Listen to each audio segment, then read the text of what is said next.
The Ghost Pirates by William Hope Hodgson. Chapter 1. The Figure Out of the Sea. He began without any circumlocution. I joined the Mortcestus in Frisco. I heard before I signed on that there were some funny yarns floating round about her, but I was pretty nearly on the beach and too jolly anxious to get away to worry about trifles. Besides, by all accounts, she was right enough so far as grub and treatment went. When I asked fellows to give it a name, they generally could not. All they could tell me was that she was unlucky and made thundering long passages and had no more than a fair share of dirty weather. Also, that she had twice had the sticks blown out of her and her cargo shifted. Besides all these, a heap of other things that might happen to any packet and would not be comfortable to run into. Still, they were the ordinary things, and I was willing enough to risk them, to get home. All the same, if I had been given the chance, I should have shipped in some other vessel as a matter of preference. When I took my bag down, I found that they had signed on the rest of the crowd. You see, the home lot cleared out when they got into Frisco. That is, all except one young fellow, a Cockney, who had stuck by the ship in port. He told me afterwards, when I got to know him, that he intended to draw a payday out of her, whether anyone else did or not. The first night I was in her, I found that it was common talk among the other fellows that there was something queer about the ship. They spoke of her as if it were an accepted fact that she was haunted, yet they all treated the matter as a joke. All, that is, except the young Cockney, Williams, who, instead of laughing at their jests on the subject, seemed to take the whole matter seriously. This made me rather curious. I began to wonder whether there was, after all, some truth underlying the vague stories I had heard, and I took the first opportunity to ask him whether he had any reasons for believing that there was anything in the yarns about the ship. At first he was inclined to be a bit offish, but presently he came round and told me that he did not know of any particular incident which could be called unusual in the sense in which I meant. Yet that, at the same time, there were lots of little things which, if you put them together, made you think a bit. For instance, she always made such long passages and had so much dirty weather. Nothing but that, and calms and headwinds. Then other things happened. Sails that he knew himself had been properly stowed were always blowing adrift at night. And then he said a thing that surprised me. "There's too many bloomin' shadders about this air packet. They gets onter your nerves like nothin' as ever I seen before in me nat'ral." He blurted it all out in a heap, and I turned round and looked at him. "Too many shadows," I said. "What on earth do you mean?" But he refused to explain himself or tell me anything further, just shook his head, stupidly, when I questioned him.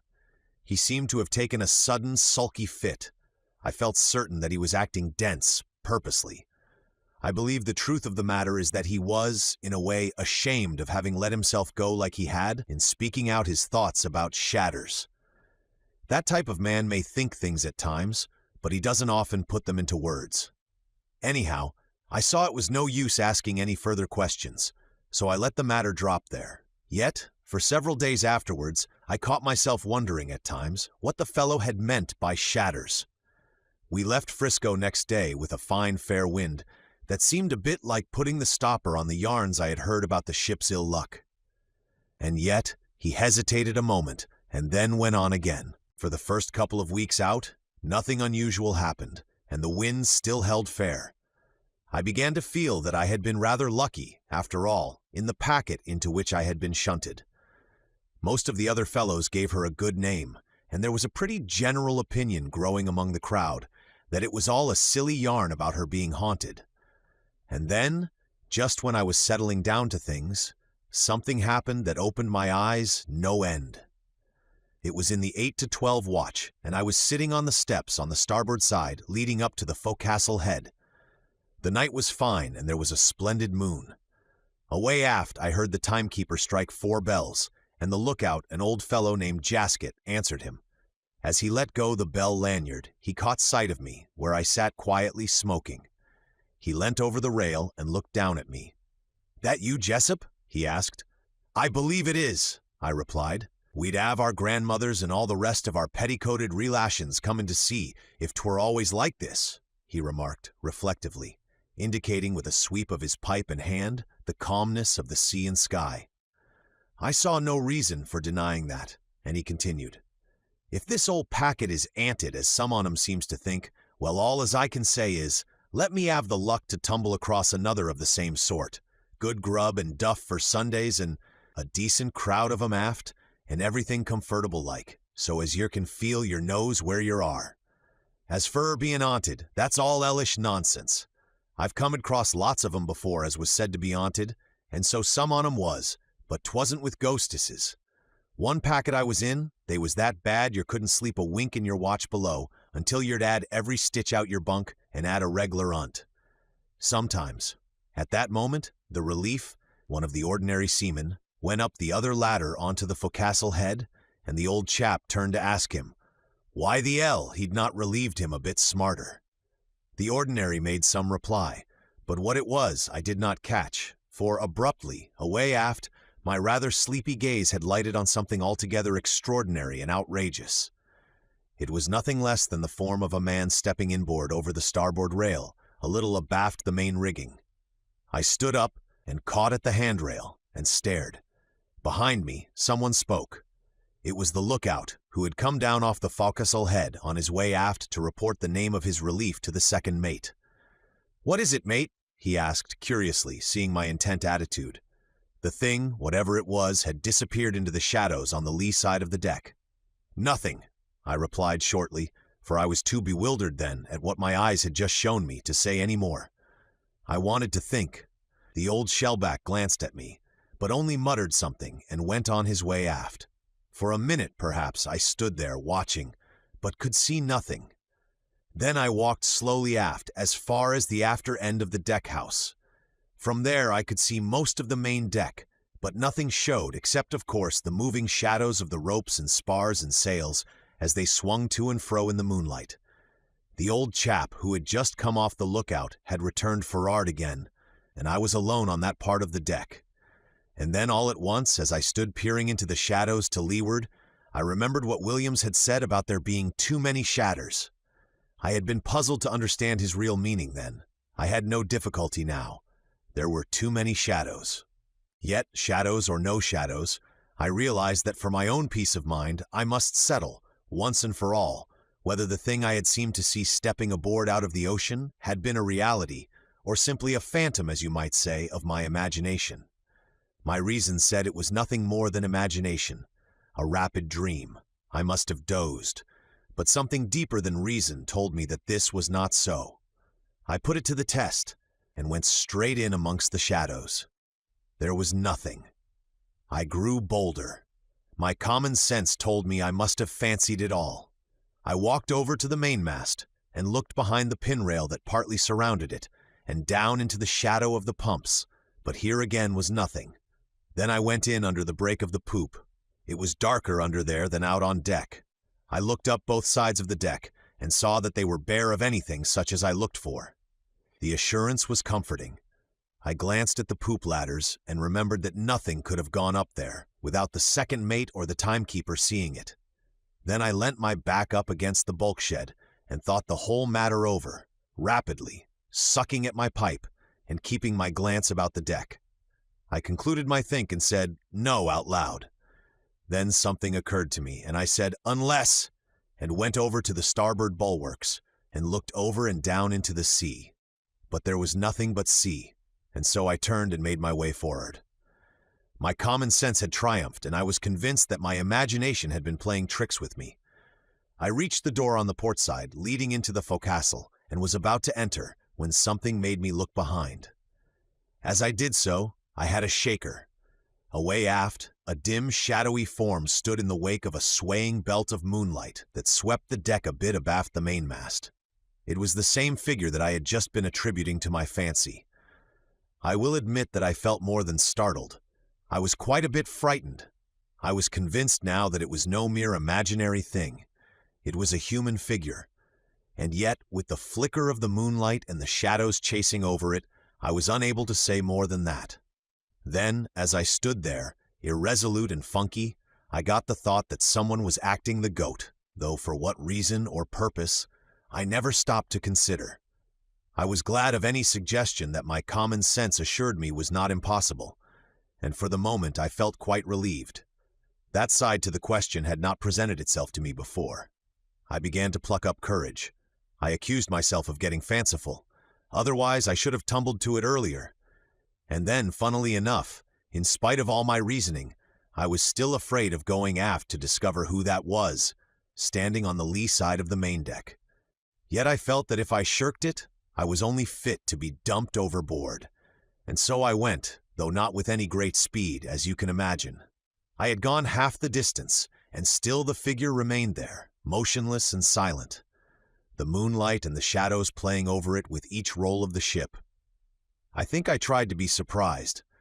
If it were one of the fellows playing the fool, he must have heard me coming. And why didn't he scoot while he had the chance? And where could he have hidden himself before? All these things I asked myself in a rush, with a queer mixture of doubt and belief. And in the meantime I was drawing nearer. I had passed the house and was not 12 paces distant, when abruptly the silent figure made 3 quick strides to the port rail and climbed over it into the sea. I rushed to the side and stared over, but nothing met my gaze, except the shadow of the ship sweeping over the moonlit sea. How long I stared down blankly into the water, it would be impossible to say, certainly for a good minute. I felt blank. Just horribly blank. It was such a beastly confirmation of the unnaturalness of the thing I had concluded to be only a sort of brain fancy. I seemed for that little time deprived, of the power of coherent thought. I suppose I was dazed, mentally stunned in a way. As I have said, a minute or so must have gone while I had been staring into the dark of the water under the ship's side. Then I came suddenly to my ordinary self. The second mate was singing out, "Lee fore brace." I went to the braces like a chap in a dream. Chapter 2. What Tammy the Prentice Saw. The next morning, in my watch below, I had a look at the places where that strange thing had come aboard and left the ship, but I found nothing unusual and no clue to help me to understand the mystery of the strange man. For several days after that, all went quietly, though I prowled about the decks at night, trying to discover anything fresh that might tend to throw some light on the matter. I was careful to say nothing to anyone about the thing I had seen. In any case, I felt sure I should only have been laughed at. Several nights passed away in this manner, and I was no nearer to an understanding of the affair. And then, in the middle watch, something happened. It was my wheel. Tammy, one of the first voyage Prentices, was keeping time, walking up and down the lee side of the poop. The second mate was for'ard, leaning over the break of the poop, smoking. The weather still continued fine, and the moon, though declining, was sufficiently powerful to make every detail about the poop stand out distinctly. 3 bells had gone, and I'll admit I was feeling sleepy. Indeed, I believe I must have dozed, for the old packet steered very easily, and there was precious little to do, beyond giving her an odd spoke now and again. And then, all at once, it seemed to me that I heard someone calling my name, softly. I could not be certain, and first I glanced for'ard to where the second stood, smoking, and from him I looked into the binnacle. The ship's head was right on her course, and I felt easier. Then, suddenly, I heard it again. There was no doubt about it this time, and I glanced to leeward. There I saw Tammy reaching over the steering gear, his hand out in the act of trying to touch my arm. I was about to ask him what the devil he wanted, when he held up his finger for silence and pointed for'ard along the lee side of the poop. In the dim light, his face showed palely, and he seemed much agitated. For a few seconds I stared in the direction he indicated, but could see nothing. "What is it?" I asked in an undertone, after a couple of moments' further ineffectual peering. "I can't see anything." "Shh," he muttered hoarsely, without looking in my direction. Then all at once, with a quick little gasp, he sprang across the wheelbox and stood beside me, trembling. His gaze appeared to follow the movements of something I could not see. I must say that I was startled. His movement had shown such terror, and the way he stared to leeward made me think he saw something uncanny. "What the deuce is up with you?" I asked sharply, and then I remembered the second mate. I glanced forward to where he lounged. His back was still towards us, and he had not seen Tammy. Then I turned to the boy. "For goodness sake, Get to leeward before the second sees you, I said. If you want to say anything, say it across the wheelbox. You've been dreaming. Even as I spoke, the little beggar caught at my sleeve with one hand, and pointing across to the log reel with the other, screamed, "He's coming! He's coming!" At this instant, the second mate came running aft, singing out to know what was the matter. Then suddenly, crouching under the rail near the log reel, I saw something that looked like a man, but so hazy and unreal that I could scarcely say I saw anything. Yet, like a flash, my thoughts ripped back to the silent figure I had seen in the flicker of the moonlight a week earlier. The second mate reached me, and I pointed dumbly, and yet, as I did so, it was with the knowledge that he would not be able to see what I saw. Queer, wasn't it? And then, almost in a breath, I lost sight of the thing, and became aware that Tammy was hugging my knees. The second continued to stare at the log reel for a brief instant. Then he turned to me with a sneer. "Been asleep, the pair of you, I suppose?" Then, without waiting for my denial, he told Tammy to go to hell out of it and stop his noise, or he'd boot him off the poop. After that, he walked forward to the break of the poop and lit his pipe again, walking forward and aft every few minutes, and eyeing me at times, I thought, with a strange, half-doubtful, half-puzzled look. Later, as soon as I was relieved, I hurried down to the Prentice's berth. I was anxious to speak to Tammy. There were a dozen questions that worried me, and I was in doubt what I ought to do. I found him crouched on a sea chest, his knees up to his chin and his gaze fixed on the doorway with a frightened stare. I put my head into the berth, and he gave a gasp. Then he saw who it was, and his face relaxed something of its strained expression. He said, "Come in," in a low voice, which he tried to steady, and I stepped over the washboard and sat down on a chest facing him. "What was it?" he asked, putting his feet down onto the deck and leaning forward. "For God's sake, tell me what it was!" His voice had risen, and I put up my hand to warn him. "Shh," I said. "You'll wake the other fellows." He repeated his question, but in a lower tone. I hesitated before answering him. I felt all at once that it might be better to deny all knowledge, to say I hadn't seen anything unusual. I thought quickly and made answer on the turn of the moment. "What was what?" I said. "That's just the thing I've come to ask you. A pretty pair of fools you made of the two of us up on the poop just now, with your hysterical tomfoolery." I concluded my remark in a tone of anger. "I didn't," he answered in a passionate whisper. "You know I didn't. You know you saw it yourself. You pointed it out to the second mate. I saw you." The little beggar was nearly crying between fear and vexation at my assumed unbelief. "Rot," I replied.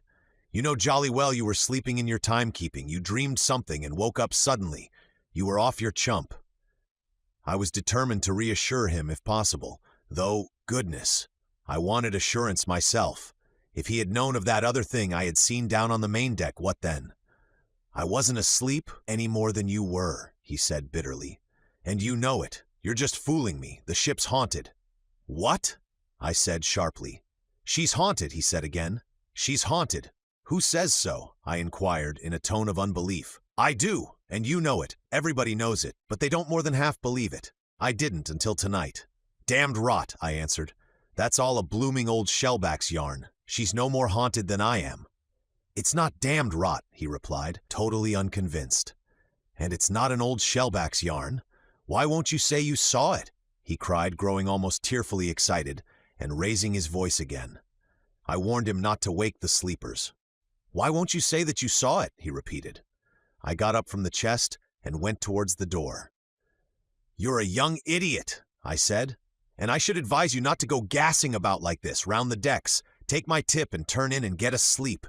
You're talking dotty. Tomorrow you'll perhaps feel what an unholy ass you've made of yourself." I stepped over the washboard and left him. I believe he followed me to the door to say something further, but I was halfway forward by then. For the next couple of days, I avoided him as much as possible, taking care never to let him catch me alone. I was determined, if possible, to convince him that he had been mistaken in supposing that he had seen anything that night. Yet, after all, it was little enough use, as you will soon see. For on the night of the second day, there was a further extraordinary development that made denial on my part useless. Chapter 3. The man up the main. It occurred in the first watch, just after 6 bells. I was forward, sitting on the forehatch. No one was about the main deck. The night was exceedingly fine, and the wind had dropped away almost to nothing, so that the ship was very quiet. Suddenly, I heard the second mate's voice. "In the main rigging there! Who's that going aloft?" I sat up on the hatch and listened. There succeeded an intense silence. Then the second's voice came again. He was evidently getting wild. "Do you damn well hear me? What the hell are you doing up there? Come down!" I rose to my feet and walked up to windward. From there I could see the break of the poop.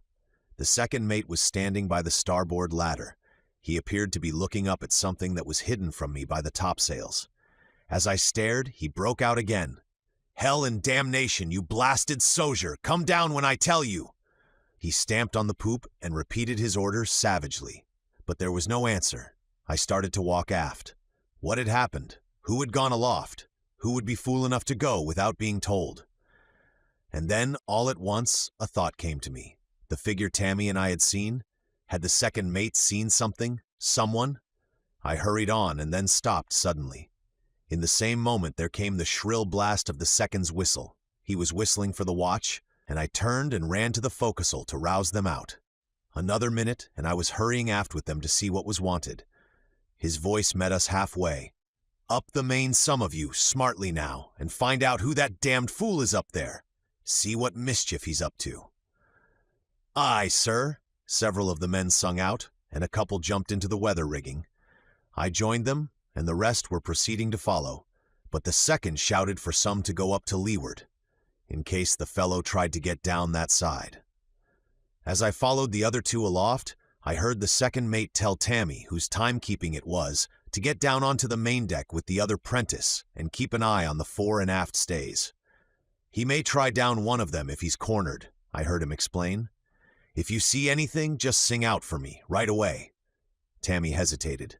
"Well?" said the second mate sharply. "Nothing, sir," said Tammy, and went down onto the main deck. The first man to windward had reached the futtock shrouds. His head was above the top, and he was taking a preliminary look before venturing higher. "See anything, Jock?" asked Plummer, the man next above me. "Nah," said Jock tersely, and climbed over the top, and so disappeared from my sight. The fellow ahead of me followed. He reached the futtock rigging and stopped to expectorate.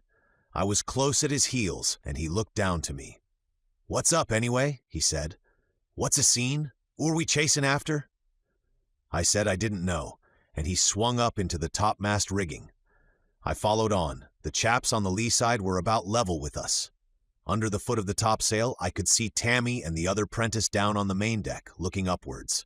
The fellows were a bit excited in a sort of subdued way, though I am inclined to think there was far more curiosity and, perhaps, a certain consciousness of the strangeness of it all. I know that, looking to leeward, there was a tendency to keep well together, in which I sympathized. "Must be a bloomin' stowaway," one of the men suggested. I grabbed at the idea instantly. Perhaps, and then, in a moment, I dismissed it. I remembered how that first thing had stepped over the rail into the sea. That matter could not be explained in such a manner. With regard to this, I was curious and anxious. I had seen nothing this time. What could the second mate have seen? I wondered. Were we chasing fancies, or was there really someone, something real among the shadows above us? My thoughts returned to that thing Tammy and I had seen near the log reel. I remembered how incapable the second mate had been of seeing anything then. I remembered how natural it had seemed that he should not be able to see. I caught the word stowaway again. After all, that might explain away this affair. It would. My train of thought was broken suddenly. One of the men was shouting and gesticulating. "I seize him! I seize him!" He was pointing upwards over our heads. "Where?" said the man above me. "Where?" I was looking up, for all that I was worth. I was conscious of a certain sense of relief. "It is real, then," I said to myself. I screwed my head round and looked along the yards above us.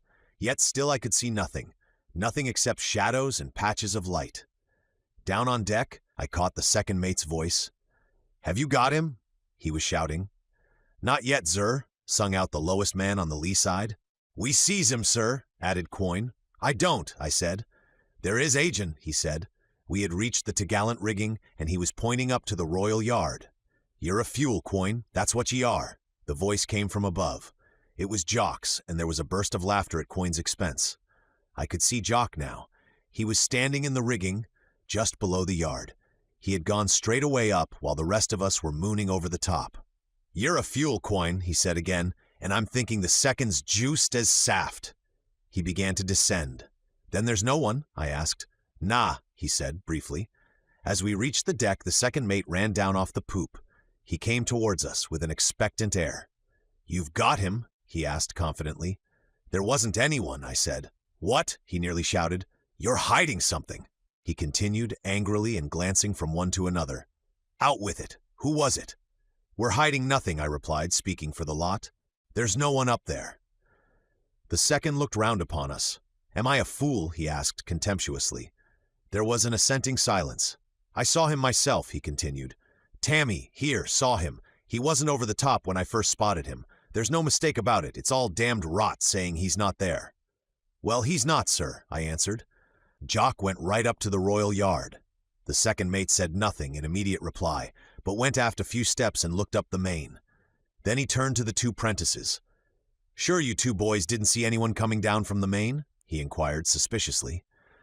"Yes, sir," they answered together. "Anyway," I heard him mutter to himself, "I'd have spotted him myself if he had."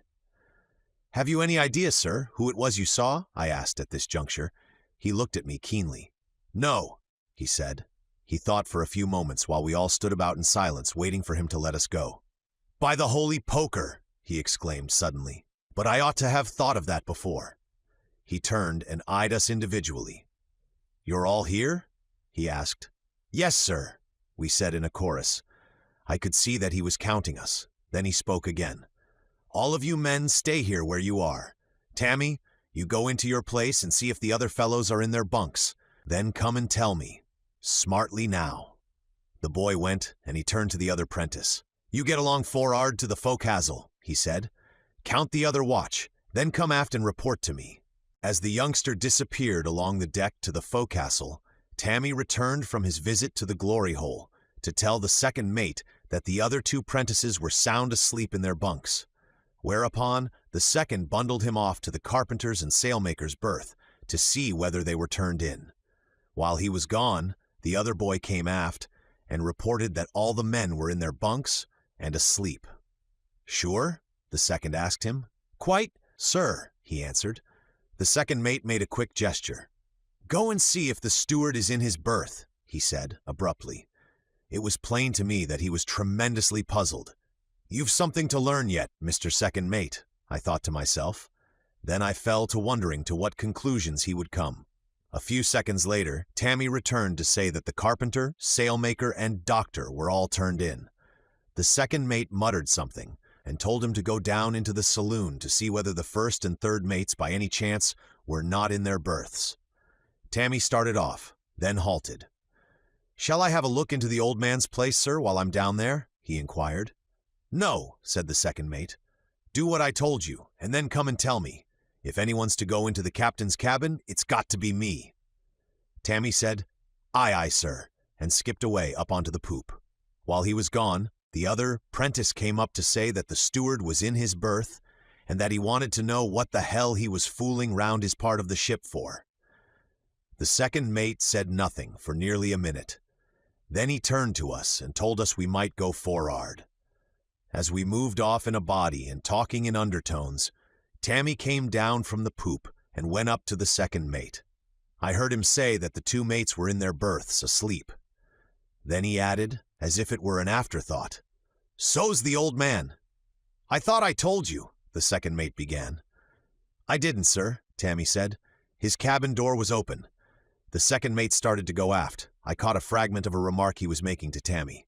"Accounted for the whole crew. He went up onto the poop. I did not catch the rest. I had loitered a moment. Now, however, I hurried after the others. As we neared the forecastle, one bell went, and we roused out the other watch and told them what jinx we had been up to. "I reckon he must be Rocky," one of the men remarked. "Not him," said another. "He's been havin' 40 winks on the break and dreamed his mother-in-law had come on her visit, friendly-like." There was some laughter at this suggestion, and I caught myself smiling along with the rest, though I had no reason for sharing their belief that there was nothing in it all. "Might have been a stowaway, you know," I heard Coyne, the one who had suggested it before, remark to one of the ABs named Stubbins, a short, rather surly-looking chap. "Might have been hell," returned Stubbins. "Stowaways ain't such fools as all that." "I dunno," said the first. "I wish I had asked the second what he thought about it." "I don't think it was a stowaway somehow," I said, chipping in. "What would a stowaway want aloft? I guess he'd be trying more for the steward's pantry." "You bet he would every time," said Stubbins. He lit his pipe and sucked at it slowly. "I don't understand it all their same," he remarked, after a moment's silence. "Neither do I," said, and after that I was quiet for a while, listening to the run of conversation on the subject. Presently, my glance fell upon Williams, the man who had spoken to me about shatters. He was sitting in his bunk, smoking, and making no effort to join in the talk. I went across to him. "What do you think of it, Williams?" I asked. "Do you think the second mate really saw anything?" He looked at me with a sort of gloomy suspicion, but said nothing. I felt a trifle annoyed by his silence, but took care not to show it. After a few moments, I went on. "Do you know, Williams, I'm beginning to understand what you meant that night when you said there were too many shadows." "What yer mean?" he said, pulling his pipe from out of his mouth and fairly surprised into answering.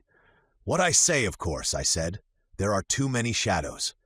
He sat up and leant forward out from his bunk, extending his hand and pipe. His eyes plainly showed his excitement. "Have yer seen?" He hesitated and looked at me, struggling inwardly to express himself. "Well?" I prompted. For perhaps a minute he tried to say something. Then his expression altered suddenly from doubt and something else more indefinite to a pretty grim look of determination. He spoke. "I'm blimed," he said, "if I don't tyke her pie-dye out of her, shatters or no shatters." I looked at him with astonishment. "What's it got to do with your getting a payday out of her?" I asked. He nodded his head with a sort of stolid resolution. "Look, he said. I waited. Their crowd cleared. He indicated with his hand and pipe towards the stern. "You mean in Frisco?" I said. "Yus," he replied, "and with arter sent of their pie." I stied. I comprehended him suddenly. "You think they saw?" I hesitated. Then I said, "Shadows?" He nodded, but said nothing. "And so they all bunked?" He nodded again and began tapping out his pipe on the edge of his bunkboard. "And the officers and the skipper?" I asked. "Fresh uns," he said, and got out of his bunk, for 8 bells was striking. Chapter 4. The Fooling with the Sail. It was on the Friday night that the second mate had the watch aloft looking for the man up the main, and for the next 5 days little else was talked about, though, with the exception of Williams, Tammy, and myself, no one seemed to think of treating the matter seriously. Perhaps I should not exclude Coyne, who still persisted on every occasion that there was a stowaway aboard. As for the second mate, I have very little doubt now, but that he was beginning to realize there was something deeper and less understandable than he had at first dreamed of. Yet, all the same, I know he had to keep his guesses and half-formed opinions pretty well to himself, for the old man and the first mate chaffed him unmercifully about his bogey. This I got from Tammy, who had heard them both ragging him during the second dog watch the following day. There was another thing Tammy told me that showed how the second mate bothered about his inability to understand the mysterious appearance and disappearance of the man he had seen go aloft. He had made Tammy give him every detail he could remember about the figure we had seen by the log reel. What is more, the second had not even affected to treat the matter lightly, nor as a thing to be sneered at, but had listened seriously and asked a great many questions. It is very evident to me that he was reaching out towards the only possible conclusion, though, goodness knows, it was one that was impossible and improbable enough. It was on the Wednesday night after the 5 days of talk I have mentioned that there came to me and to those who knew another element of fear. And yet I can quite understand that, at that time, those who had seen nothing would find little to be afraid of in all that I am going to tell you. Still, even they were much puzzled and astonished, and perhaps, after all, a little awed. There was so much in the affair that was inexplicable, and yet again such a lot that was natural and commonplace. For when all is said and done, it was nothing more than the blowing adrift of one of the sails, yet accompanied by what were really significant details. Significant, that is, in the light of that which Tammy and I and the second mate knew. 7 bells, and then 1, had gone in the first watch, and our side was being roused out to relieve the mates. Most of the men were already out of their bunks and sitting about on their sea chests, getting into their togs. Suddenly, one of the Prentices in the other watch put his head in through the doorway on the port side. "The mate wants to know," he said, "which of you chaps made fast the fore royal last watch." "What's he want to know that for?" inquired one of the men. "The lee side's blowing adrift," said the Prentice, "and he says that the chap who made it fast is to go up and see to it as soon as the watch is relieved."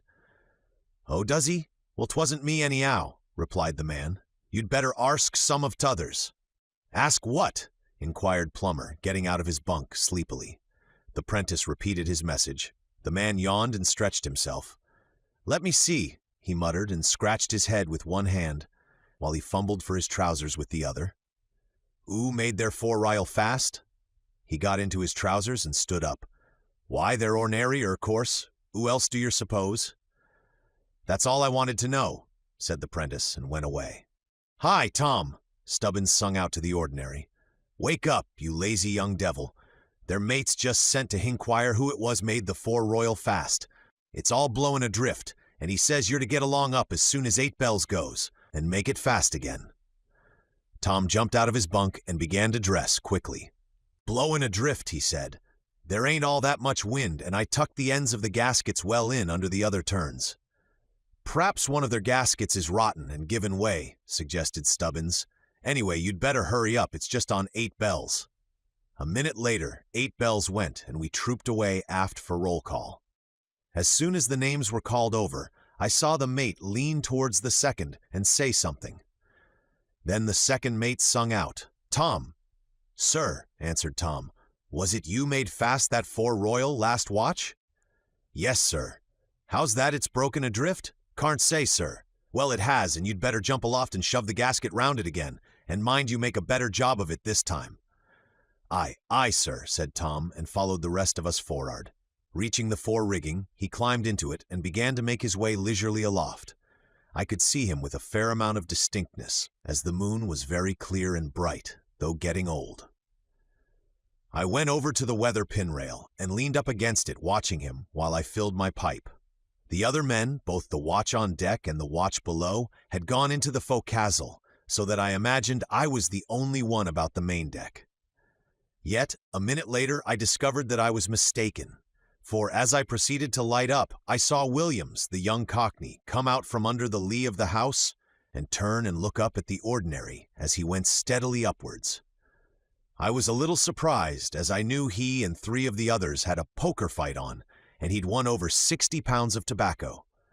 I believe I opened my mouth to sing out to him to know why he wasn't playing, and then, all at once, there came into my mind the memory of my first conversation with him.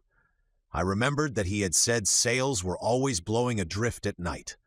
I remembered the then unaccountable emphasis he had laid on those 2 words, and remembering that, I felt suddenly afraid. For all at once, the absurdity had struck me of a sail, even a badly stowed one, blowing adrift in such fine and calm weather as we were then having. I wondered I had not seen before that there was something queer and unlikely about the affair.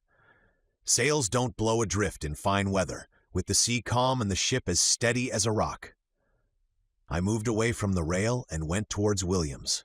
He knew something, or at least he guessed at something that was very much a blankness to me at that time. Up above, the boy was climbing up, to what? That was the thing that made me feel so frightened. Ought I to tell all I knew and guessed? And then, who should I tell? I should only be laughed at. Williams turned towards me and spoke. "God," he said, "it's started, agin." "What?" I said, though I knew what he meant. "Them siles," he answered, and made a gesture towards the fore-royal. I glanced up briefly. All the lee side of the sail was adrift from the bunt gasket outwards. Lower I saw Tom. He was just hoisting himself into the t'gallant rigging. Williams spoke again. "We lost 2 on 'em just sime way, comin' art." "2 of the men," I exclaimed. Yes, he said tersely. I can't understand, I went on. I never heard anything about it. Who'd you got to tell you about it? He asked. I made no reply to his question. Indeed, I had scarcely comprehended it, for the problem of what I ought to do in the matter had risen again in my mind. I've a good mind to go aft and tell the second mate all I know, I said. He's seen something himself that he can't explain away, and it anyway, I can't stand this state of things. If the second mate knew all. Garn, he cut in, interrupting me, and be told you're a blasted idiot. Not you're stay where you are. I stood irresolute. What he had said was perfectly correct, and I was positively stumped what to do for the best. That there was danger aloft, I was convinced, though if I had been asked my reasons for supposing this, they would have been hard to find. Yet of its existence, I was as certain as though my eyes already saw it. I wondered whether, being so ignorant of the form it would assume, I could stop it by joining Tom on the yard.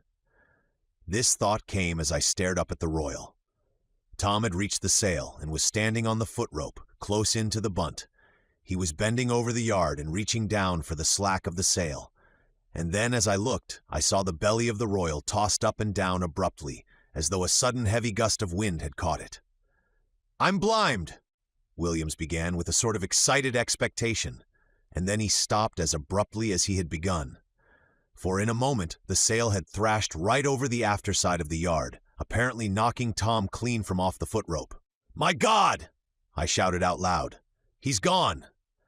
For an instant there was a blur over my eyes, and Williams was singing out something that I could not catch. Then, just as quickly, it went, and I could see again, clearly. Williams was pointing, and I saw something black swinging below the yard. Williams called out something fresh and made a run for the fore rigging. I caught the last part. "Their gasket." Straightway, I knew that Tom had managed to grab the gasket as he fell, and I bolted after Williams to give him a hand in getting the youngster into safety. Down on deck, I caught the sound of running feet, and then the second mate's voice. He was asking what the devil was up, but I did not trouble to answer him then. I wanted all my breath to help me aloft.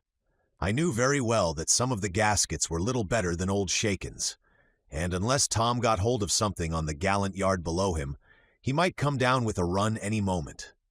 I reached the top and lifted myself over it in quick time. Williams was some distance above me. In less than half a minute, I reached the gallant yard. Williams had gone up onto the royal. I slid out onto the gallant foot rope until I was just below Tom. Then I sung out to him to let himself down to me, and I would catch him. He made no answer, and I saw that he was hanging in a curiously limp fashion, and by one hand. Williams's voice came down to me from the royal yard. He was singing out to me to go up and give him a hand to pull Tom up onto the yard. When I reached him, he told me that the gasket had hitched itself round the lad's wrist. I bent beside the yard and peered down. It was as Williams had said, and I realized how near a thing it had been.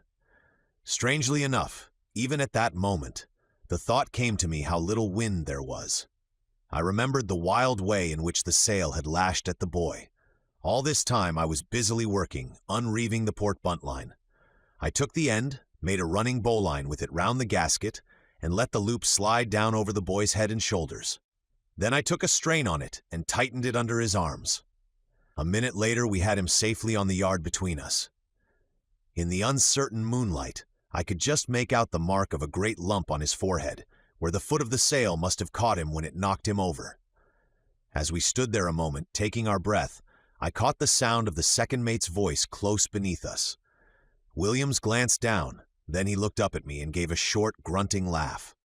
"Crikey!" he said. "What's up?" I asked quickly. He jerked his head backwards and downwards. I screwed round a bit, holding the jackstay with one hand and steadying the insensible ordinary with the other. In this way I could look below. At first I could see nothing. Then the second mate's voice came up to me again. "Who the hell are you?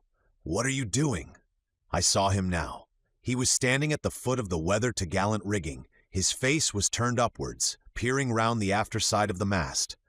It showed to me only as a blurred, pale-colored oval in the moonlight. He repeated his question. "It's Williams and I, sir," I said. "Tom here has had an accident." I stopped. He began to come up higher towards us. From the rigging to leeward there came suddenly a buzz of men talking. The second mate reached us. "Well, what's up anyway?" he inquired suspiciously. "What's happened?"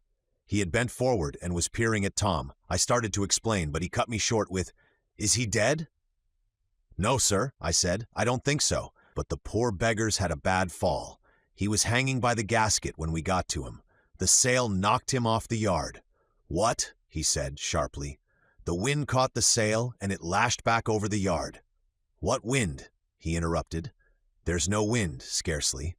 He shifted his weight onto the other foot. "What do you mean?" "I mean what I say, sir. The wind brought the foot of the sail over the top of the yard and knocked Tom clean off the foot rope." Avaught, Williams and I both saw it happen. "But there's no wind to do such a thing. You're talking nonsense." It seemed to me that there was as much of bewilderment as anything else in his voice, yet I could tell that he was suspicious, though of what I doubted whether he himself could have told. He glanced at Williams and seemed about to say something. Then, seeming to change his mind, he turned and sung out to one of the men who had followed him aloft to go down and pass out a coil of new 3-inch manila and a tail block. "Smartly now," he concluded. "Aye, aye, sir," said the man and went down swiftly.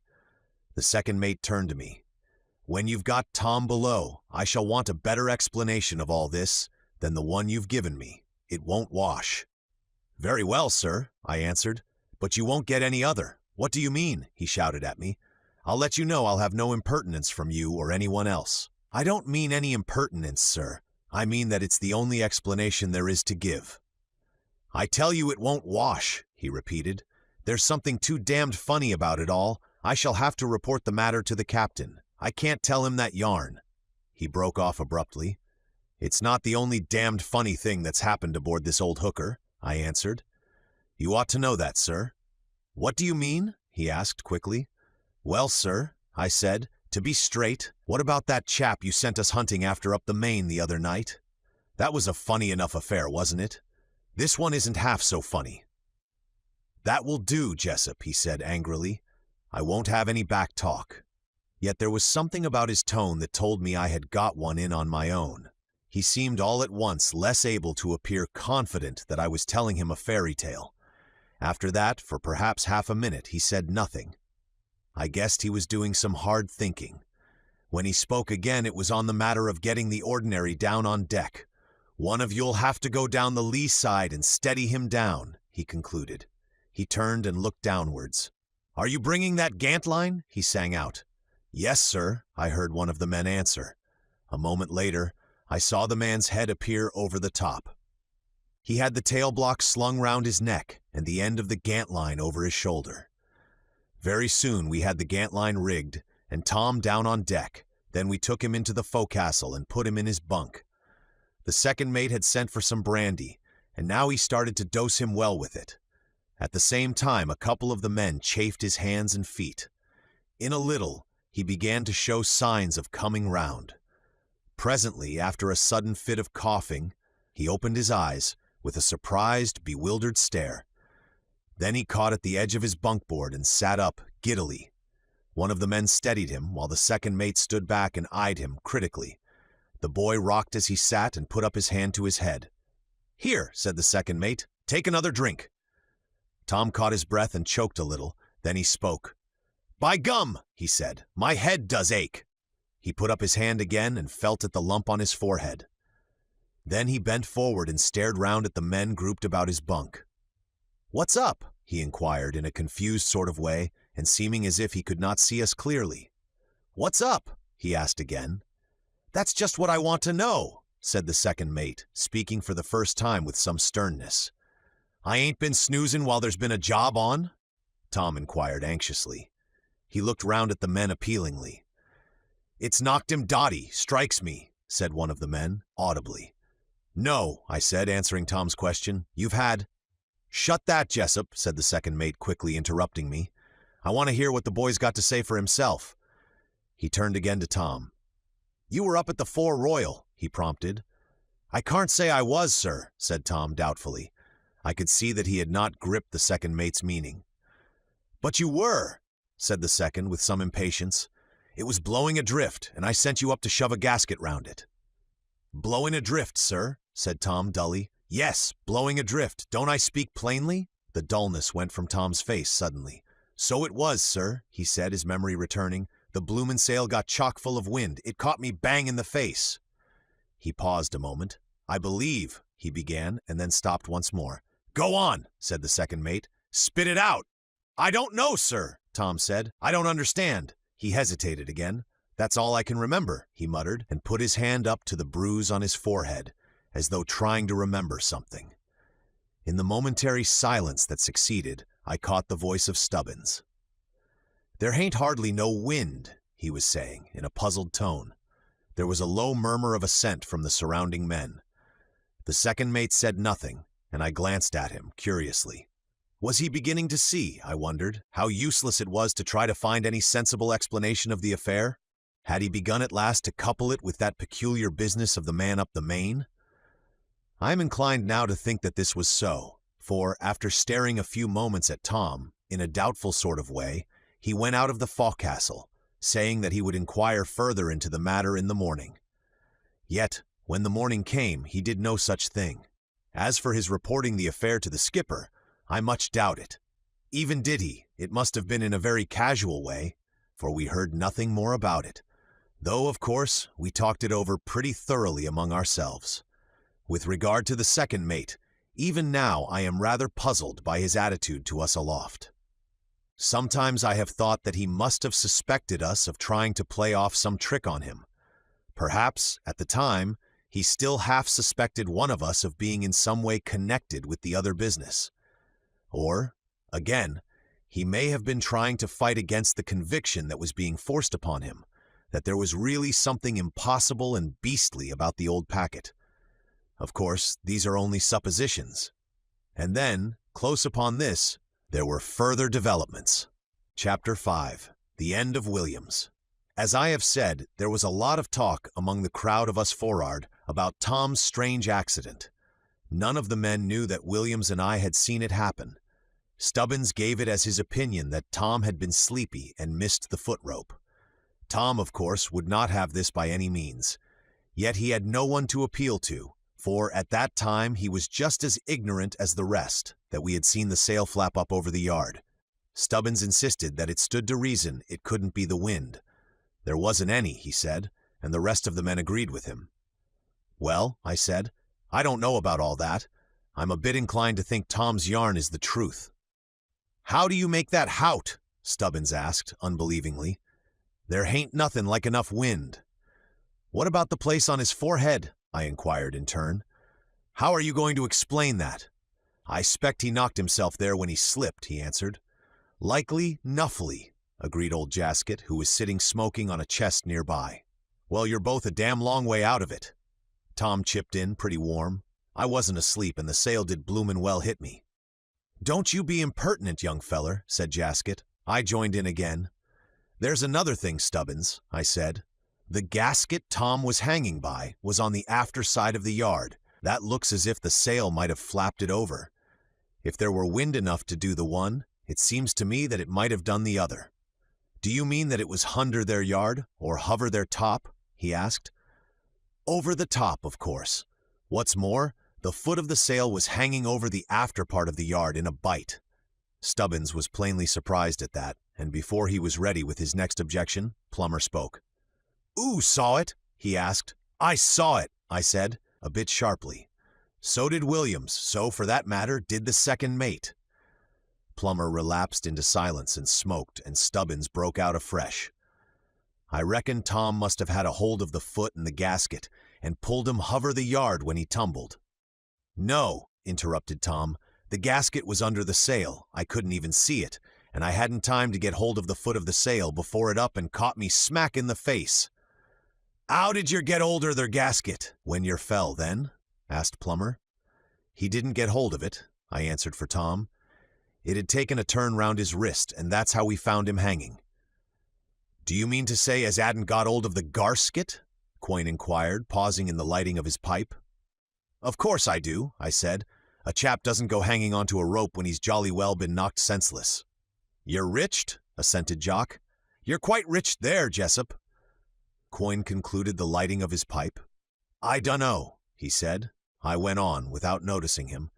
Anyway, when Williams and I found him, he was hanging by the gasket, and it had a couple of turns round his wrist. And besides that, as I said before, the foot of the sail was hanging over the after side of the yard, and Tom's weight on the gasket was holding it there. "It's damned queer," said Stubbins in a puzzled voice. "There don't seem to be no way of getting there a proper hexplanation to it." I glanced at Williams to suggest that I should tell all that we had seen, but he shook his head, and after a moment's thought, it seemed to me that there was nothing to be gained by so doing. We had no very clear idea of the thing that had happened, and our half-facts and guesses would only have tended to make the matter appear more grotesque and unlikely. The only thing to be done was to wait and watch. If we could only get hold of something tangible, then we might hope to tell all that we knew without being made into laughingstocks.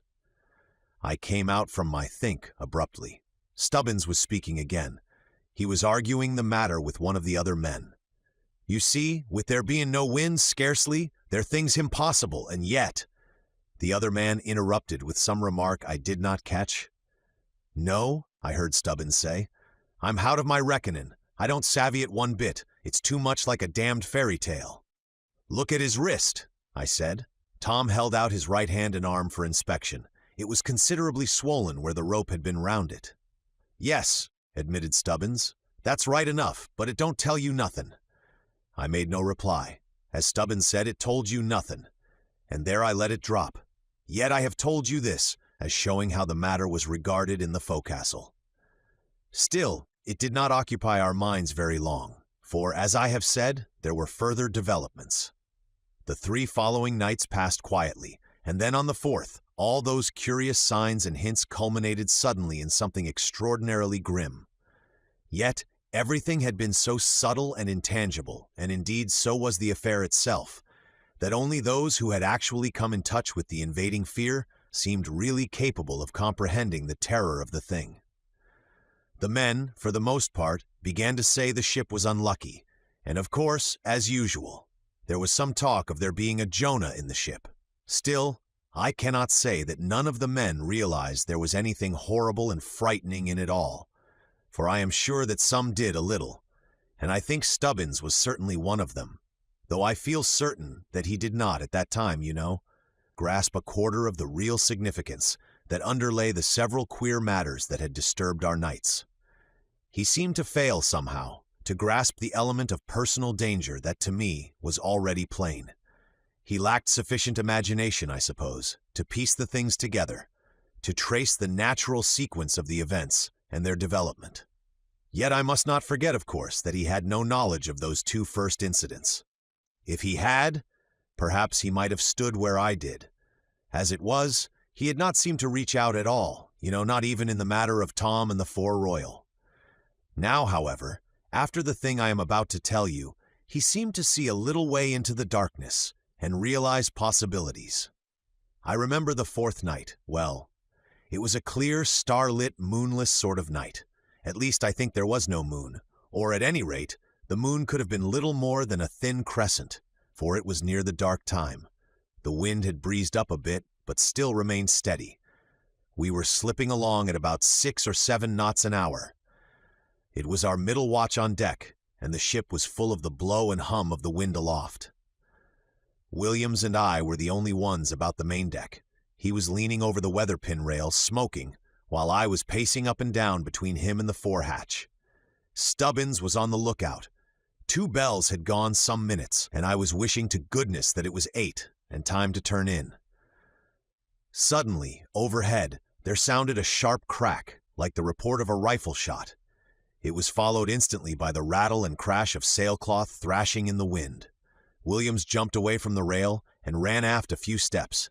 I followed him, and together we stared upwards to see what had gone.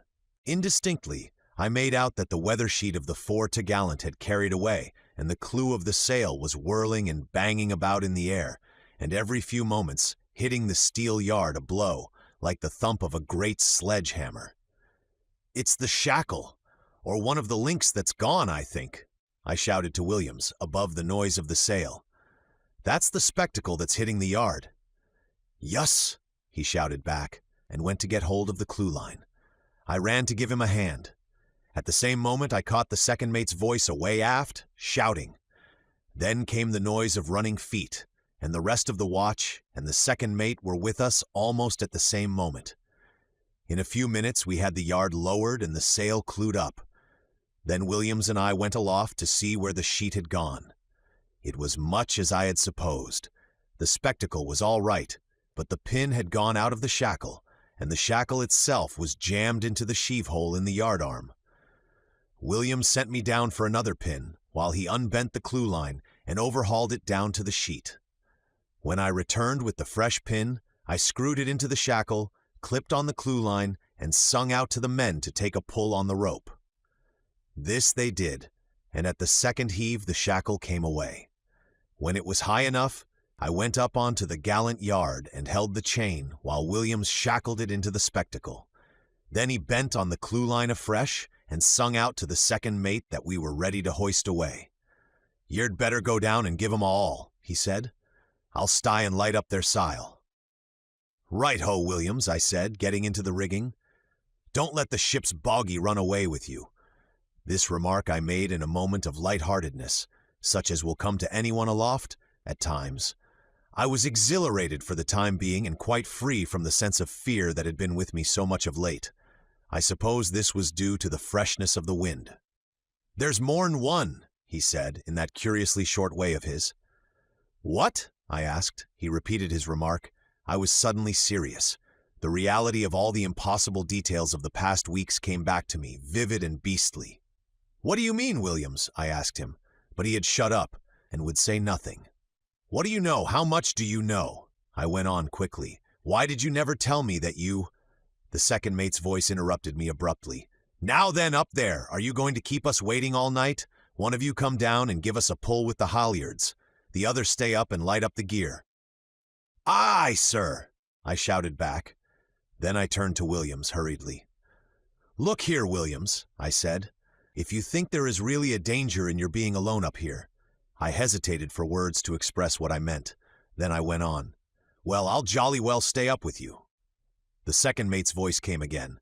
"Come on now, one of you. Make a move. What the hell are you doing?" "Coming, sir," I sung out. "Shall I stay?" I asked definitely. "Garn," he said. "Don't yer fret yourself. I'll tyke her bloomin' pie-dye out of her. Blarst 'em, I ain't funky of 'em." I went. That was the last word Williams spoke to anyone living. I reached the decks and tailed on to the halyards. We had nearly mast-headed the yard, and the second mate was looking up at the dark outline of the sail, ready to sing out belay, when all at once there came a queer sort of muffled shout from Williams. "Vast hauling, you men," shouted the second mate. We stood silent and listened. "What's that, Williams?" he sung out. "Are you all clear?" For nearly half a minute we stood listening, but there came no reply. Some of the men said afterwards that they had noticed a curious rattling and vibrating noise aloft that sounded faintly above the hum and swirl of the wind, like the sound of loose ropes being shaken and slatted together, you know. Whether this noise was really heard, or whether it was something that had no existence outside of their imaginations, I cannot say. I heard nothing of it, but then I was at the tail end of the rope and furthest from the fore-rigging, while those who heard it were on the forepart of the halyards and close up to the shrouds. The second mate put his hands to his mouth. "Are you all clear there?" he shouted again. The answer came, unintelligible and unexpected. It ran like this: "Blarst yer, I've stayed. Did yer think drive blee piety?" And then there was a sudden silence. I stared up at the dim sail, astonished. "He's dotty," said Stubbins, who had been told to come off the lookout and give us a pull. "He's as mad as a bloomin' adder," said Coyne, who was standing foreside of me. "He's been queer all along." "Silence there," shouted the second mate. Then, "Williams," no answer. "Williams," more loudly. Still no answer. Then, "Damn you, you jumped-up cockney crocodile. Can't you hear? Are you bloomin' well deaf?" There was no answer, and the second mate turned to me. "Jump aloft. Smartly now, Jessup, and see what's wrong." "Aye, sir," I said, and made a run for the rigging. I felt a bit queer. Had Williams gone mad? He certainly always had been a bit funny. Or, and the thought came with a jump, had he seen? I did not finish. Suddenly, up aloft, there sounded a frightful scream. I stopped with my hand on the sheer pole. The next instant, something fell out of the darkness, a heavy body that struck the deck near the waiting men with a tremendous crash and a loud, ringing, wheezy sound that sickened me. Several of the men shouted out loud in their fright and let go of the halyards, but luckily the stopper held it and the yard did not come down. Then, for the space of several seconds, there was a dead silence among the crowd, and it seemed to me that the wind had in it a strange moaning note. The second mate was the first to speak. His voice came so abruptly that it startled me. "Get a light, one of you, quick now!" There was a moment's hesitation. "Fetch one of the binnacle lamps, you, Tammy." "Aye, sir," the youngster said in a quavering voice and ran aft. In less than a minute, I saw the light coming towards us along the deck. The boy was running. He reached us and handed the lamp to the second mate, who took it and went towards the dark, huddled heap on the deck. He held the light out before him and peered at the thing. "My God," he said, "it's Williams!" He stooped lower with the light, and I saw details. It was Williams right enough. The second mate told a couple of the men to lift him and straighten him out on the hatch. Then he went aft to call the skipper. He returned in a couple of minutes with an old ensign, which he spread over the poor beggar. Almost directly, the captain came hurrying forward along the decks. He pulled back one end of the ensign and looked. Then he put it back quietly, and the second mate explained all that we knew in a few words. "Would you leave him where he is, sir?" he asked after he had told everything. "The night's fine," said the captain. "You may as well leave the poor devil there." He turned and went aft slowly. The man who was holding the light swept it round so that it showed the place where Williams had struck the deck. The second mate spoke abruptly. "Get a broom and a couple of buckets, some of you." He turned sharply and ordered Tammy onto the poop. As soon as he had seen the yard mast headed and the ropes cleared up, he followed Tammy. He knew well enough that it would not do for the youngster to let his mind dwell too much on the poor chap on the hatch, and I found out a little later that he gave the boy something to occupy his thoughts. After they had gone aft, we went into the forecastle. Everyone was moody and frightened. For a little while, we sat about in our bunks and on the chests, and no one said a word. The watch below were all asleep, and not one of them knew what had happened. All at once, Plummer, whose wheel it was, stepped over the starboard washboard into the forecastle. "What's up, anyway?" he asked. "Is Williams much hurt?" "Shh," I said. "You'll wake the others. Who's taking your wheel?" "Tammy. Their second sent him. He said I could go for'ard and have her smoke. He said Williams at her fall." He broke off and looked across the forecastle. "Where is he?" he inquired in a puzzled voice. I glanced at the others, but no one seemed inclined to start yarning about it. "He fell from the gallant rigging," I said. "Where is he?" he repeated. "Smashed up," I said. "He's lying on the hatch." "Dead?" he asked. I nodded. "I guess 'twere something pretty bad when I saw the old man come for'ard. 'Ow did it happen?" He looked round at the lot of us sitting there silent and smoking. "No one knows," I said, and glanced at Stubbins. I caught him eyeing me doubtfully. After a moment's silence, Plummer spoke again. "I 'eard him screech when I was at their wheel. Must have got 'urt up aloft." Stubbins struck a match and proceeded to relight his pipe. "How do you mean?" he asked, speaking for the first time. "How do I mean? Well, I can't say. Maybe he jammed his fingers between their parrel and their mast." "What about his swearing at their second mate? Was that 'cause he'd jammed his fingers?" put in Coyne. "I never 'eard about that," said Plummer. "'Oo 'eard him?" "I should think heverybody in the bloomin' ship heard him," Stubbins answered. "All their same, I ain't sure he was swearing at their second mate. I thought at first he'd gone dotty and was cussin' him, but somehow it don't seem likely, now I come to think. It don't stand to reason he should go to cuss their man. There was nothin' to go cussin' about. What's more, he didn't seem to be talkin' down to us on deck, what I could make hout. 'Sides, what would he want to go talkin' to their second about his payday?" He looked across to where I was sitting. Jock, who was smoking quietly on the chest next to me, took his pipe slowly out from between his teeth. "You're no far oot, Stubbins, I'm thinkin'. You're no far oot," he said, nodding his head. Stubbins still continued to gaze at me. "What's your idea?" he said abruptly. It may have been my fancy, but it seemed to me that there was something deeper than the mere sense the question conveyed. I glanced at him. I couldn't have said myself just what my idea was. "I don't know," I answered, a little adrift. "He didn't strike me as cursing at the second mate. That is, I should say, after the first minute." "Just what I say," he replied. "Another thing, don't it strike you as being bloomin' queer about Tom nearly comin' down by the run and then this?" I nodded. "It would have been all hup with Tom if it hadn't been for their gasket." He paused. After a moment, he went on again. "That was honly 3 or 4 nights ago," said Plummer. "What are yer drivin' at?" "Nothin'," answered Stubbins. "Honly it's damned queer. Looks as though their ship might be unlucky after all." "Well," agreed Plummer, "things has been a bit funny lately, and then there's what's 'appened ternight. I shall 'ang on pretty tight there next time I go aloft." Old Jasket took his pipe from his mouth and sighed. "Things is going wrong most every night," he said, almost pathetically. "It's as different as chalk and bow cheese ter what it were when we started this 'ere trip. I thought it were all 'ellish rot about her bein' 'anted, but it's not, seemly." He stopped and expectorated. "She hain't haunted," said Stubbins. "Leastways, not like you mean." He paused, as though trying to grasp some elusive thought. "Eh?" said Jasket in the interval. Stubbins continued, without noticing the query. He appeared to be answering some half-formed thought in his own brain rather than Jasket. "Things is queer, and it's been a bad job tonight. I don't savvy one bit what Williams was sayin' of hup aloft. I've thought sometimes he'd something on his mind." Then, after a pause of about half a minute, he said this. "Who was he sayin' that to?" "Eh?" said Jasket again, with a puzzled expression. "I was thinkin'," said Stubbins, knocking out his pipe on the edge of the chest. "P'raps you're right, after all." Chapter 6. Another Man to the Wheel. The conversation had slacked off. We were all moody and shaken, and I know I, for one, was thinking some rather troublesome thoughts. Suddenly, I heard the sound of the second's whistle. Then his voice came along the deck. "Another man to the wheel."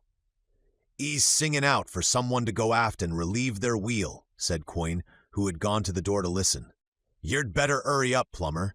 "What's their time?" asked Plummer, standing up and knocking out his pipe.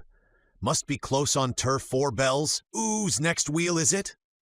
"It's all right, Plummer," I said, getting up from the chest on which I had been sitting. "I'll go along. It's my wheel, and it only wants a couple of minutes to 4 bells. Plummer sat down again, and I went out of the forecastle. Reaching the poop, I met Tammy on the lee side, pacing up and down. "Who's at the wheel?" I asked him in astonishment. "The second mate," he said in a shaky sort of voice. "He's waiting to be relieved. I'll tell you all about it as soon as I get a chance." I went on aft to the wheel. "Who's that?" the second inquired. "It's Jessup, sir," I answered. He gave me the course, and then, without another word, went forward along the poop. On the break, I heard him call Tammy's name, and then for some minutes he was talking to him, though what he was saying I could not possibly hear. For my part, I was tremendously curious to know why the second mate had taken the wheel. I knew that if it were just a matter of bad steering on Tammy's part, he would not have dreamt of doing such a thing. There had been something queer happening about which I had yet to learn. Of this I felt sure. Presently, the second mate left Tammy and commenced to walk the weather side of the deck. Once he came right aft, and stooping down, peered under the wheel box, but never addressed a word to me. Some time later, he went down the weather ladder onto the main deck. Directly afterwards, Tammy came running up to the lee side of the wheel box. "I've seen it again," he said, gasping with sheer nervousness. "What?" I said. "That thing," he answered. Then he leant across the wheel box and lowered his voice. "It came over the lee rail, up out of the sea," he added with an air of telling something unbelievable. I turned more towards him, but it was too dark to see his face with any distinctness. I felt suddenly husky. "My God!" I thought. And then I made a silly effort to protest, but he cut me short with a certain impatient hopelessness. "For God's sake, Jessup," he said, "do stow all that. It's no good. I must have someone to talk to, or I shall go dotty." I saw how useless it was to pretend any sort of ignorance. Indeed, really, I had known it all along and avoided the youngster on that very account, as you know. "Go on," I said. "I'll listen, but you'd better keep an eye for the second mate. He may pop up any minute." For a moment he said nothing, and I saw him peering stealthily about the poop. "Go on," I said. "You'd better make haste, or he'll be up before you're halfway through." "What was he doing at the wheel when I came up to relieve it? Why did he send you away from it?" "He didn't," Tammy replied, turning his face towards me. "I bunked away from it." "What for?" I asked. "Wait a minute," he answered, "and I'll tell you the whole business. You know the second mate sent me to the wheel after that." He nodded his head forward. "Yes," I said. Plus cent. Well, I'd been here about 10 minutes or a quarter of an hour, and I was feeling rotten about Williams and trying to forget it all and keep the ship on her course and all that, when, all at once, I happened to glance to leeward, and there I saw it climbing over the rail. My God, I didn't know what to do. The second mate was standing for'ard on the break of the poop, and I was here all by myself. I felt as if I were frozen stiff. When it came towards me, I let go of the wheel and yelled and bunked forward to the second mate. He caught hold of me and shook me, but I was so jolly frightened I couldn't say a word. I could only keep on pointing. The second kept asking me where, and then, all at once, I found I couldn't see the thing. I don't know whether he saw it. I'm not at all certain he did. He just told me to damn well get back to the wheel and stop making a damned fool of myself. I said out straight I wouldn't go. So he blew his whistle and sung out for someone to come aft and take it. Then he ran and got hold of the wheel himself. You know the rest. "You're quite sure it wasn't thinking about Williams made you imagine you saw something?" I said, more to gain a moment to think than because I believed that it was the case. "I thought you were going to listen to me, seriously," he said bitterly.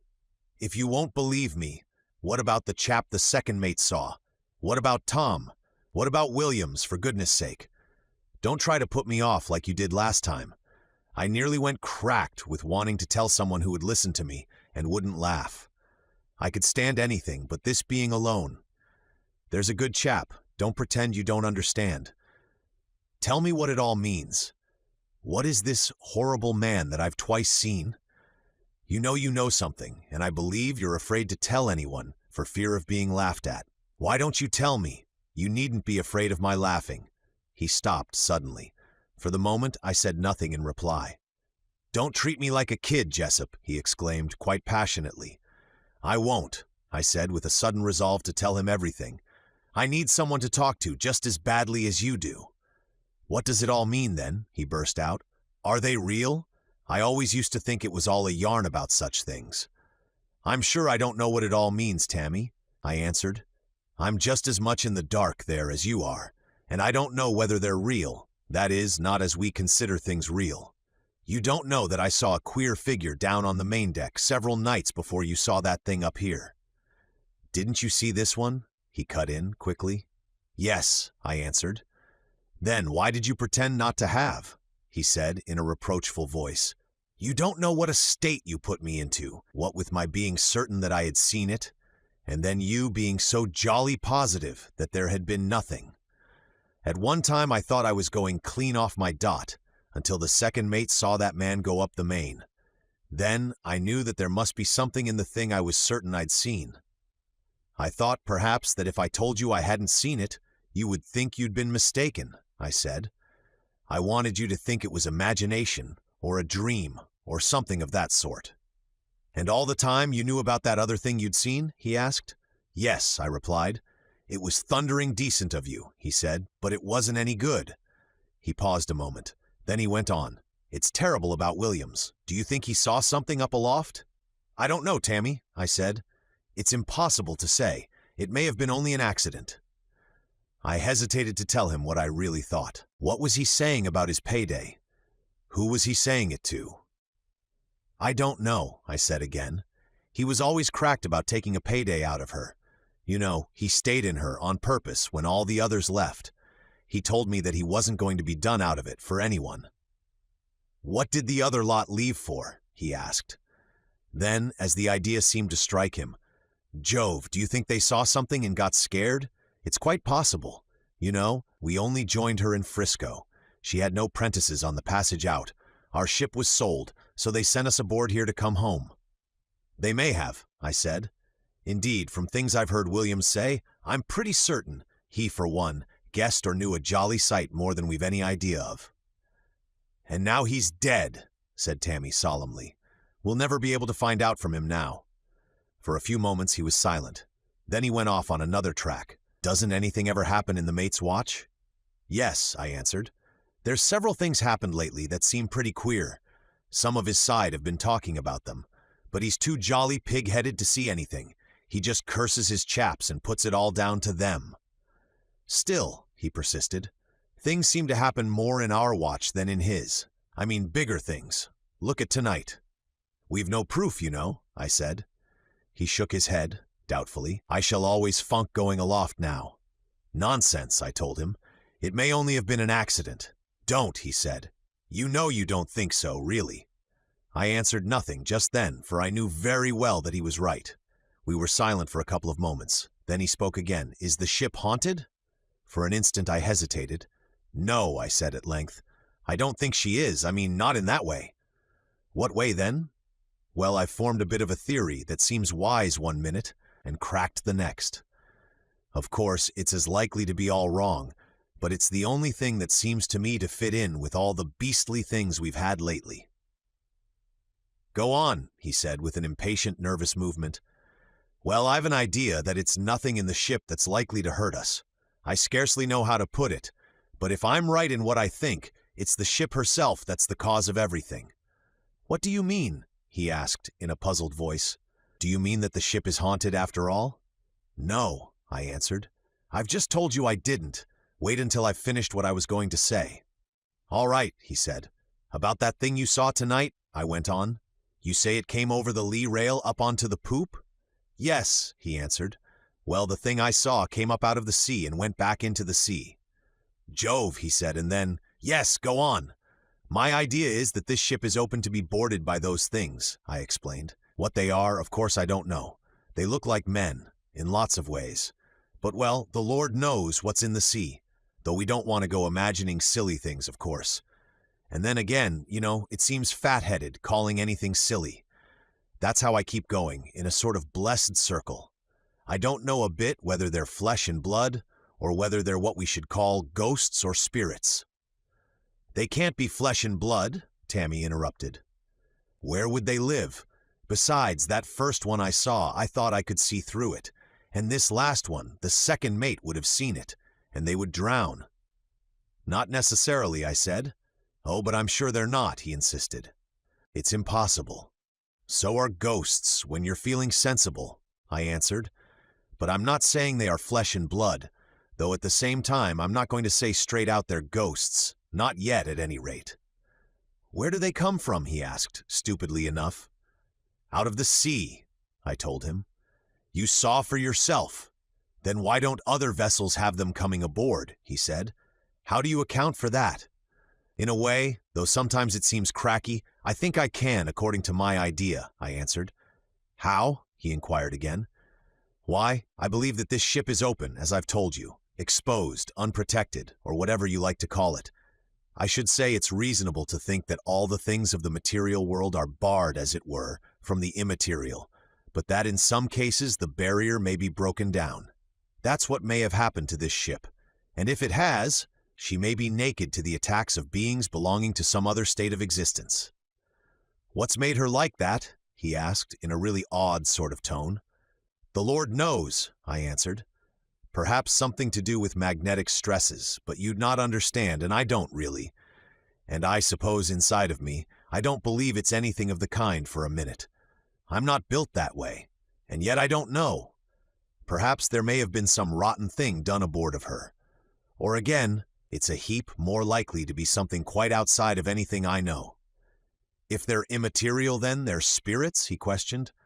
"I don't know," I said. "It's so hard to say what I really think, you know. I've got a queer idea that my headpiece likes to think good, but I don't believe my tummy believes it." "Go on," he said. "Well," I said, "suppose the Earth were inhabited by two kinds of life. We're one and they're the other." "Go on," he said. "Well," I said, "don't you see, in a normal state we may not be capable of appreciating the realness of the other, but they may be just as real and material to them as we are to us. Do you see?" Yes, he said. Go on. Well, I said, the Earth may be just as real to them as to us. I mean that it may have qualities as material to them as it has to us, but neither of us could appreciate the other's realness, or the quality of realness in the Earth which was real to the other. It's so difficult to explain. Don't you understand? Yes, he said. Go on. Well, if we were in what I might call a healthy atmosphere, they would be quite beyond our power to see or feel or anything. And the same with them, but the more we're like this, the more real and actual they could grow to us. See? That is, the more we should become able to appreciate their form of materialness. That's all. I can't make it any clearer. Then, after all, you really think they're ghosts or something of that sort? Tammy said.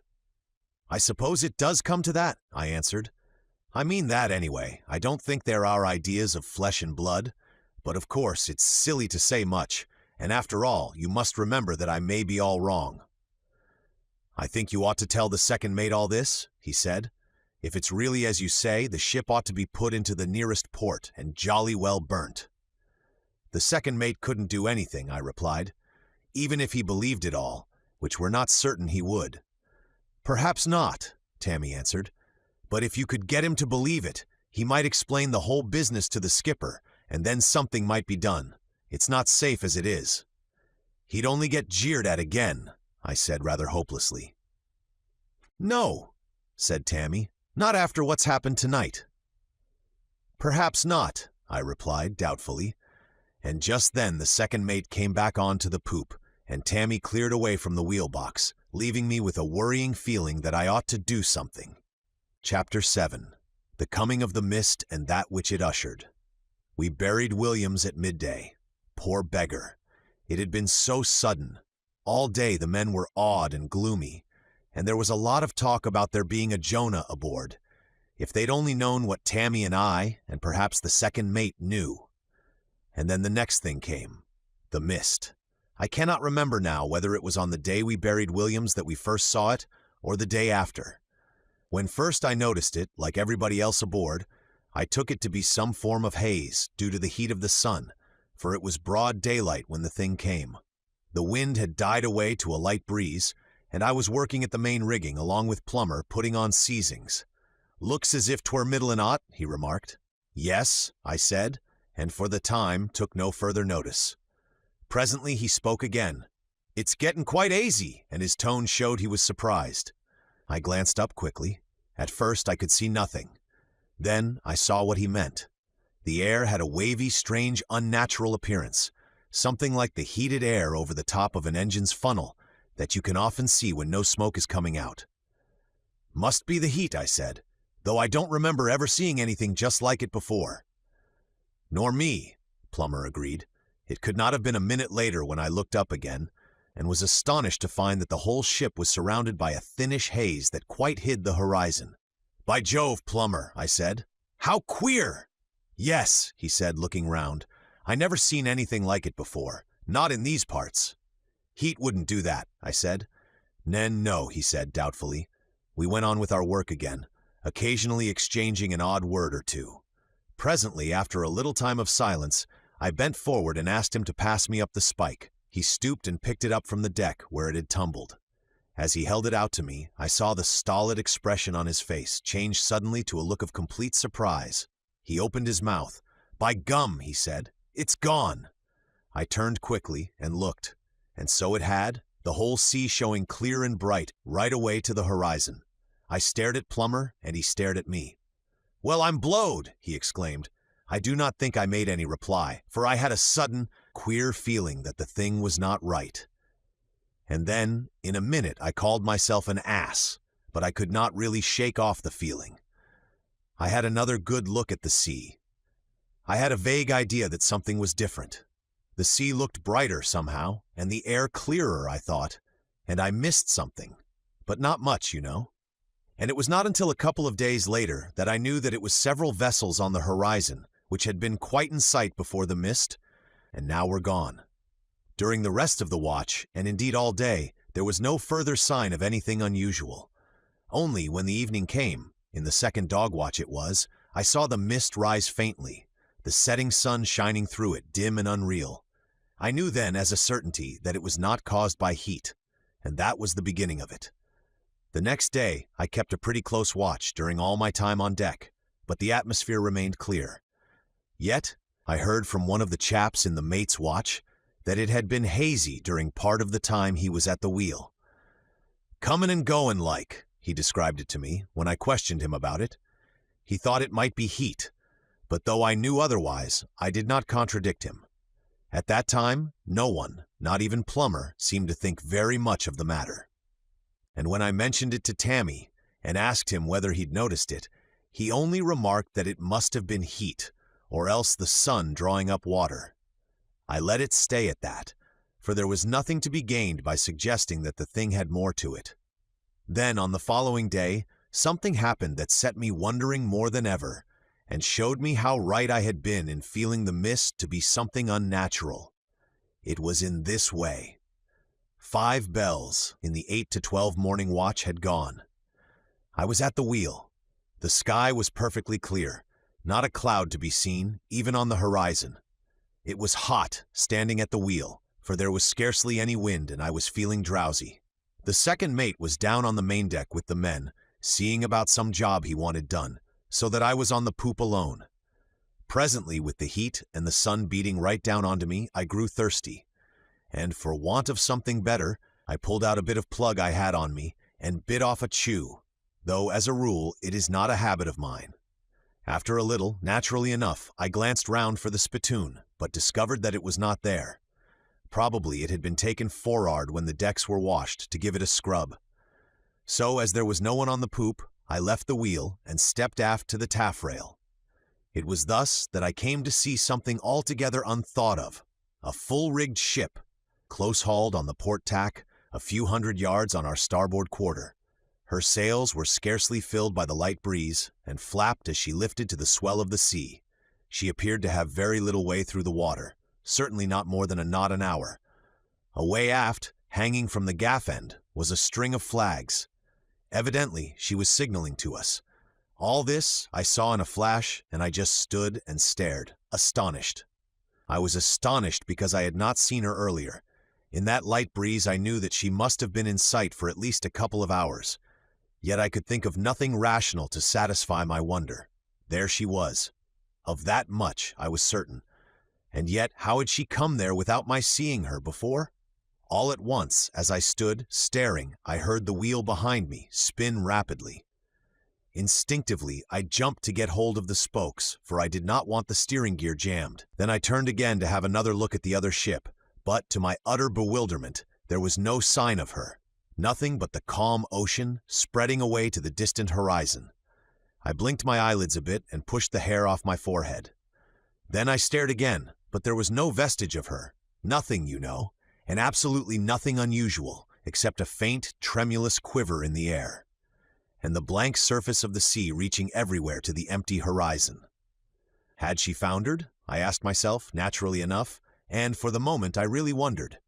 I searched round the sea for wreckage, but there was nothing, not even an odd hen coop or a piece of deck furniture, and so I threw away that idea as impossible. Then, as I stood, I got another thought, or perhaps an intuition, and I asked myself seriously whether this disappearing ship might not be in some way connected with the other queer things. It occurred to me then that the vessel I had seen was nothing real, and perhaps did not exist outside of my own brain. I considered the idea gravely.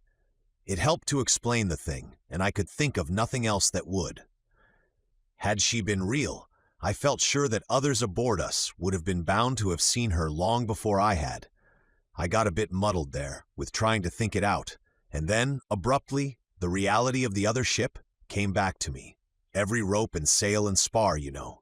And I remembered how she had lifted to the heave of the sea, and how the sails had flapped in the light breeze. And the string of flags, she had been signaling. At that last, I found it just as impossible to believe that she had not been real. I had reached to this point of irresolution, and was standing with my back partly turned to the wheel. I was holding it steady with my left hand while I looked over the sea to try to find something to help me to understand. All at once, as I stared, I seemed to see the ship again. She was more on the beam now. than on the quarter, but I thought little of that in the astonishment of seeing her once more.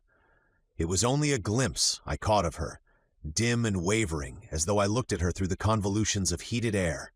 Then she grew indistinct and vanished again, but I was convinced now that she was real and had been in sight all the time if I could have seen her. That curious, dim, wavering appearance had suggested something to me. I remembered the strange, wavy look of the air a few days previously, just before the mist had surrounded the ship, and in my mind I connected the two. It was nothing about the other packet that was strange. The strangeness was with us. It was something that was about or invested our ship that prevented me, or indeed anyone else aboard, from seeing that other.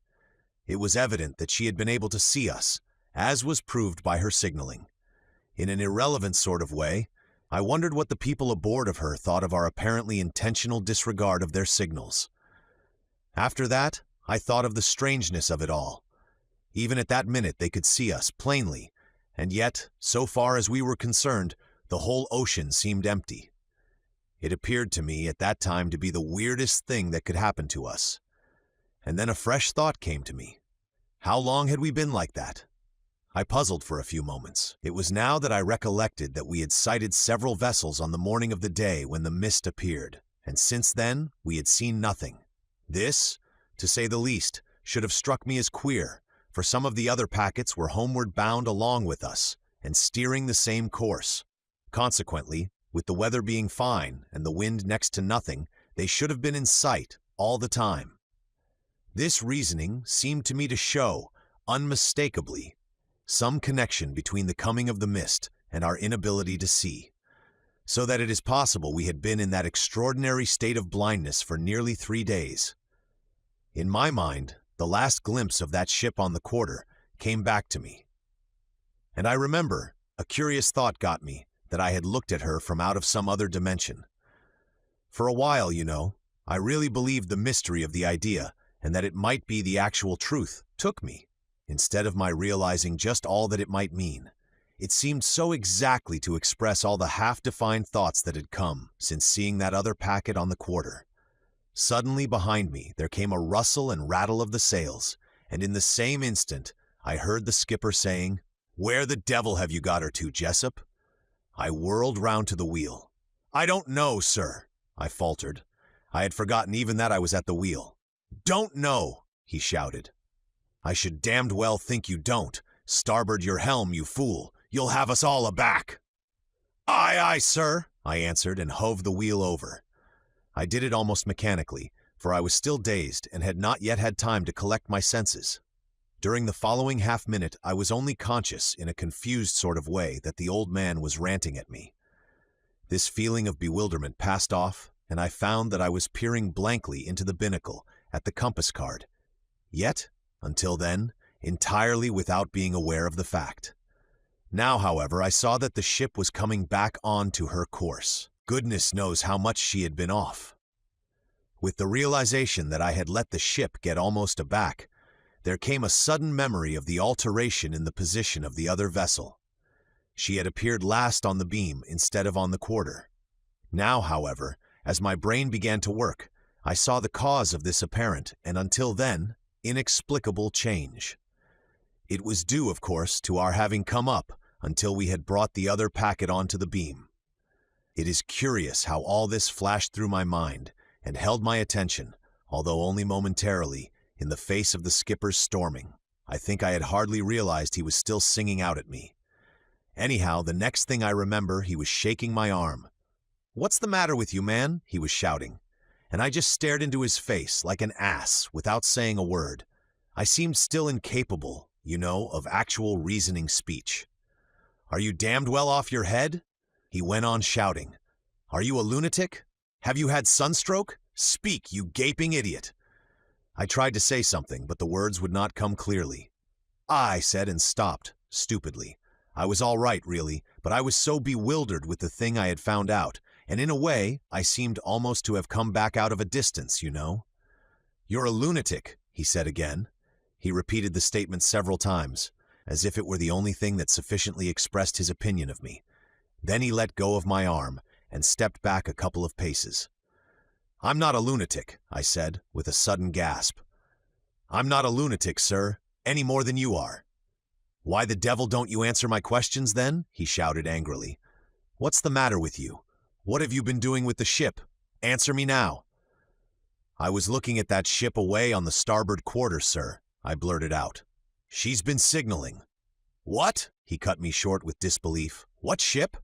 He turned quickly and looked over the quarter. Then he wheeled round to me again. "There's no ship. What do you mean by trying to spin up a cuffer like that?" "There is, sir," I answered. "It's out there," I pointed. "Hold your tongue," he said.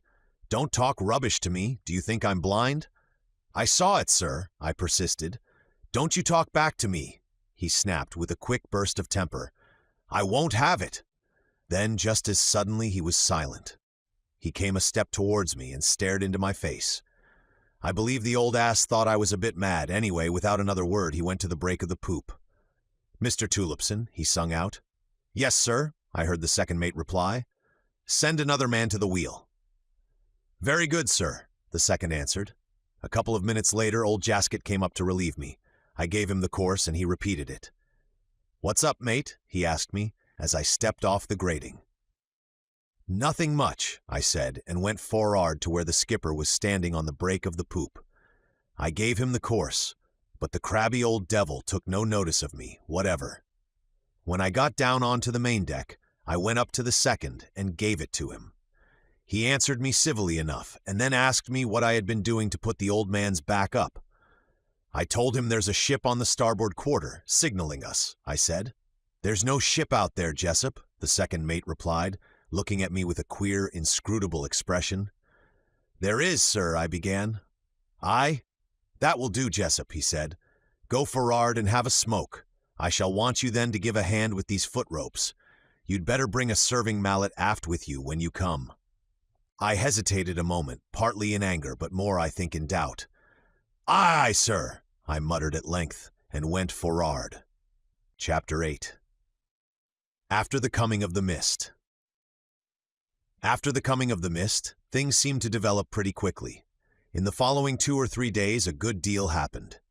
On the night of the day on which the skipper had sent me away from the wheel, it was our watch on deck from 8 o'clock to 12 and my lookout from 10 to 12. As I paced slowly to and fro across the forecastle head, I was thinking about the affair of the morning. At first, my thoughts were about the old man. I cursed him thoroughly to myself for being a pig-headed old fool, until it occurred to me that if I had been in his place and come on deck to find the ship almost aback, and the fellow at the wheel staring out across the sea, instead of attending to his business, I should most certainly have kicked up a thundering row. And then I had been an ass to tell him about the ship. I should never have done such a thing if I had not been a bit adrift. Most likely the old chap thought I was cracked. I ceased to bother my head about him, and fell to wondering why the second mate had looked at me so queerly in the morning. Did he guess more of the truth than I supposed? And if that were the case, why had he refused to listen to me? After that, I went to puzzling about the mist. I had thought a great deal about it during the day. One idea appealed to me very strongly. It was that the actual, visible mist was a materialized expression of an extraordinarily subtle atmosphere in which we were moving. Abruptly, as I walked backwards and forwards, taking occasional glances over the sea, which was almost calm, my eye caught the glow of a light out in the darkness. I stood still and stared. I wondered whether it was the light of a vessel.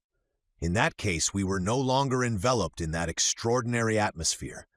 I bent forward and gave the thing my more immediate attention. I saw then that it was undoubtedly the green light of a vessel on our port bow. It was plain that she was bent on crossing our bows. What was more, she was dangerously near. The size and brightness of her light showed that. She would be close-hauled while we were going free, so that, of course, it was our place to get out of her way. Instantly, I turned and, putting my hands up to my mouth, hailed the second mate. "Light on the port bow, sir." The next moment his hail came back. "Whereabouts?" "He must be blind," I said to myself. "About 2 points on the bow, sir," I sung out. Then I turned to see whether she had shifted her position at all. Yet, when I came to look, there was no light visible. I ran forward to the bows and leant over the rail and stared, but there was nothing, absolutely nothing except the darkness all about us. For perhaps a few seconds I stood thus, and a suspicion swept across me that the whole business was practically a repetition of the affair of the morning. Evidently, the impalpable something that invested the ship had thinned for an instant, thus allowing me to see the light ahead. Now it had closed again. Yet whether I could see or not, I did not doubt the fact that there was a vessel ahead, and very close ahead too. We might run on top of her any minute. My only hope was that, seeing we were not getting out of her way, she had put her helm up so as to let us pass with the intention of then crossing under our stern. I waited pretty anxiously, watching and listening. Then, all at once, I heard steps coming along the deck, for'ard, and the Prentice, whose timekeeping it was, came up onto the forecastle head. "The second mate says he can't see any light, Jessup," he said, coming over to where I stood. "Whereabouts is it?" "I don't know," I answered. "I've lost sight of it myself. It was a green light, about a couple of points on the port bow. It seemed fairly close." "Perhaps their lamp's gone out," he suggested, after peering out pretty hard into the night for a minute or so. "Perhaps," I said. I did not tell him that the light had been so close that, even in the darkness, we should now have been able to see the ship herself. "You're quite sure it was a light, and not a star?" he asked doubtfully after another long stare. "Oh no," I said. "It may have been the moon now I come to think about it." "Don't rot," he replied. "It's easy enough to make a mistake. What shall I say to the second mate?" "Tell him it's disappeared, of course." "Where to?" he asked. "How the devil should I know?" I told him. "Don't ask silly questions." "All right, keep your rag in," he said, and went aft to report to the second mate. 5 minutes later, it might have been, I saw the light again. It was broad on the bow and told me plainly enough that she had up with her helm to escape being run down. I did not wait a moment, but sung out to the second mate that there was a green light about 4 points on the port bow. By Jove, it must have been a close shave. The light did not seem to be more than about 100 yards away. It was fortunate that we had not much way through the water. Now, I thought to myself, the second will see the thing, and perhaps Mr. Blooming Prentice will be able to give the star its proper name. Even as the thought came into my head, the light faded and vanished, and I caught the second mate's voice. "Where away?" he was singing out. "It's gone again, sir," I answered. A minute later I heard him coming along the deck. He reached the foot of the starboard ladder. "Where are you, Jessup?" he inquired. "Here, sir," I said, and went to the top of the weather ladder. He came up slowly onto the forecastle head. "What's this you've been singing out about a light?" he asked. "Just point out exactly where it was you last saw it." This I did, and he went over to the port rail and stared away into the night, but without seeing anything. "It's gone, sir," I ventured to remind him.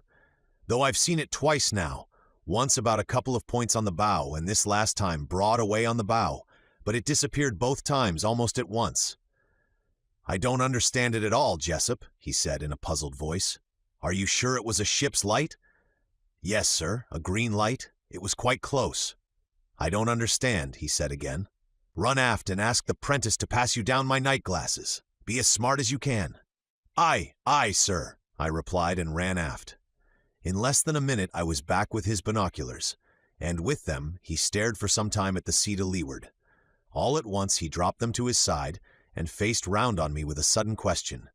"Where's she gone to? If she shifted her bearing as quickly as all that, she must be precious close. We should be able to see her spars and sails, or her cabin light, or her binnacle light, or something." "It's queer, sir," I assented. "Damned queer," he said. "So damned queer that I'm inclined to think you've made a mistake." "No, sir, I'm certain it was a light." "Where's the ship, then?" he asked. "I can't say, sir. That's just what's been puzzling me." The second said nothing in reply, but took a couple of quick turns across the forecastle head, stopping at the port rail and taking another look to leeward through his night glasses. Perhaps a minute he stood there. Then, without a word, he went down the lee ladder and away aft along the main deck to the poop. "He's jolly well puzzled," I thought to myself, "or else he thinks I've been imagining things." Either way, I guessed he'd think that. In a little, I began to wonder whether, after all, he had any idea of what might be the truth. One minute, I would feel certain he had, and the next, I was just as sure that he guessed nothing. I got one of my fits of asking myself whether it would not have been better to have told him everything. It seemed to me that he must have seen sufficient to make him inclined to listen to me. And yet, I could not by any means be certain. I might only have been making an ass of myself in his eyes, or set him thinking I was dotty. I was walking about the forecastle head, feeling like this, when I saw the light for the third time. It was very bright and big, and I could see it move as I watched. This again showed me that it must be very close. Surely, I thought, the second mate must see it now for himself. I did not sing out this time, right away. I thought I would let the second see for himself that I had not been mistaken. Besides, I was not going to risk its vanishing again, the instant I had spoken. For quite half a minute I watched it, and there was no sign of its disappearing. Every moment I expected to hear the second mate's hail, showing that he had spotted it at last, but none came. I could stand it no longer, and I ran to the rail, on the after part of the forecastle head. Green light a little abaft the beam? "Sir!" I sung out at the top of my voice, but I had waited too long. Even as I shouted, the light blurred and vanished. I stamped my foot and swore. The thing was making a fool of me, yet I had a faint hope that those aft had seen it just before it disappeared, but this I knew was vain. Directly I heard the second's voice. "Light be damned!" he shouted. Then he blew his whistle, and one of the men ran aft, out of the forecastle, to see what it was he wanted. "Whose next lookout is it?" I heard him ask. "Jaskett, sir." "Then tell Jaskett to relieve Jessup at once. Do you hear?" "Yes, sir," said the man, and came forward. In a minute, Jaskett stumbled up onto the forecastle head. "What's up, mate?" he asked sleepily. "It's that fool of a second mate," I said savagely. "I've reported a light to him 3 times, and because the blind fool can't see it, he's sent you up to relieve me." "Where is it, mate?" he inquired. He looked round at the dark sea. "I don't see no light," he remarked after a few moments. "No," I said, "it's gone." "Eh?" he inquired. "It's gone," I repeated irritably. He turned and regarded me silently through the dark. "I'd go and have a sleep, mate," he said at length. "I've been that way meself. There's nothing like a snooze when yer gets like that."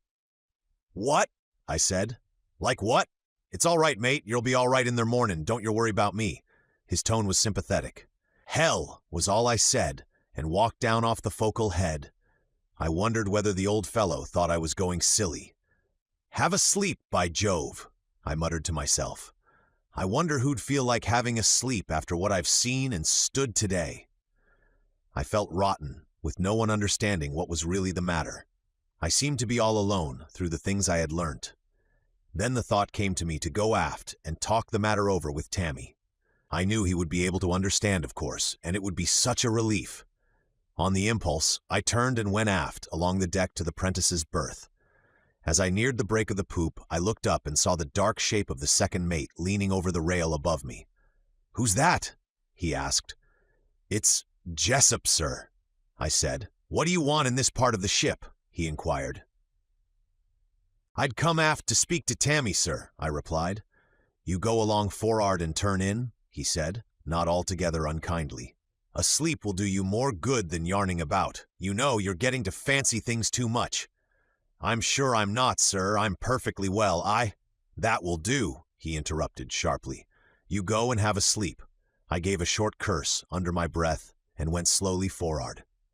I was getting maddened with being treated as if I were not quite sane. "By God," I said to myself, "wait till the fools know what I know.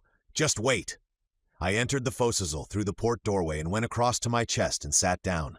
I felt angry and tired and miserable. Quoin and Plummer were sitting close by, playing cards and smoking. Stubbins lay in his bunk, watching them, and also smoking. As I sat down, he put his head forward over the bunk board and regarded me in a curious, meditative way.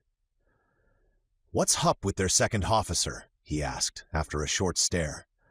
I looked at him, and the other 2 men looked up at me.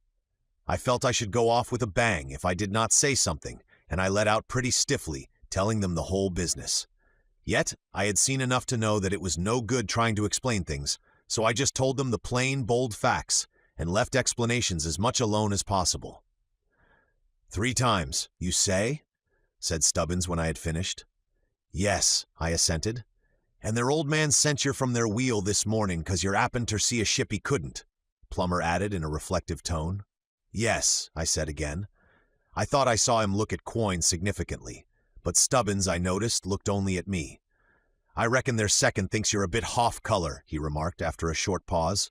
The second mate's a fool, I said with some bitterness. A confounded fool.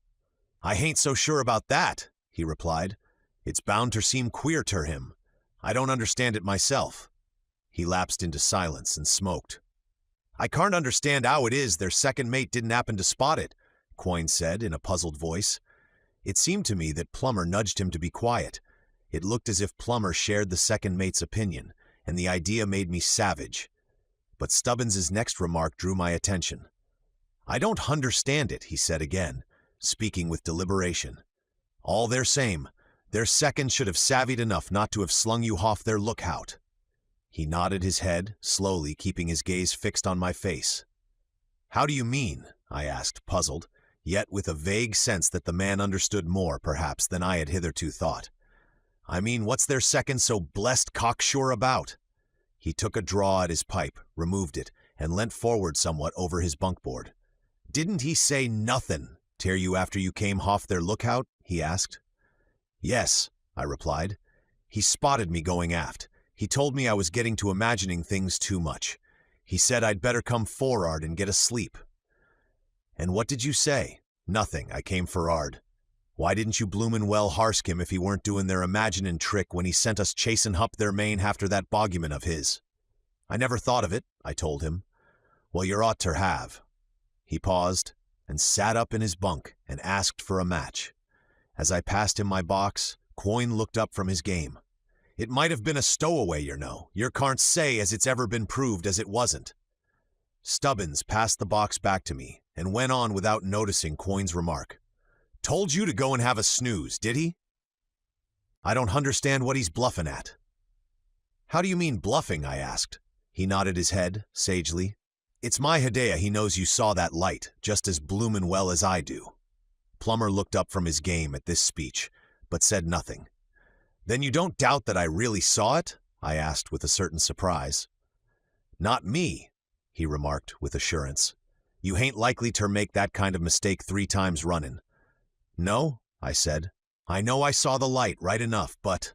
I hesitated a moment. It's blessed queer. It is blessed queer, he agreed. It's damned queer, and there's a lot of other damn queer things happening aboard this packet lately. He was silent for a few seconds. Then he spoke suddenly. It's not natural, I'm damned sure of that much.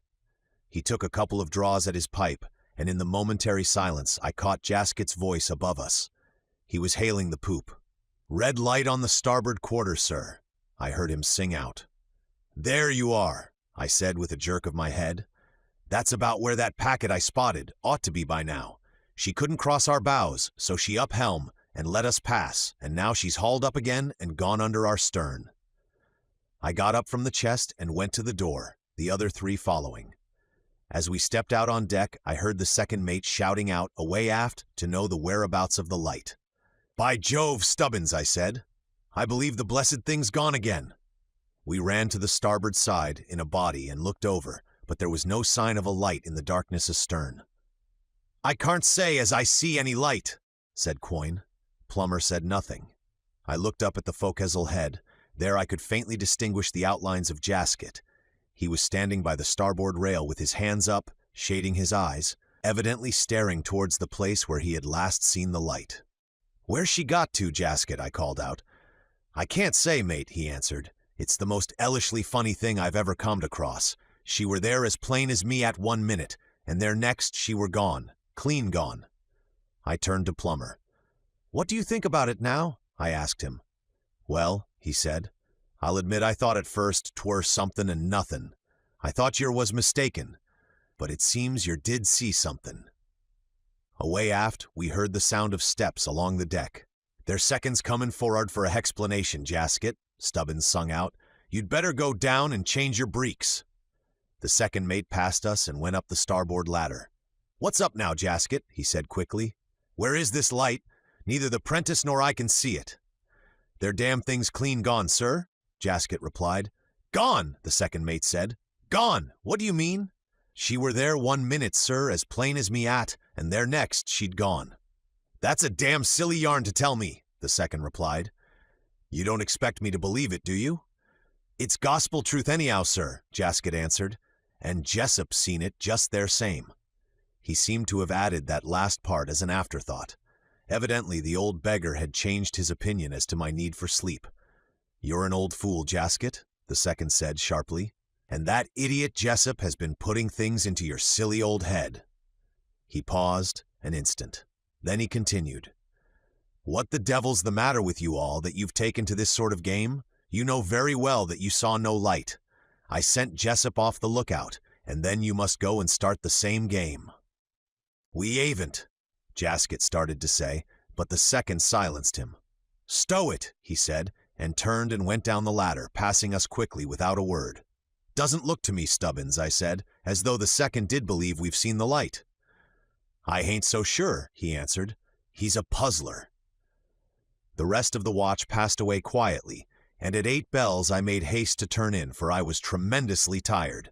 When we were called again for the 4 to 8 watch on deck, I learnt that one of the men in the mate's watch had seen a light soon after we had gone below, and had reported it, only for it to disappear immediately. This, I found, had happened twice, and the mate had got so wild, being under the impression that the man was playing the fool, that he had nearly came to blows with him, finally ordering him off the lookout and sending another man up in his place. If this last man saw the light, he took good care not to let the mate know, so that the matter had ended there. And then on the following night, before we had ceased to talk about the matter of the vanishing lights, something else occurred that temporarily drove from my mind all memory of the mist and the extraordinary blind atmosphere it had seemed to usher. Chapter 9. The Man Who Cried for Help. It was, as I have said, on the following night that something further happened, and it brought home pretty vividly to me, if not to any of the others, the sense of a personal danger aboard. We had gone below for the 8 to 12 watch, and my last impression of the weather at 8 o'clock was that the wind was freshening. There had been a great bank of cloud rising astern, which had looked as if it were going to breeze up still more. At 11:45, when we were called for our 12 to 4 watch on deck, I could tell at once by the sound that there was a fresh breeze blowing. At the same time, I heard the voices of the men on the other watch, singing out as they hauled on the ropes. I caught the rattle of canvas in the wind, and guessed that they were taking the royals off her. I looked at my watch, which I always kept hanging in my bunk. It showed the time to be just after the quarter, so that, with luck, we should escape having to go up to the sails. I dressed quickly and then went to the door to look at the weather.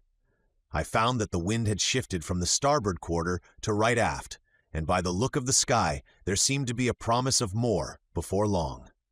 Up aloft, I could make out faintly the fore and mizzen royals flapping in the wind. The main had been left for a while longer. In the fore riggings, Jacobs, the ordinary seaman in the mate's watch, was following another of the men aloft to the sail. The mate's 2 Prentices were already up at the mizzen. Down on deck, the rest of the men were busy clearing up the ropes. I went back to my bunk and looked at my watch. The time was only a few minutes off 8 bells, so I got my oilskins ready, for it looked like rain outside. As I was doing this, Jock went to the door for a look. "What's it doing, Jock?" Tom asked, getting out of his bunk hurriedly. "I'm thinking maybe it's going to blow a wee and you'll be needing your oilskins," Jock answered. When 8 bells went and we mustered aft for roll call, there was a considerable delay, owing to the mate refusing to call the roll until Tom, who as usual had only turned out of his bunk at the last minute, came aft to answer his name. When at last he did come, the second and the mate joined in giving him a good dressing down for a lazy sower, so that several minutes passed before we were on our way for'ard again. This was a small enough matter in itself, and yet really terrible in its consequence to one of our number, for, just as we reached the fore rigging, there was a shout aloft, loud above the noise of the wind, and the next moment something crashed down into our midst with a great slogging thud, something bulky and weighty, that struck full upon Jock, so that he went down with a loud, horrible, ringing ugh, and never said a word.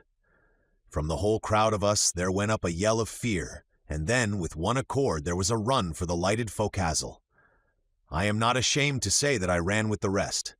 A blind, unreasoning fright had seized me, and I did not stop to think.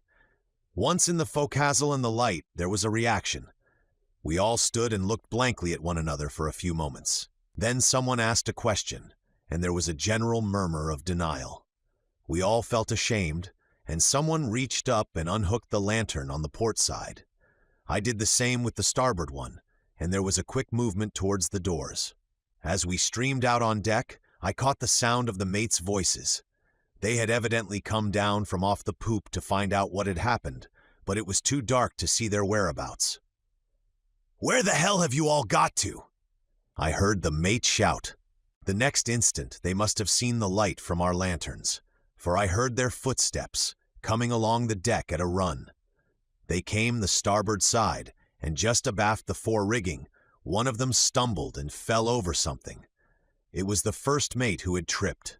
I knew this by the cursing that came directly afterwards. He picked himself up, and apparently without stopping to see what manner of thing it was that he had fallen over, made a rush to the pinrail. The second mate ran into the circle of light thrown by our lanterns and stopped, dead, eyeing us doubtfully.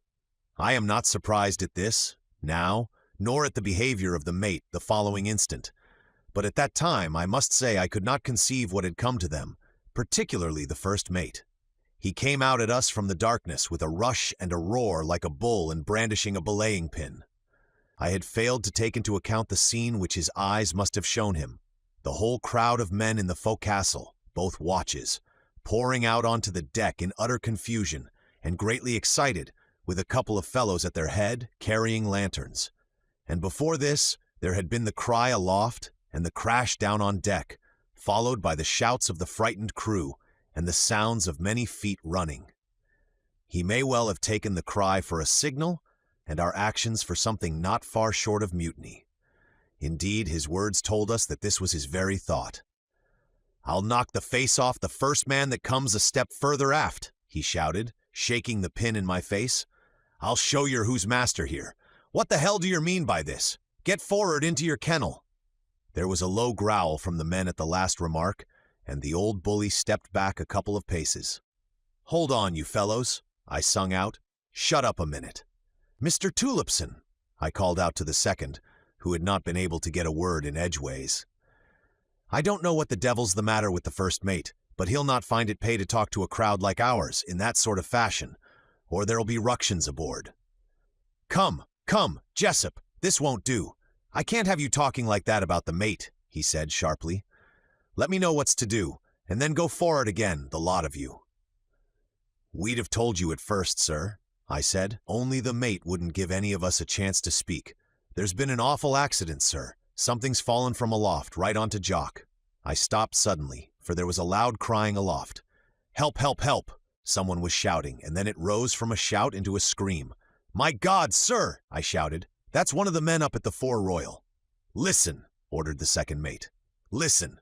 Even as he spoke, it came again, broken and as it were in gasps. "Help! Oh, God! Help! Help!" Abruptly, Stubbins's voice struck in. "Hup with us, lads! By God, hup with us!" And he made a spring into the fore rigging. I shoved the handle of the lantern between my teeth and followed. Plummer was coming, but the second mate pulled him back. "That's sufficient," he said. "I'm going," and he came up after me. We went over the foretop, racing like fiends.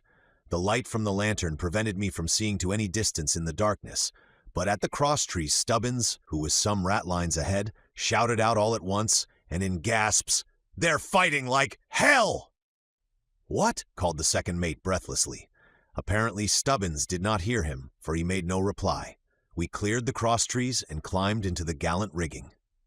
The wind was fairly fresh up there, and overhead there sounded the flap of sailcloth flying in the wind. But since we had left the deck, there had been no other sound from above. Now abruptly there came again a wild crying from the darkness over us. A strange, wild medley it was of screams for help, mixed up with violent, breathless curses. Beneath the royal yard, Stubbins halted and looked down to me. "Hurry up with the lantern, Jessup," he shouted, catching his breath between the words. "There'll be murder done in a minute!" I reached him and held the light up for him to catch. He stooped and took it from me. Then, holding it above his head, he went a few ratlines higher. In this manner, he reached to a level with the royal yard. From my position, a little below him, the lantern seemed but to throw a few straggling, flickering rays along the spar. Yet they showed me something. My first glance had been to windward, and I had seen at once that there was nothing on the weather yard arm. From there, my gaze went to leeward. Indistinctly, I saw something upon the yard that clung, struggling. Stubbins bent towards it with the light. Thus I saw it more clearly. It was Jacobs, the ordinary seaman. He had his right arm tightly round the yard. With the other, he appeared to be fending himself from something on the other side of him, and further out upon the yard. At times, moans and gasps came from him, and sometimes curses. Once, as he appeared to be dragged partly from his hold, he screamed like a woman. His whole attitude suggested stubborn despair. I can scarcely tell you how this extraordinary sight affected me. I seemed to stare at it without realizing that the affair was a real happening. During the few seconds which I had spent staring and breathless, Stubbins had climbed round the after side of the mast, and now I began again to follow him. From his position below me, the second had not been able to see the thing that was occurring on the yard, and he sung out to me to know what was happening. "It's Jacob, sir," I called back. "He seems to be fighting with someone to lord of him. I can't see very plainly yet." Stubbins had got round onto the lee foot rope, and now he held the lantern up, peering, and I made my way quickly alongside of him. The second mate followed, but instead of getting down onto the foot rope, he got on the yard and stood there holding on to the tie. He sung out for one of us to pass him up the lantern, which I did, Stubbins handing it to me. The second held it out at arm's length so that it lit up the lee part of the yard. The light showed through the darkness as far as to where Jacob struggled so weirdly. Beyond him, nothing was distinct. There had been a moment's delay while we were passing the lantern up to the second mate. Now, however, Stubbins and I moved out slowly along the foot rope. We went slowly, but we did well to go at all, with any show of boldness, for the whole business was so abominably uncanny. It seems impossible to convey truly to you the strange scene on the royal yard. You may be able to picture it yourselves. The second mate standing upon the spar, holding the lantern, his body swaying with each roll of the ship, and his head craned forward as he peered along the yard. On our left, Jacobs, mad, fighting, cursing, praying, gasping, and outside of him, shadows in the night. The second mate spoke abruptly. "Hold on a moment," he said. Then, "Jacobs," he shouted. "Jacobs, do you hear me?" There was no reply, only the continual gasping and cursing. "Go on," the second mate said to us, "but be careful. Keep a tight hold." He held the lantern higher, and we went out cautiously. Stubbins reached the ordinary and put his hand on his shoulder with a soothing gesture. "Steady hon now, Jacobs," he said. "Steady hon." At his touch, as though by magic, the young fellow calmed down, and Stubbins, reaching round him, grasped the jackstay on the other side. "Get a hold of him your side, Jessup," he sung out. "I'll get this side." This I did, and Stubbins climbed round him. "There hain't no one here," Stubbins called to me, but his voice expressed no surprise. "What?" sung out the second mate. "No one there. Where's Svensson, then?" I did not catch Stubbins' reply, for suddenly it seemed to me that I saw something shadowy at the extreme end of the yard out by the lift. I stared. It rose up on the yard, and I saw that it was the figure of a man. It grasped at the lift and commenced to swarm up quickly. It passed diagonally above Stubbins's head and reached down a vague hand and arm. "Look out, Stubbins!" I shouted. "Look out!" "What's up now?" he called in a startled voice. At the same instant, his cap went whirling away to leeward. "Damn the wind!" he burst out. Then all at once, Jacobs, who had only been giving an occasional moan, commenced to shriek and struggle. "Hold fast onto him," Stubbins yelled. "He'll be throwing himself off the yard." I put my left arm round the ordinary's body, getting hold of the jackstay on the other side. Then I looked up. Above us, I seemed to see something dark and indistinct that moved rapidly up the lift. "Keep tight hold of him," "While I get a gasket," I heard the second mate sing out. A moment later, there was a crash, and the light disappeared. "Damn, and set fire to the sail!" shouted the second mate. I twisted round somewhat and looked in his direction. I could dimly make him out on the yard. He had evidently been in the act of getting down onto the foot rope when the lantern was smashed. From him, my gaze jumped to the lee rigging. It seemed that I made out some shadowy thing stealing down through the darkness, but I could not be sure, and then in a breath it had gone. "Anything wrong, sir?" I called out. "Yes," he answered. "I've dropped the lantern. The blessed sail knocked it out of my hand."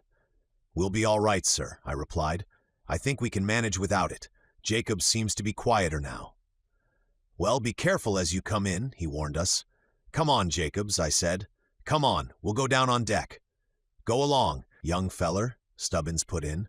"You're right now. We'll take care of you." And we started to guide him along the yard. He went willingly enough, though without saying a word. He seemed like a child. Once or twice he shivered, but said nothing. We got him into the lee rigging. Then, one going beside him and the other keeping below, we made our way slowly down on deck.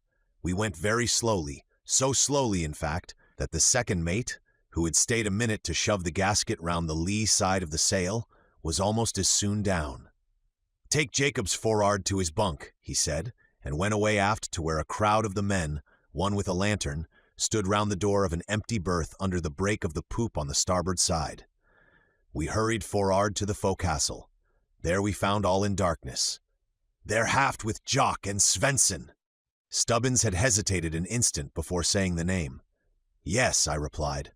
"That's what it must have been, right enough." "I kind of knew it all their time," he said. I stepped in through the doorway and struck a match. Stubbins followed, guiding Jacobs before him, and together we got him into his bunk. We covered him up with his blankets, for he was pretty shivery. Then we came out. During the whole time he had not spoken a word. As we went aft, Stubbins remarked that he thought the business must have made him a bit dotty. "It's driven him clean barmy," he went on. "He don't understand a word that's said ter him." "He may be different in the morning," I answered. As we neared the poop and the crowd of waiting men, he spoke again. "They've put 'em hinter their second's hempty berth." "Yes," I said. "Poor beggars." We reached the other men, and they opened out and allowed us to get near the door.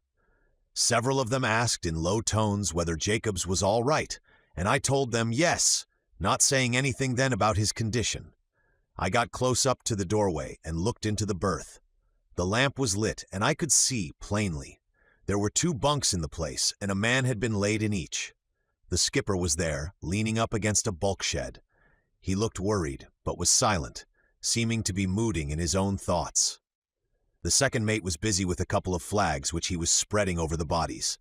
The first mate was talking, evidently telling him something, but his tone was so low that I caught his words only with difficulty. It struck me that he seemed pretty subdued. I got parts of his sentences in patches, as it were. "Broken," I heard him say. "And the Dutchman?" "I've seen him," the second mate said shortly. "2 straight off the reel," said the mate. 3 in." The second made no reply. "Of course you're no accident," the first mate went on. "Is it?" the second said in a queer voice. I saw the mate glance at him in a doubtful sort of way, but the second was covering poor old Jock's dead face and did not appear to notice his look. "It," the mate said and stopped. After a moment's hesitation, he said something further that I could not catch, but there seemed a lot of funk in his voice. The second mate appeared not to have heard him. At any rate, he made no reply, but bent and straightened out a corner of the flag over the rigid figure in the lower bunk. There was a certain niceness in his action which made me warm towards him. "He's white," I thought to myself. Out loud I said, "We've put Jacobs into his bunk, sir." The mate jumped, then whizzed round and stared at me as though I had been a ghost. The second mate turned also, but before he could speak, the skipper took a step towards me. "Is he all right?" he asked. "Well, sir," I said, "he's a bit queer, but I think it's possible he may be better after a sleep." "I hope so, too," he replied, and stepped out on deck. He went towards the starboard poop ladder, walking slowly. The second went and stood by the lamp, and the mate, after a quick glance at him, came out and followed the skipper up on to the poop. It occurred to me then, like a flash, that the man had stumbled upon a portion of the truth. This accident coming so soon after that other. It was evident that, in his mind, he had connected them. I recollected the fragments of his remarks to the second mate. Then those many minor happenings that had cropped up at different times and at which he had sneered. I wondered whether he would begin to comprehend their significance, their beastly, sinister significance. Ah, Mr. Bullymate, I thought to myself, you're in for a bad time if you've begun to understand. Abruptly, my thoughts jumped to the vague future before us. God help us, I muttered. The second mate, after a look round, turned down the wick of the lamp and came out, closing the door after him. Now, you men, he said to the mate's watch, get for'ard. We can't do anything more. You'd better go and get some sleep. Aye, aye, sir, they said in a chorus. Then, as we all turned to go for'ard, he asked if anyone had relieved the lookout. No, sir, answered Quoin. Is it yours? The second asked. Yes, sir, he replied. Hurry up and relieve him then, the second said. Aye, aye, sir, the man answered, and went for'ard with the rest of us. As we went, I asked Plummer who was at the wheel. Tom, he said. As he spoke, several spots of rain fell, and I glanced up at the sky. It had become thickly clouded. Looks as if it were going to breeze up, I said. Yes, he replied. We'll be shortening her down for long. Maybe an all-hands job, I remarked. Yes, he answered again. 'Twon't be no use their turning in if it is. The man who was carrying the lantern went into the forecastle, and we followed. Where's there one belonging to our side? Plummer asked. Got smashed upstairs, answered Stubbins. How were that? Plummer inquired. Stubbins hesitated. The second mate dropped it, I replied. The sail hit it or something. The men in the other watch seemed to have no immediate intention of turning in, but sat in their bunks and around on the chests. There was a general lighting of pipes, in the midst of which there came a sudden moan from one of the bunks in the forepart of the forecastle, a part that was always a bit gloomy, and was more so now, on account of our having only one lamp. What's that? Asked one of the men belonging to the other side. Shh, said Stubbins. It's him. Who? Inquired Plummer. Jacobs? Yes, I replied. Poor devil. What were happening when you got hup there? Asked the man on the other side, indicating with a jerk of his head the fore royal. Before I could reply, Stubbins jumped up from his sea chest. There's second mate's whistling, he said. Come on, and he ran out on deck. Plummer, Jasket, and I followed quickly. Outside it had started to rain pretty heavily. As we went, the second mate's voice came to us through the darkness. Stand by the main royal clewlines and buntlines, I heard him shout, and the next instant came the hollow thudder of the sail as he started to lower away. In a few minutes we had it hauled up. Up and furl it, a couple of you, he sung out. I went towards the starboard rigging. Then I hesitated. No one else had moved. The second mate came among us. Come on now, lads, he said. Make a move. It's got to be done. I'll go, I said. If someone else will come. Still, no one stirred and no one answered. Tammy came across to me. I'll come, he volunteered in a nervous voice. No, by God, no, said the second mate abruptly. He jumped into the main rigging himself. Come along, Jessup, he shouted. I followed him, but I was astonished. I had fully expected him to get onto the other fellow's tracks like a ton of bricks. It had not occurred to me that he was making allowances. I was simply puzzled then. But afterwards it dawned upon me. No sooner had I followed the second mate than, straightway, Stubbins, Plummer, and Jasket came up after us at a run. About halfway to the maintop, the second mate stopped and looked down. Who's that coming up below you, Jessup? He asked. Before I could speak, Stubbins answered, It's me, sir, and Plummer and Jasket. Who the devil told you to come now? Go straight down, the lot of you. We're comin' hup ter keep you company, sir, was his reply. At that, I was confident of a burst of temper from the second, and yet, for the second time within a couple of minutes, I was wrong. Instead of cursing Stubbins, he, after a moment's pause, went on up the rigging, without another word, and the rest of us followed. We reached the Royal and made short work of it. Indeed, there were sufficient of us to have eaten it. When we had finished, I noticed that the second mate remained on the yard until we were all in the rigging. Evidently, he had determined to take a full share of any risk there might be. But I took care to keep pretty close to him so as to be on hand if anything happened. Yet we reached the deck again without anything having occurred. I have said without anything having occurred, but I am not really correct in this, for as the second mate came down over the crosstrees, he gave a short, abrupt cry. "Anything wrong, sir?" I asked. "No," he said. "Nothing. I banged my knee." And yet now I believe he was lying. For that same watch, I was to hear men giving just such cries, but God knows they had reason enough. Chapter 10, Hands That Plucked. Directly we reached the deck, the second mate gave the order, "Mizzen to gallant clewlines and buntlines," and led the way up onto the poop. He went and stood by the halyards, ready to lower away. As I walked across to the starboard clewline, I saw that the old man was on deck, and as I took hold of the rope, I heard him sing out to the second mate, "Call all hands to shorten sail, Mr. Tulipson." "Very good, sir," the second mate replied. Then he raised his voice. "Go for'ard, you Jessup, and call all hands to shorten sail. You'd better give them a call in the bosun's place as you go." "Aye, sir," I sung out and hurried off. As I went, I heard him tell Tammy to go down and call the mate. Reaching the forecastle, I put my head in through the starboard doorway and found some of the men beginning to turn in. "It's all hands on deck, shorten sail," I sung out. I stepped inside. "Just what I said," grumbled one of the men. "They don't damn well think we're going aloft tonight, after what's happened?" asked another. "We've been up to the main royal," I answered. "The second mate went with us." "What?" said the first man. "Their second mate hisself?" "Yes," I replied. "The whole blooming watch went up." "And what happened?" he asked. "Nothing," I said. "Nothing at all. We just made a mouthful apiece of it and came down again." "All the same," remarked the second man, "I don't fancy going now upstairs after what's happened." "Well," I replied, "it's not a matter of fancy. We've got to get the sail off her or there'll be a mess. One of the Prentices told me the glass is falling." "Come along, boys. We've got ter do it," said one of the older men, rising from a chest at this point. "What's it doing outside, mate?" "Raining," I said. "You'll want your oilskins." I hesitated a moment before going on deck again. From the bunk forward among the shadows, I had seemed to hear a faint moan. "Poor beggar," I thought to myself. Then the old chap who had last spoken broke in upon my attention. "It's all right, mate," he said rather testily. "You needn't wait. We'll be out in a minute." "That's all right. I wasn't thinking about you lot," I replied, and walked for'ard to Jacob's bunk. Some time before, he had rigged up a pair of curtains cut out of an old sack to keep off the draught. These someone had drawn, so that I had to pull them aside to see him. He was lying on his back, breathing in a queer, jerky fashion. I could not see his face plainly, but it seemed rather pale in the half-light. "Jacobs," I said, "Jacobs, how do you feel now?" But he made no sign to show that he had heard me. And so, after a few moments, I drew the curtains to again and left him.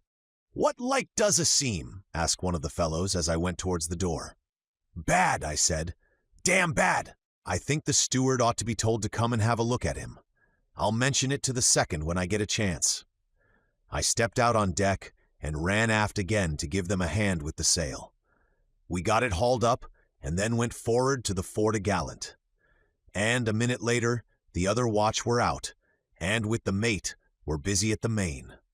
By the time the main was ready for making fast, we had the fore hauled up, so that now all three t'gallants were in the ropes and ready for stowing. Then came the order, "Up aloft and furl." "Up with you, lads," the second mate said. "Don't let's have any hanging back this time." Away aft by the main, the men in the mate's watch seemed to be standing in a clump by the mast, but it was too dark to see clearly. I heard the mate start to curse. Then there came a growl, and he shut up. "Be handy, men, be handy," the second mate sung out. At that, Stubbins jumped into the rigging. "Come hon," he shouted. "We'll have their bloomin' sail fast and down on deck again before they're started." Plummer followed, then Jasket, I, and Quoin, who had been called down off the lookout to give a hand. "That's the style, lads," the second sung out encouragingly. Then he ran aft to the mate's crowd. I heard him and the mate talking to the men, and presently, when we were going over the foretop, I made out that they were beginning to get into the rigging. I found out afterwards that as soon as the second mate had seen them off the deck, he went up to the mizzen t'gallant along with the 4 Prentices. On our part, we made our way slowly aloft, keeping one hand for ourselves and the other for the ship as you can fancy. In this manner we had gone as far as the cross trees, at least Stubbins, who was first, had, when all at once he gave out just another such cry as Chapter 10, Hands That Plucked. Directly we reached the deck, the second mate gave the order, mizzen to gallant clewlines and buntlines, and led the way up onto the poop. He went and stood by the halyards, ready to lower away. As I walked across to the starboard clewline, I saw that the old man was on deck, and as I took hold of the rope, I heard him sing out to the second mate, "Call all hands to shorten sail, Mr. Tulipson." "Very good, sir," the second mate replied. Then he raised his voice. "Go for'ard, you Jessup, and call all hands to shorten sail. You'd better give them a call in the boatswain's place as you go." "Aye, sir," I sung out and hurried off.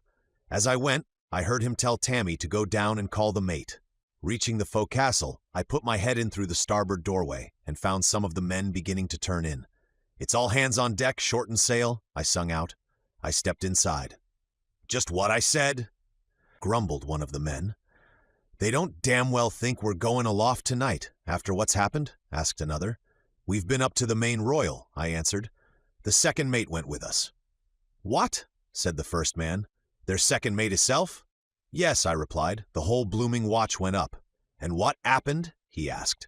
"Nothing," I said. "Nothing at all. We just made a mouthful apiece of it and came down again." "All the same," remarked the second man, "I don't fancy going now upstairs after what's happened."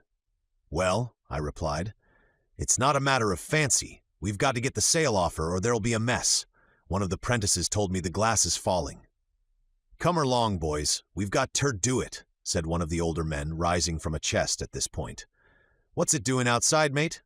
"Raining," I said. "You'll want your oilskins."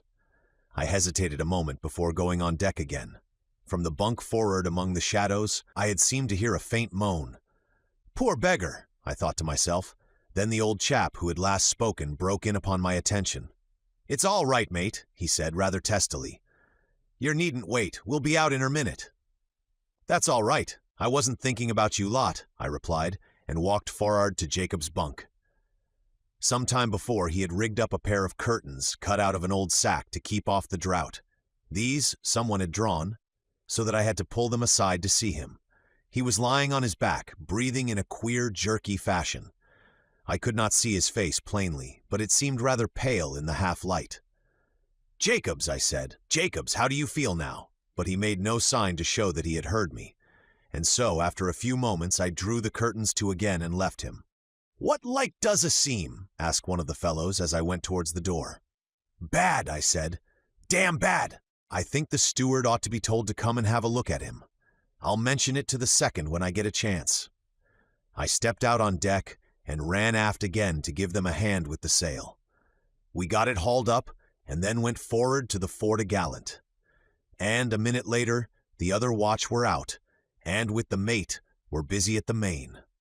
By the time the main was ready for making fast, we had the fore hauled up, so that now all three t'gallants were in the ropes and ready for stowing. Then came the order, "Up aloft and furl." "Up with you, lads," the second mate said. "Don't let's have any hanging back this time." Away aft by the main, the men in the mate's watch seemed to be standing in a clump by the mast, but it was too dark to see clearly. I heard the mate start to curse. Then there came a growl, and he shut up. "Be handy, men, be handy," the second mate sung out. At that, Stubbins jumped into the rigging. "Come hon," he shouted. "We'll have their bloomin' sail fast and down on deck again before they're started." Plummer followed, then Jasket, I, and Quoin, who had been called down off the lookout to give a hand. "That's the style, lads," the second sung out encouragingly. Then he ran aft to the mate's crowd. I heard him and the mate talking to the men, and presently, when we were going over the foretop, I made out that they were beginning to get into the rigging. I found out afterwards that as soon as the second mate had seen them off the deck, he went up to Chapter 11, the search for Stubbins. In a confused way, I was conscious that the skipper and the mates were down among us, trying to get us into some state of calmness. Eventually they succeeded, and we were told to go aft to the saloon door, which we did in a body. Here the skipper himself served out a large tot of rum to each of us. Then at his orders the second mate called the roll. He called over the mate's watch first?" And everyone answered. Then he came to ours, and he must have been much agitated, for the first name he sung out was Jock's. Among us there came a moment of dead silence, and I noticed the wail and moan of the wind aloft and the flap-flap of the 3 unfurled togallonsals. The second mate called the next name hurriedly. "Jasket," he sung out. "Sir," Jasket answered. "Quoin." "Yes, sir." "Jessup." "Sir," I replied. "Stubbins." There was no answer. "Stubbins," again called the second mate. Again there was no reply. "Is Stubbins here? Anyone?" The second's voice sounded sharp and anxious. There was a moment's pause. Then one of the men spoke. "He's not here, sir." "Who saw him last?" the second asked. Plummer stepped forward into the light that streamed through the saloon doorway. He had on neither coat nor cap, and his shirt seemed to be hanging about him in tatters. "It were me, sir," he said. The old man, who was standing next to the second mate, took a pace towards him and stopped and stared, but it was the second who spoke. "Where?" he asked. "'E were just above me in the cross-trees when—" The man broke off short. "Yes, yes," the second mate replied. Then he turned to the skipper. "Someone will have to go up, sir, and see." He hesitated. "But," said the old man and stopped. The second mate cut in. "I shall go up for one, sir," he said quietly. Then he turned back to the crowd of us. "Tammy," he sung out, "get a couple of lamps out of the lamp locker." "Aye, aye, sir," Tammy replied and ran off. "Now," said the second mate, addressing us, "I want a couple of men to jump aloft along with me and take a look for Stubbins." Not a man replied. I would have liked to step out and offer, but the memory of that horrible clutch was with me, and for the life of me I could not summon up the courage. "Come, come, men," he said. "We can't leave him up there. We shall take lanterns. Who'll come now?" I walked out to the front. I was in a horrible funk, but for very shame I could not stand back any longer.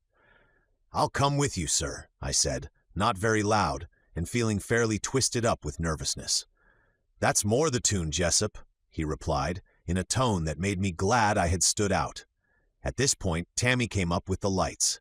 He brought them to the second, who took one, and told him to give the other to me. The second mate held his light above his head, and looked round at the hesitating men.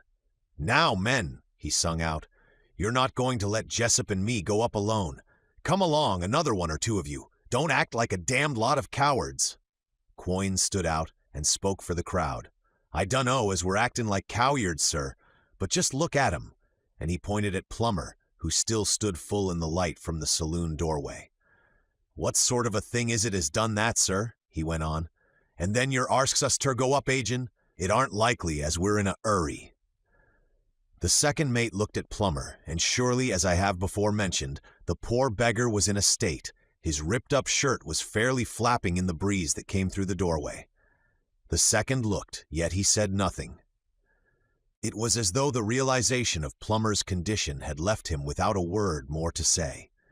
It was Plummer himself who finally broke the silence. "I'll come with yer, sir," he said. "Only yer ought ter 'ave more light than them 2 lanterns. 'Twon't be no use unless we has plenty air light." The man had grit, and I was astonished at his offering to go, after what he must have gone through.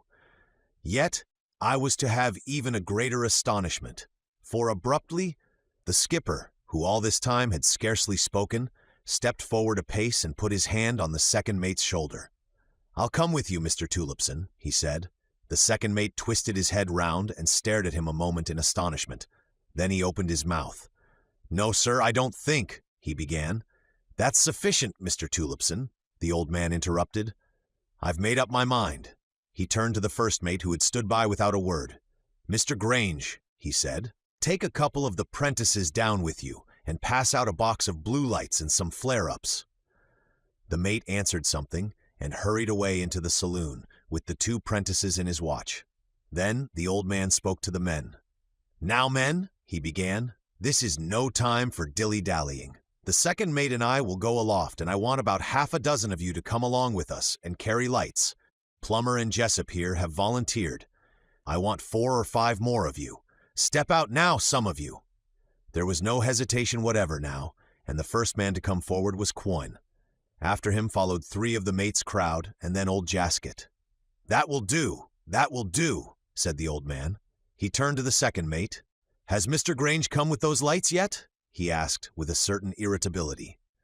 "Here, sir," said the first mate's voice behind him in the saloon doorway. He had the box of blue lights in his hands, and behind him came the two boys carrying the flares. The skipper took the box from him with a quick gesture and opened it. "Now, one of you men, come here," he ordered. One of the men in the mate's watch ran to him. He took several of the lights from the box and handed them to the man. "See here," he said. "When we go aloft, you get into the foretop and keep one of these going all the time. Do you hear?" "Yes, sir," replied the man. "You know how to strike them?" the skipper asked abruptly. "Yes, sir," he answered. The skipper sung out to the second mate, "Where's that boy of yours, Tammy, Mr. Tulipson?" "Here, sir," said Tammy, answering for himself. The old man took another light from the box. "Listen to me, boy," he said. "Take this and stand by on the for'ard deck house. When we go aloft, you must give us a light until the man gets his going in the top. You understand?" "Yes, sir," answered Tammy and took the light. "1 minute," said the old man, and stooped and took a second light from the box. "Your first light may go out before we're ready. You'd better have another in case it does." Tammy took the second light and moved away. "Those flares all ready for lighting there, Mr. Grange?" the captain asked. "All ready, sir," replied the mate. The old man pushed one of the blue lights into his coat pocket and stood upright.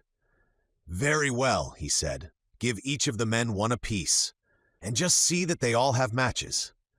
He spoke to the men particularly. "As soon as we are ready, the other 2 men in the mate's watch will get up into the cranolines and keep their flares going there. Take your paraffin tins with you. When we reach the upper topsail, Quoin and Jasket will get out on the yardarms and show their flares there. Be careful to keep your lights away from the sails. Plummer and Jessup will come up with the second mate and myself. Does every man clearly understand?" "Yes, sir," said the men in a chorus. A sudden idea seemed to occur to the skipper, and he turned and went through the doorway into the saloon. In about a minute, he came back and handed something to the second mate that shone in the light from the lanterns. I saw that it was a revolver, and he held another in his other hand, and this I saw him put into his side pocket. The second mate held the pistol a moment, looking a bit doubtful. "I don't think, sir," he began, but the skipper cut him short. "You don't know," he said. "Put it in your pocket." Then he turned to the first mate. "You will take charge of the deck, Mr. Grange, while we're aloft," he said. "Aye, sir," the mate answered, and sung out to one of his prentices to take the blue light box back into the cabin. The old man turned and led the way forward. As we went, the light from the 2 lanterns shone upon the decks, showing the litter of the topgallant gear. The ropes were foul of one another in a regular bunch of buffers. This had been caused, I suppose, by the crowd trampling over them in their excitement when they reached the deck. And then suddenly, as though the sight had waked me up to a more vivid comprehension, it came to me new and fresh, how damn strange was the whole business. I got a little touch of despair and asked myself what was going to be the end of all these beastly happenings. You can understand? Abruptly, I heard the skipper shouting, away forward. He was singing out to Tammy to get up onto the house with his blue light. We reached the fore-rigging, and the same instant, the strange, ghastly flare of Tammy's blue light burst out into the night, causing every rope, sail, and spar to jump out weirdly. I saw now that the second mate was already in the starboard rigging with his lantern. He was shouting to Tammy to keep the drip from his light clear of the staysail, which was stowed upon the house. Then, from somewhere on the port side, I heard the skipper shout to us to hurry. "Smartly now, you men," he was saying. "Smartly now!" The man who had been told to take up a station in the foretop was just behind the second mate. Plummer was a couple of ratlines lower. I caught the old man's voice again. "Where's Jessup with that other lantern?" I heard him shout. "Here, sir," I sung out. "Bring it over this side," he ordered. "You don't want the 2 lanterns on one side." I ran round the foreside of the house. Then I saw him. He was in the rigging and making his way smartly aloft. One of the mate's watch and Quoin were with him. This I saw as I came round the house. Then I made a jump, gripped the sheer pole, and swung myself up onto the rail. And then, all at once, Tammy's blue light went out, and there came, what seemed by contrast, pitchy darkness. I stood where I was, one foot on the rail and my knee upon the sheer pole. The light from my lantern seemed no more than a sickly yellow glow against the gloom, and higher, some 40 or 50 feet, and a few rat lines below the futtock rigging on the starboard side, there was another glow of yellowness in the night. Apart from these, all was blackness. And then from above, high above, there wailed down through the darkness a weird, sobbing cry. What it was I do not know, but it sounded horrible. The skipper's voice came down, jerkily. "Smartly with that light, boy," he shouted, and the blue glare blazed out again, almost before he had finished speaking. I stared up at the skipper. He was standing where I had seen him before the light went out, and so were the two men. As I looked, he commenced to climb again. I glanced across to starboard. Jasket and the other man in the mate's watch were about midway between the deck of the house and the foretop. Their faces showed extraordinary pale in the dead glare of the blue light. Higher, I saw the second mate in the futtock rigging, holding his light up over the edge of the top. Then he went further and disappeared. The man with the blue lights followed and also vanished from view. On the port side, and more directly above me, the skipper's feet were just stepping out of the futtock shrouds. At that, I made haste to follow. Then suddenly, when I was close under the top, there came from above me the sharp flare of a blue light, and almost in the same instant, Tammy's went out. I glanced down at the decks. They were filled with flickering, grotesque shadows cast by the dripping light above. A group of the men stood by the port galley door, their faces upturned and pale and unreal under the gleam of the light. Then I was in the futtock rigging, and a moment afterwards, standing in the top beside the old man. He was shouting to the men who had gone out on the crinoline. It seemed that the man on the port side was bungling, but at last, nearly a minute after the other man had lit his flare, he got going. In that time, the man in the top had lit his second blue light, and we were ready to get into the topmast rigging. First, however, the skipper leant over the after side of the top and sung out to the first mate to send a man up onto the forecastle head with a flare. The mate replied, and then we started again, the old man leading. Fortunately, the rain had ceased, and there seemed to be no increase in the wind. Indeed, if anything, there appeared to be rather less. Yet what there was drove the flames of the flare-ups out into occasional, twisting serpents of fire at least a yard long. About halfway up the topmast rigging, the second mate sung out to the skipper to know whether Plummer should light his flare. But the old man said he had better wait until we reached the crosstrees, as then he could get out away from the gear to where there would be less danger of setting fire to anything. We neared the crosstrees, and the old man stopped and sung out to me to pass him the lantern by coin. A few ratlines more, and both he and the second mate stopped almost simultaneously, holding their lanterns as high as possible and peered up into the darkness. "See any signs of him, Mr. Tulipson?" the old man asked. "No, sir," replied the second. "Not a sign." He raised his voice. "Stubbins," he sung out. "Stubbins, are you there?" We listened, but nothing came to us beyond the blowing moan of the wind, and the flap, flap of the bellying topgallant above. The second mate climbed over the crosstrees, and Plummer followed. The man got out by the royal backstay and lit his flare. By its light we could see plainly, but there was no vestige of Stubbins so far as the light went. "Get out onto the yardarms with those flares, you two men," shouted the skipper. "Be smart now. Keep them away from the sail." The men got on to the foot ropes, Quoin on the port, and Jasket on the starboard side. By the light from Plummer's flare, I could see them clearly as they lay out upon the yard. It occurred to me that they went gingerly, which is no surprising thing.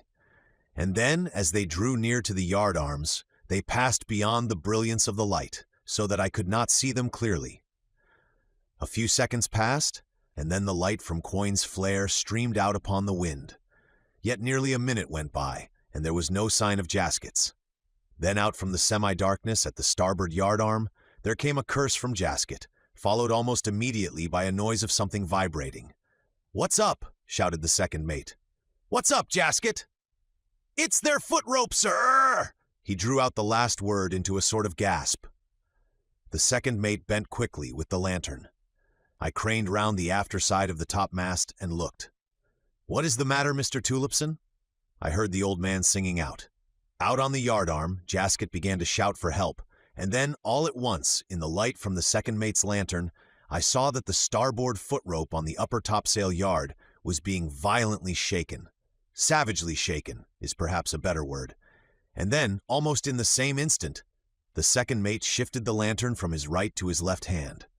He put the right into his pocket and brought out his gun with a jerk. He extended his hand and arm as though pointing at something a little below the yard.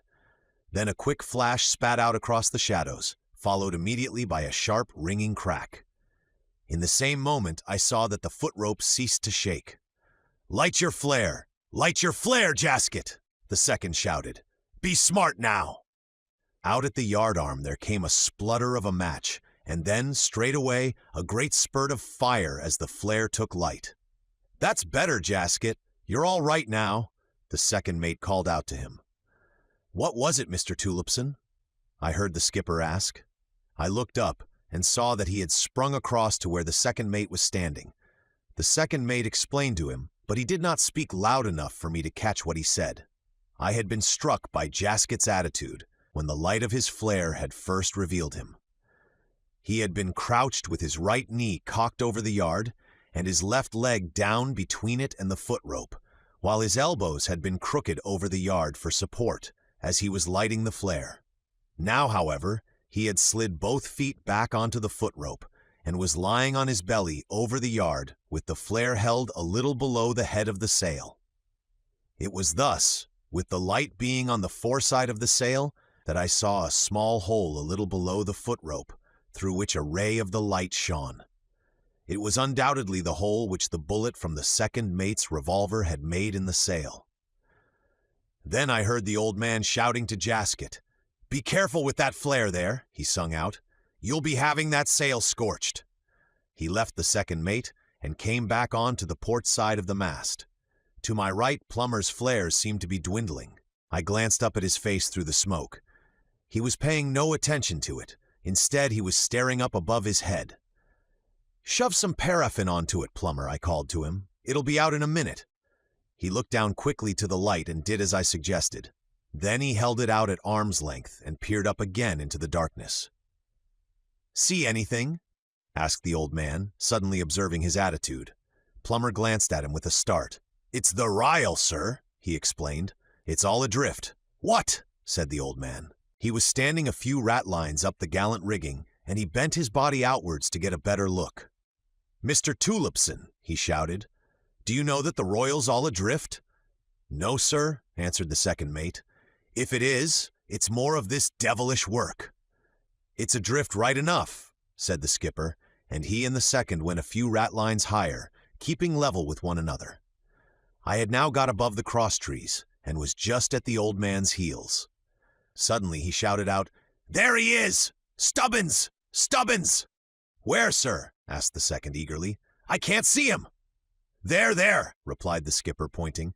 I leant out from the rigging and looked up along his back in the direction his finger indicated.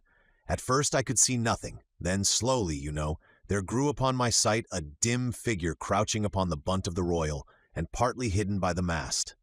I stared, and gradually it came to me that there was a couple of them, and further out upon the yard, a hump that might have been anything, and was only visible indistinctly amid the flutter of the canvas. "Stubbins," the skipper sung out. "Stubbins, come down out of that, do you hear me?" But no one came, and there was no answer.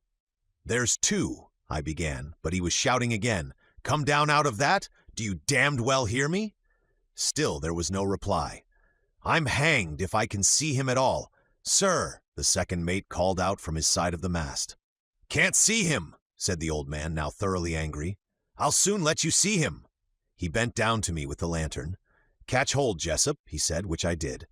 Then he pulled the blue light from his pocket, and as he was doing so, I saw the second peek round the back side of the mast at him. Evidently, in the uncertain light, he must have mistaken the skipper's action, for all at once, he shouted out in a frightened voice, "Don't shoot, sir! For God's sake, don't shoot!"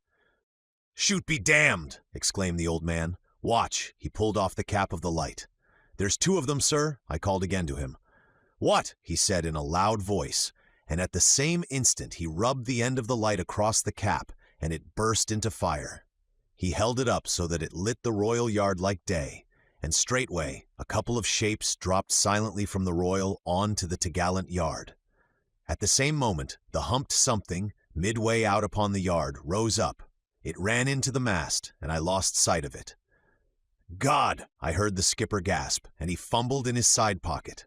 I saw the two figures, which had dropped onto the topgallant, run swiftly along the yard, one to the starboard and the other to the port yard arms. On the other side of the mast, the second mate's pistol cracked out twice, sharply. Then, from over my head, the skipper fired twice, and then again, but with what effect I could not tell. Abruptly, as he fired his last shot, I was aware of an indistinct something gliding down the starboard royal backstay. It was descending full upon Plummer, who, all unconscious of the thing, was staring towards the topgallant yard. "Look out above you, Plummer!" I almost shrieked. "What? Where?" he called, and grabbed at the stay, and waved his flare excitedly. Down on the upper topsail yard, Coyne's and Jaskett's voices rose simultaneously, and in the identical instant their flares went out. Then Plummer shouted, and his light went utterly. There were left only the two lanterns and the blue light held by the skipper, and that, a few seconds afterwards, finished and died out.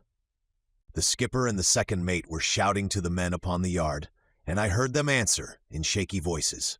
Out on the crosstrees, I could see by the light from my lantern that Plummer was holding in a dazed fashion to the backstay. "Are you all right, Plummer?" I called. "Yes," he said, after a little pause, and then he swore. "Come in off that yard, you men!" The skipper was singing out. "Come in! Come in!" Down on deck I heard someone calling, but could not distinguish the words. Above me, pistol in hand, the skipper was glancing about uneasily. "Hold up that light, Jessup," he said. "I can't see." Below us, the men got off the yard into the rigging. "Down on deck with you," ordered the old man, "as smartly as you can." "Come in off there, Plummer," sung out the second mate. "Get down with the others." "Down with you, Jessup," said the skipper, speaking rapidly. "Down with you." I got over the crosstrees, and he followed. On the other side, the second mate was level with us. He had passed his lantern to Plummer, and I caught the glint of his revolver in his right hand. In this fashion, we reached the top. The man who had been stationed there with the blue lights had gone. Afterwards, I found that he went down on deck as soon as they were finished. There was no sign of the man with the flare on the starboard crinoline. He also, I learnt later, had slid down one of the backstays onto the deck only a very short while before we reached the top. He swore that a great black shadow of a man had come suddenly upon him from aloft. When I heard that, I remembered the thing I had seen descending upon Plummer. Yet the man who had gone out upon the port crinoline, the one who had bungled with the lighting of his flare, was still where we had left him, though his light was burning now but dimly. "Come in out of that, you!" the old man sung out. "Smartly now, and get down on deck." "Aye, aye, sir," the man replied, and started to make his way in. The skipper waited until he had got into the main rigging, and then he told me to get down out of the top. He was in the act of following, when all at once there rose a loud outcry on deck, and then came the sound of a man screaming. "Get out of my way, Jessup!" the skipper roared, and swung himself down alongside of me. I heard the second mate shout something from the starboard rigging. Then we were all racing down as hard as we could go. I had caught a momentary glimpse of a man running from the doorway on the port side of the forecastle. In less than half a minute we were upon the deck, and among a crowd of the men who were grouped round something.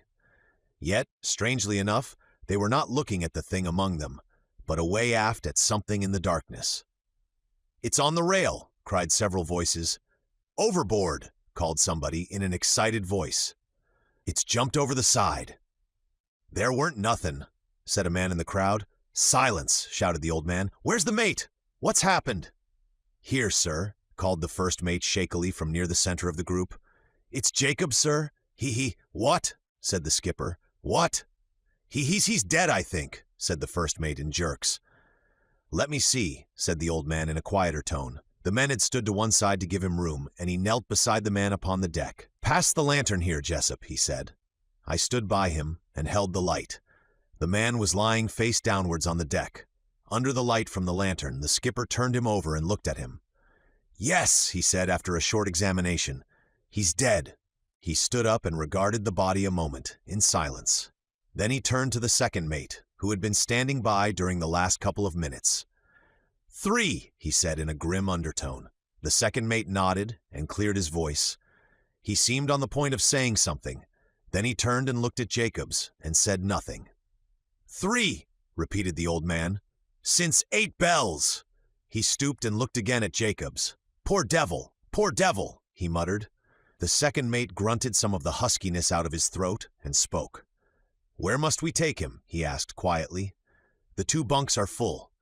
"You'll have to put him down on the deck by the lower bunk," replied the skipper. As they carried him away, I heard the old man make a sound that was almost a groan.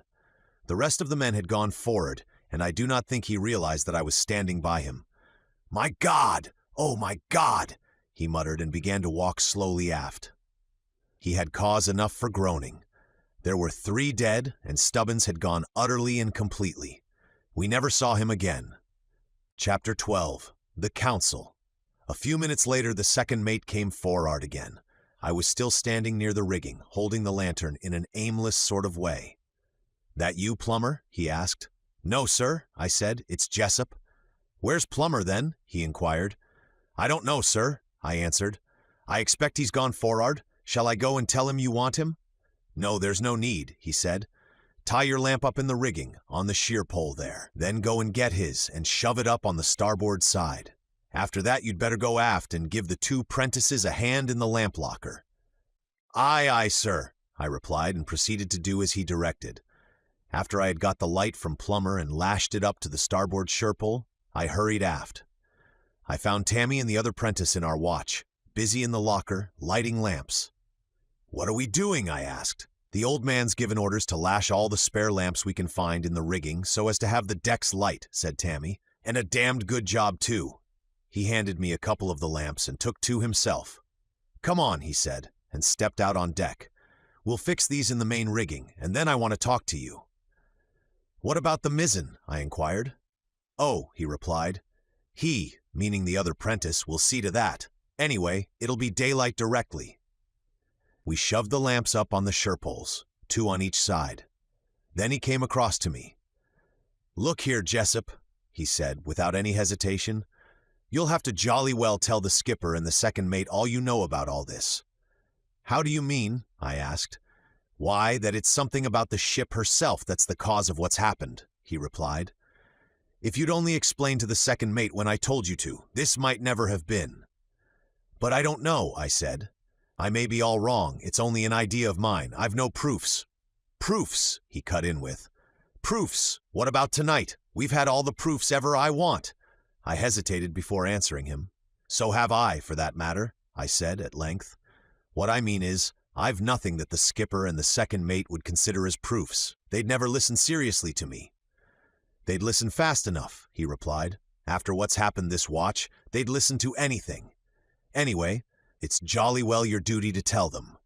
"What could they do anyway?" I said, despondently. "As things are going, we'll all be dead before another week is over at this rate." "You tell them," he answered. "That's what you've got to do. If you can only get them to realize that you're right, they'll be glad to put into the nearest port and send us all ashore." I shook my head. "Well, anyway, they'll have to do something," he replied in answer to my gesture. "We can't go round the Horn with the number of men we've lost. We haven't enough to handle her, if it comes on to blow." "You've forgotten, Tammy," I said. "Even if I could get the old man to believe I'd got at the truth of the matter, he couldn't do anything. Don't you see, if I'm right, we couldn't even see the land if we made it. We're like blind men." "What on earth do you mean?" he interrupted. "How do you make out we're like blind men? Of course we could see the land." Wait a minute, I said. "You don't understand, didn't I tell you?" "Tell what?" he asked. "About the ship I spotted," I said. "I thought you knew."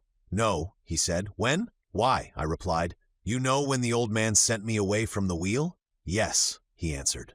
"You mean in the morning watch, day before yesterday?" "Yes," I said. "Well, don't you know what was the matter?" "No," he replied. "That is, I heard you were snoozing at the wheel and the old man came up and caught you." "That's all a darn silly yarn," I said, and then I told him the whole truth of the affair. After I had done that, I explained my idea about it to him. "Now you see what I mean?" I asked.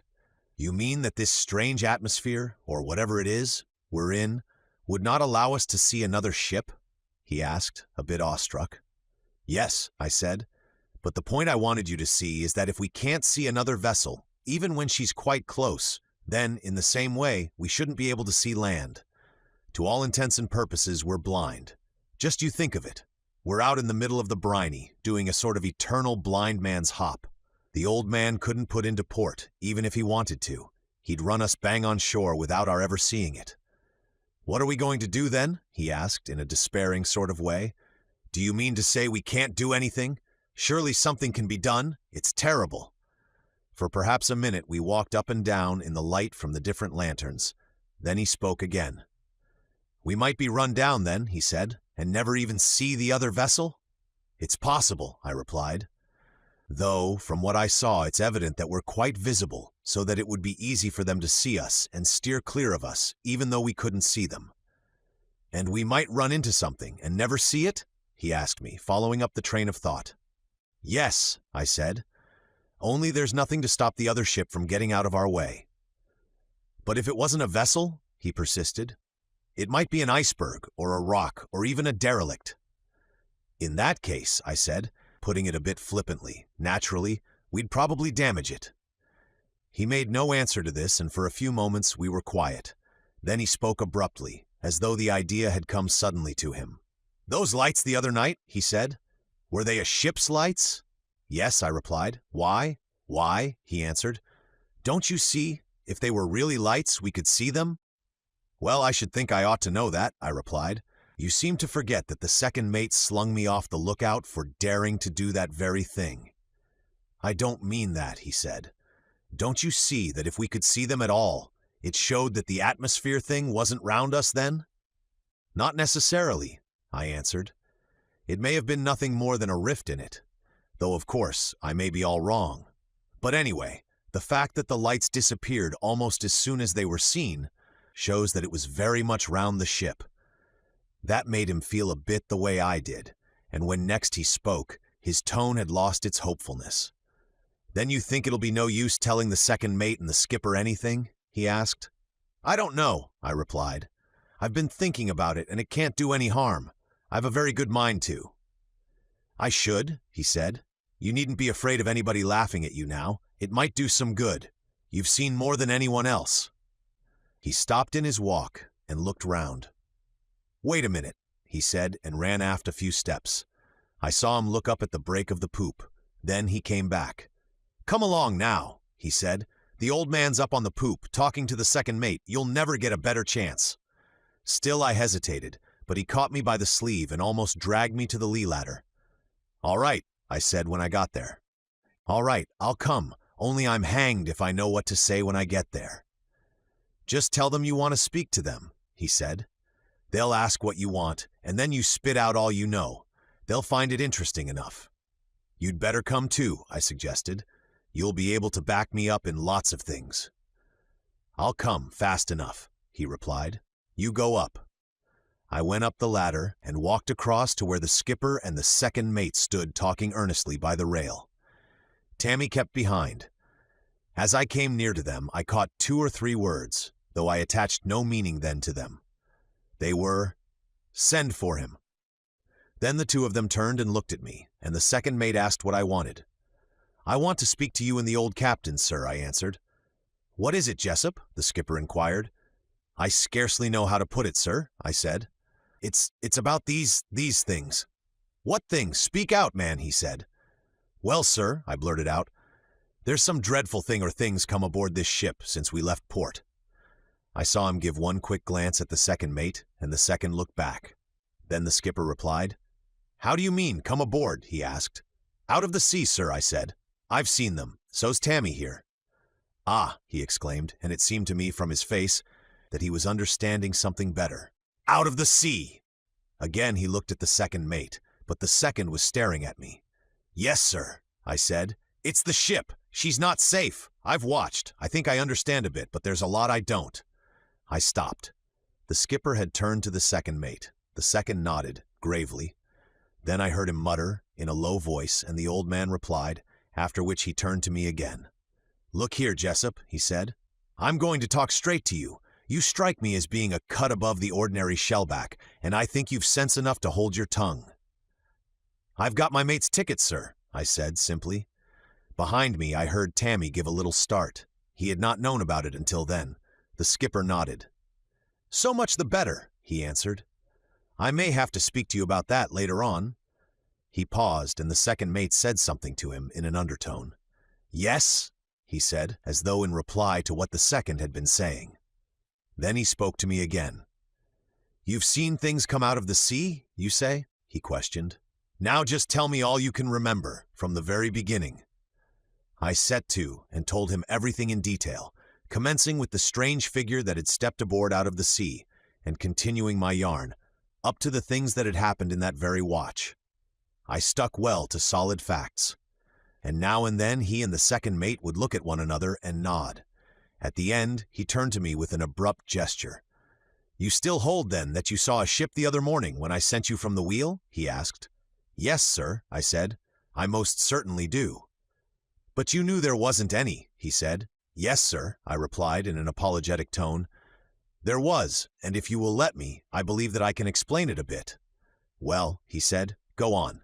Now that I knew he was willing to listen to me in a serious manner, all my funk of telling him had gone, and I went ahead and told him my ideas about the mist and the thing it seemed to have ushered, you know. I finished up by telling him how Tammy had worried me to come and tell what I knew. "He thought then, sir," I went on, "that you might wish to put into the nearest port, but I told him that I didn't think you could, even if you wanted to." "How's that?" he asked, profoundly interested. "Well, sir," I replied, "if we're unable to see other vessels, we shouldn't be able to see the land. You'd be piling the ship up without ever seeing where you were putting her." This view of the matter affected the old man in an extraordinary manner, as it did, I believe, the second mate, and neither spoke for a moment. Then the skipper burst out. "By gad, Jessup," he said, "if you're right, the Lord have mercy on us." He thought for a couple of seconds. Then he spoke again, and I could see that he was pretty well twisted up. "My God, if you're right!" The second mate spoke. "The men mustn't know, sir," he warned him. "It'd be a mess if they did." "Yes," said the old man. He spoke to me. "Remember that, Jessup," he said. "Whatever you do, don't go yarning about this, for'ard." "No, sir," I replied. "And you too, boy," said the skipper. "Keep your tongue between your teeth. We're in a bad enough mess without your making it worse. Do you hear?" "Yes, sir," answered Tammy. The old man turned to me again. "These things or creatures that you say come out of the sea," he said. "You've never seen them except after nightfall?" he asked. "No, sir," I replied. "Never." He turned to the second mate. "So far as I can make out, Mr. Tulipson," he remarked, "the danger seems to be only at night." "It's always been at night, sir," the second answered. The old man nodded. "Have you anything to propose, Mr. Tulipson?" he asked.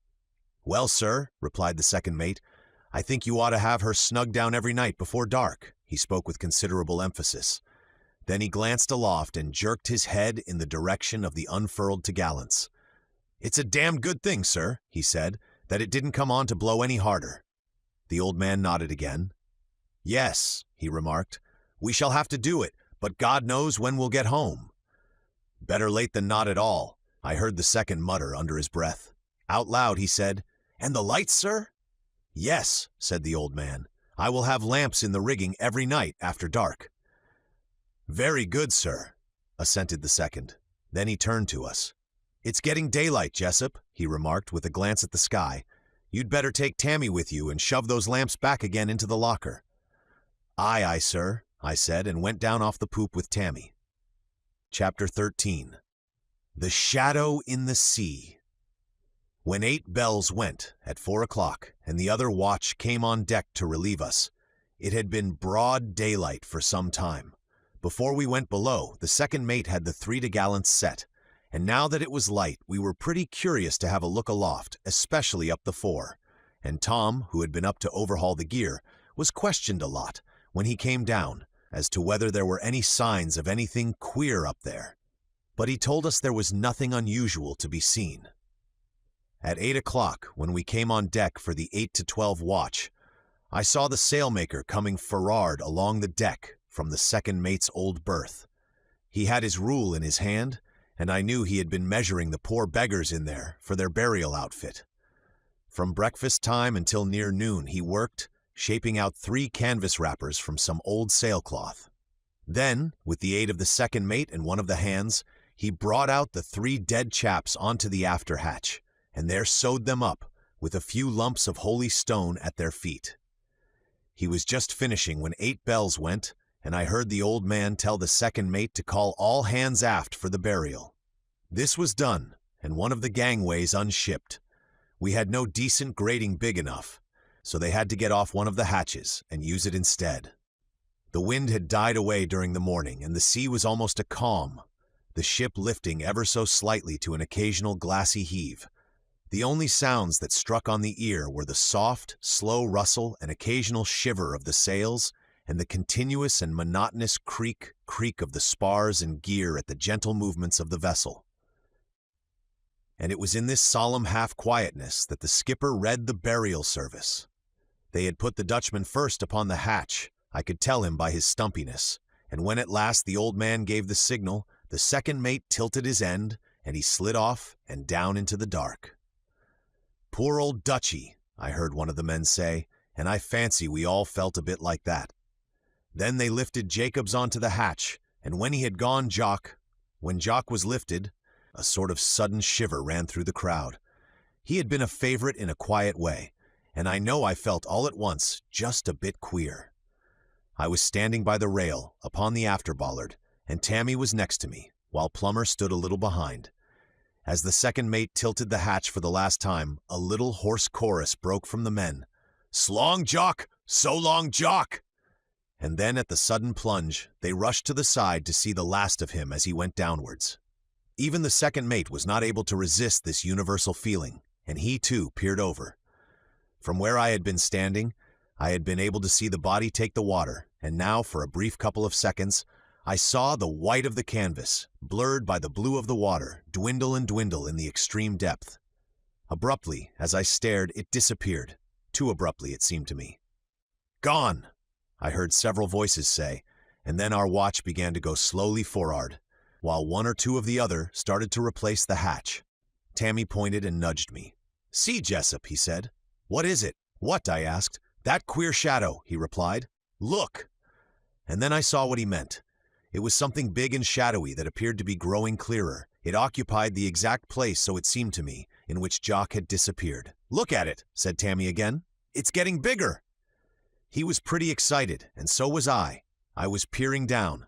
The thing seemed to be rising out of the depths. It was taking shape. As I realized what the shape was, a queer, cold funk took me. "See," said Tammy. "It's just like the shadow of a ship." And it was, the shadow of a ship rising out of the unexplored immensity beneath our keel. Plummer, who had not yet gone for'ard, caught Tammy's last remark and glanced over. "What's he mean?" he asked. "That!" replied Tammy, and pointed. I jabbed my elbow into his ribs, but it was too late. Plummer had seen. Curiously enough, though, he seemed to think nothing of it. "That ain't nothin', 'cept their shatter or their ship," he said. Tammy, after my hint, let it go at that. But when Plummer had gone for'ard with the others, I told him not to go telling everything round the decks like that. "We've got to be thundering careful," I remarked. "You know what the old man said, last watch."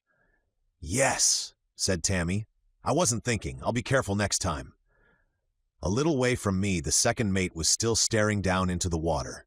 I turned and spoke to him. "What do you make it out to be, sir?" I asked.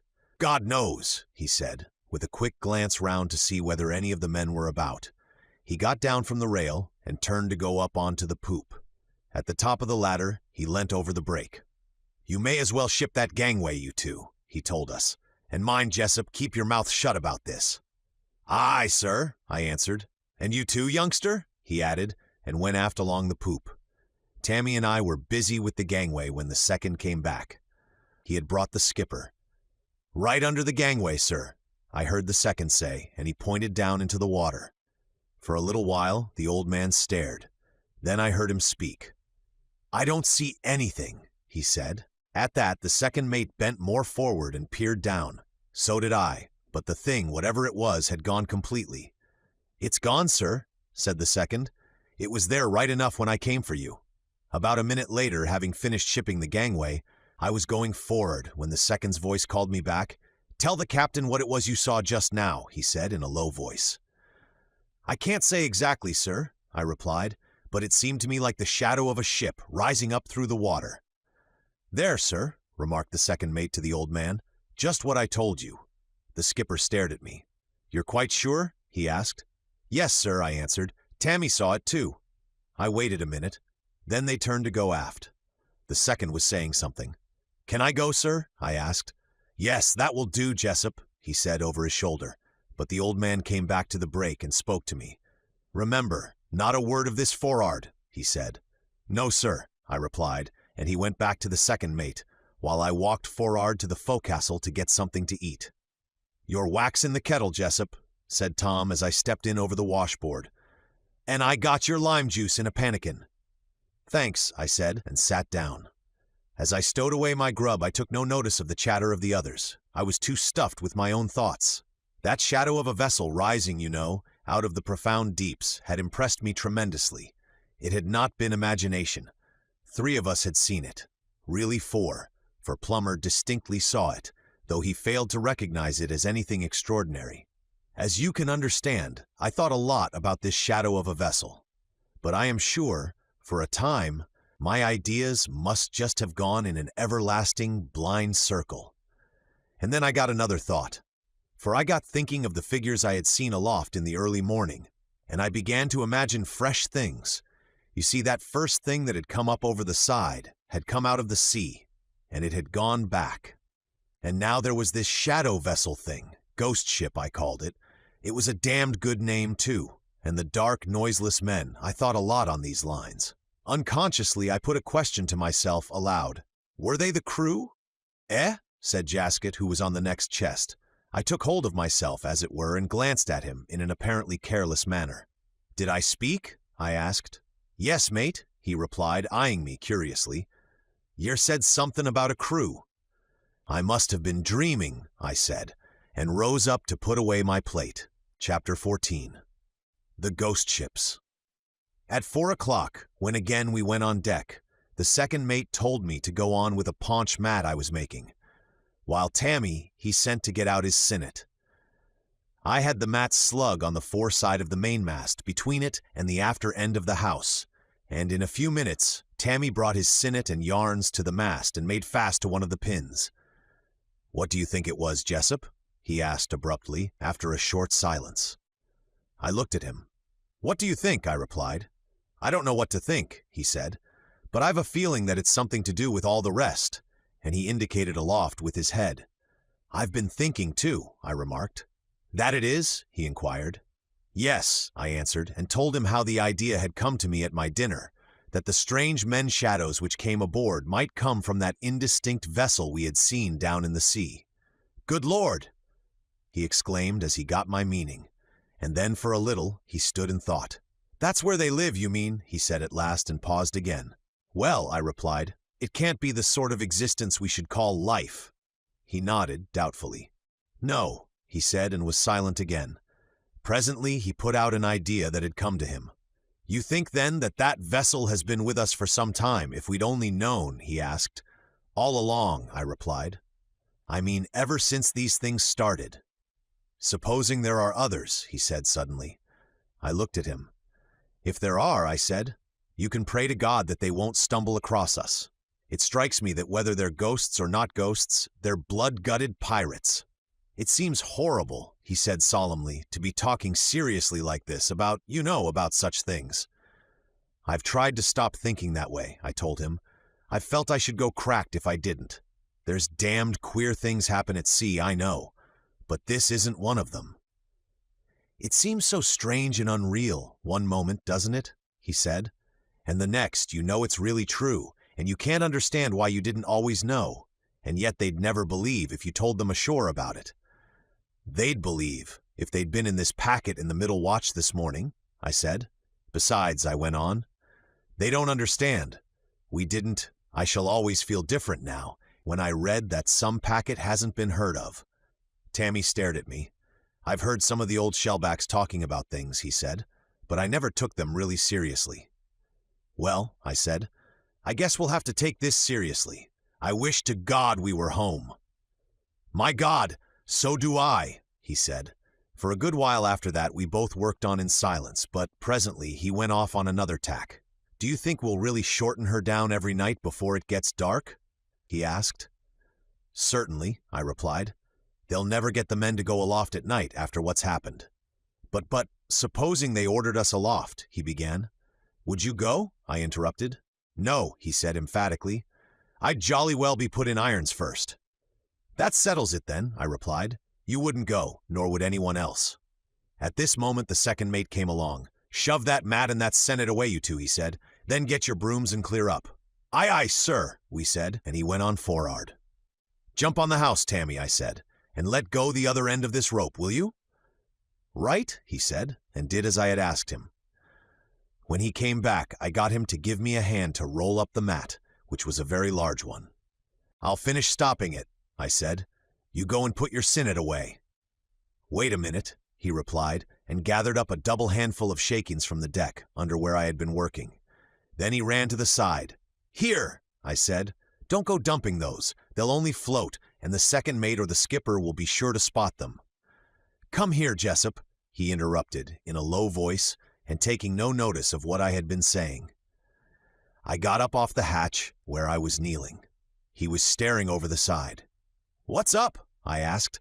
For God's sake, hurry, he said, and I ran and jumped onto the spar alongside of him. Look, he said, and pointed with a handful of shakens right down directly beneath us. Some of the shakens dropped from his hand and blurred the water momentarily so that I could not see. Then, as the ripples cleared away, I saw what he meant. 2 of them, he said, in a voice that was scarcely above a whisper. And there's another out there, and he pointed again with a handful of shakens. There's another a little further aft, I muttered. Where? Where? He asked. There, I said and pointed. That's 4, he whispered. 4 of them. I said nothing, but continued to stare. They appeared to me to be a great way down in the sea, and quite motionless. Yet, though their outlines were somewhat blurred and indistinct, there was no mistaking that they were very like exact, though shadowy, representations of vessels. For some minutes we watched them without speaking. At last Tammy spoke. They're real, right enough, he said in a low voice. I don't know, I answered. I mean, we weren't mistaken this morning, he said. No, I replied. I never thought we were. Away forward I heard the second mate returning aft. He came nearer and saw us. What's up now, you two? He called sharply. This isn't clearing up. I put out my hand to warn him not to shout and draw the attention of the rest of the men. He took several steps towards me. What is it? What is it? He said with a certain irritability, but in a lower voice. You'd better take a look over the side, sir, I replied. My tone must have given him an inkling that we had discovered something fresh, for at my words he made one spring and stood on the spar alongside of me. Look, sir, said Tammy. There's 4 of them. The second mate glanced down, saw something and bent sharply forward. My God, I heard him mutter under his breath. After that, for some half-minute, he stared without a word. There are 2 more out there, sir, I told him, and indicated the place with my finger. It was a little time before he managed to locate these, and when he did, he gave them only a short glance. Then he got down off the spar and spoke to us. Come down off there, he said quickly. Get your brooms and clear up. Don't say a word. It may be nothing. He appeared to add that last bit as an afterthought, and we both knew it meant nothing. Then he turned and went swiftly aft. I expect he's gone to tell the old man, Tammy remarked as we went for'ard, carrying the mat and his sinnet. I said, scarcely noticing what he was saying, for I was full of the thought of those 4 shadowy craft waiting quietly down there. We got our brooms and went aft. On the way, the second mate and the skipper passed us. They went for'ard too by the fore brace and got up on the spar. I saw the second point up at the brace, and he appeared to be saying something about the gear. I guessed that this was done purposely, to act as a blind, should any of the other men be looking. Then the old man glanced down over the side, in a casual sort of manner. So did the second mate. A minute or 2 later, they came aft, and went back up onto the poop. I caught a glimpse of the skipper's face as he passed me on his return. He struck me as looking worried. Bewildered, perhaps, would be a better word. Both Tammy and I were tremendously keen to have another look, but when at last we got a chance, the sky reflected so much on the water, we could see nothing below. We had just finished sweeping up when 4 bells went, and we cleared below for tea. Some of the men got chatting while they were grubbing. "I avered," remarked Coin, "as we're going to shorten her down afore dark." "Eh?" said old Jasket over his pannikin of tea. Coin repeated his remark. "Oo says so?" inquired Plummer. "I heard it from their dock," answered Coin. "He got it from their steward." "How would he know?" asked Plummer. "I dunno," said Coin. "I spect he's heard 'em talking about it arft." Plummer turned to me. "Have you heard anything, Jessup?" he inquired. "What about shortening down?" I replied. "Yes," he said. "Weren't their old man talking ter yer up on their poop this mornin'?" "Yes," I answered. "He said something to the second mate about shortening down, but it wasn't to me." "They are," said Coin. "Aven't I just said so?" At that instant, one of the chaps in the other watch poked his head in through the starboard doorway. "All hands shorten sail," he sung out. At the same moment the mate's whistle came sharp along the decks. Plummer stood up and reached for his cap. "Well," he said, "it's evident they ain't going ter lose no more of us." Then we went out on deck. It was a dead calm, but all the same, we furled the 3 royals and then the 3 t'gallants. After that, we hauled up the main and foresail and stowed them. The crossjack, of course, had been furled some time, with the wind being plumb aft. It was while we were up at the foresail that the sun went over the edge of the horizon. We had finished stowing the sail out upon the yard, and I was waiting for the others to clear in and let me get off the foot rope. Thus it happened that, having nothing to do for nearly a minute, I stood watching the sun set, and so saw something that otherwise I should most probably have missed. The sun had dipped nearly halfway below the horizon and was showing like a great red dome of dull fire. Abruptly, far away on the starboard bow, a faint mist drove up out of the sea. It spread across the face of the sun so that its light shone now as though it came through a dim haze of smoke. Quickly, this mist or haze grew thicker, but at the same time separating and taking strange shapes so that the red of the sun struck through ruddily between them. Then, as I watched, the weird mistiness collected and shaped and rose into 3 towers. These became more definite, and there was something elongated beneath them. The shaping and forming continued, and almost suddenly I saw that the thing had taken on the shape of a great ship. Directly afterwards, I saw that it was moving. It had been broadside on to the sun. Now it was swinging. The bows came round with a stately movement until the 3 masts bore in a line. It was heading directly towards us. It grew larger, but yet less distinct. Astern of it, I saw now that the sun had sunk to a mere line of light. Then, in the gathering dusk, it seemed to me that the ship was sinking back into the ocean. The sun went beneath the sea, and the thing I had seen became merged, as it were, into the monotonous grayness of the coming night. A voice came to me from the rigging. It was the second mate's. He had been up to give us a hand. "Now then, Jessup," he was saying. "Come along, come along." I turned quickly and realized that the fellows were nearly all off the yard. "Aye, sir," I muttered, and slid in along the foot rope and went down on deck. I felt fresh, dazed, and frightened. A little later, 8 bells went, and after roll call, I cleared up onto the poop to relieve the wheel. For a while, as I stood at the wheel, my mind seemed blank and incapable of receiving impressions. This sensation went after a time, and I realized that there was a great stillness over the sea. There was absolutely no wind, and even the everlasting creak of the gear seemed to ease off at times. At the wheel there was nothing whatever to do. I might just as well have been for'ard, smoking in the forecastle. Down on the main deck, I could see the loom of the lanterns that had been lashed up to the sherpoles in the fore and main rigging. Yet they showed less than they might, owing to the fact that they had been shaded on their after sides, so as not to blind the officer of the watch more than need be. The night had come down strangely dark, and yet of the dark and the stillness and the lanterns, I was only conscious in occasional flashes of comprehension. For, now that my mind was working, I was thinking chiefly of that queer, vast phantom of mist, I had seen rise from the sea and take shape. I kept staring into the night, towards the west, and then all round me, for naturally the memory predominated that she had been coming towards us when the darkness came, and it was a pretty disquieting sort of thing to think about. I had such a horrible feeling that something beastly was going to happen any minute. Yet 2 bells came and went, and still all was quiet. Strangely quiet, it seemed to me. And of course, besides the queer, misty vessel I had seen in the west, I was all the time remembering the 4 shadowy craft lying down in the sea under our port side. Every time I remembered them, I felt thankful for the lanterns round the main deck, and I wondered why none had been put in the mizzen rigging.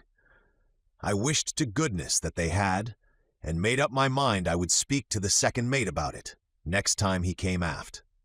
At the time, he was leaning over the rail across the break of the poop. He was not smoking, as I could tell, for had he been, I should have seen the glow of his pipe now and then. It was plain to me that he was uneasy. 3 times already he had been down onto the main deck, prowling about. I guessed that he had been to look down into the sea for any signs of those 4 grim craft.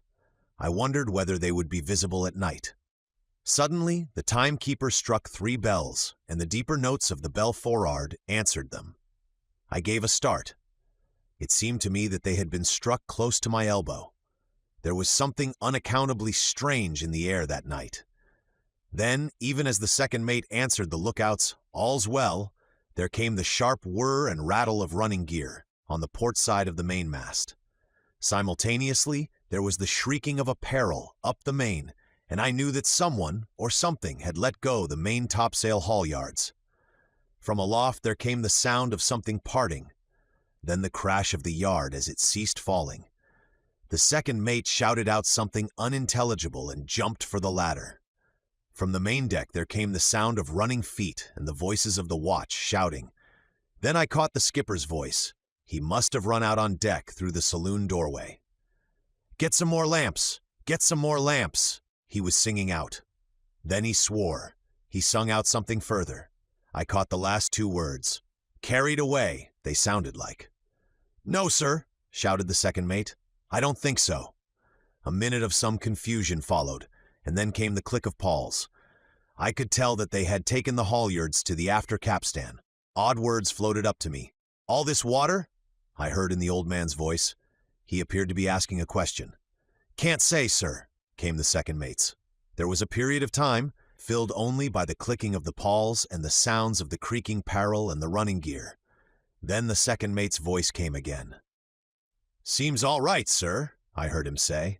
I never heard the old man's reply, for in the same moment there came to me a chill of cold breath at my back. I turned sharply and saw something peering over the taffrail.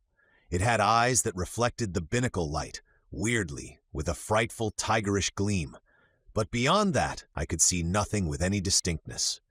For the moment, I just stared. I seemed frozen. It was so close. Then movement came to me, and I jumped to the binnacle and snatched out the lamp.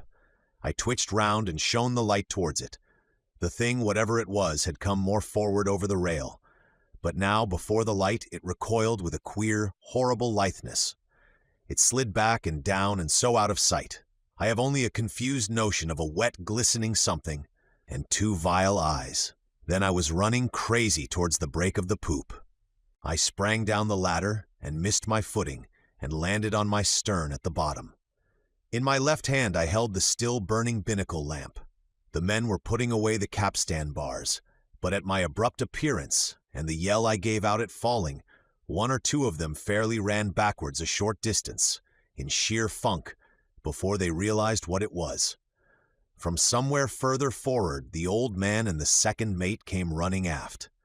"What the devil's up now?" sung out the second, stopping and bending to stare at me. "What's to do that you're away from the wheel?" I stood up and tried to answer him, but I was so shaken that I could only stammer. "Aye there!" I stuttered. "Damnation!" shouted the second mate angrily.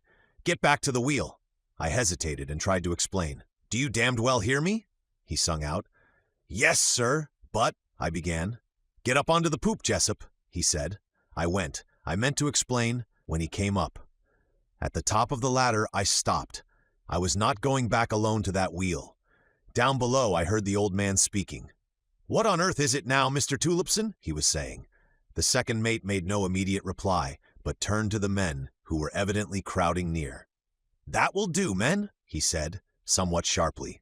I heard the watch start to go for'ard. There came a mutter of talk from them. Then the second mate answered the old man. He could not have known that I was near enough to overhear him. "It's Jessup, sir. He must have seen something, but we mustn't frighten the crowd more than need be." "No," said the skipper's voice. They turned and came up the ladder, and I ran back a few steps as far as the skylight. I heard the old man speak as they came up. "How is it there are no lamps, Mr. Tulipson?" he said, in a surprised tone. "I thought there would be no need up here, sir," the second mate replied. Then he added something about saving oil. "Better have them, I think," I heard the skipper say. "Very good, sir," answered the second and sung out to the timekeeper to bring up a couple of lamps. Then the two of them walked aft to where I stood by the skylight.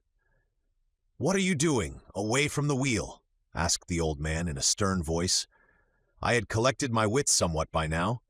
"I won't go, sir, till there's a light," I said. The skipper stamped his foot angrily, but the second mate stepped forward. Come, Jessup," he exclaimed. "This won't do, you know. You'd better get back to the wheel without further bother." "Wait a minute," said the skipper at this juncture. "What objection have you to going back to the wheel?" he asked. "I saw something," I said. "It was climbing over the taffrail, sir." "Ah," he said, interrupting me with a quick gesture. Then abruptly, sit down, you're all in a shake, man." I flopped down onto the skylight seat. I was, as he had said, all in a shake, and the binnacle lamp was wobbling in my hand, so that the light from it went dancing here and there across the deck. "Now," he went on, "just tell us what you saw." I told them at length, and while I was doing so, the timekeeper brought up the lights and lashed one up on the sheer pole in each rigging. "Shove one under the spanker boom," the old man sung out, as the boy finished lashing up the other two. "Be smart now." "Aye, sir," said the Prentice, and hurried off. "Now then," remarked the skipper when this had been done, "you needn't be afraid to go back to the wheel. There's a light over the stern, and the second mate or myself will be up here all the time." I stood up. "Thank you, sir," I said, and went aft. I replaced my lamp in the binnacle and took hold of the wheel.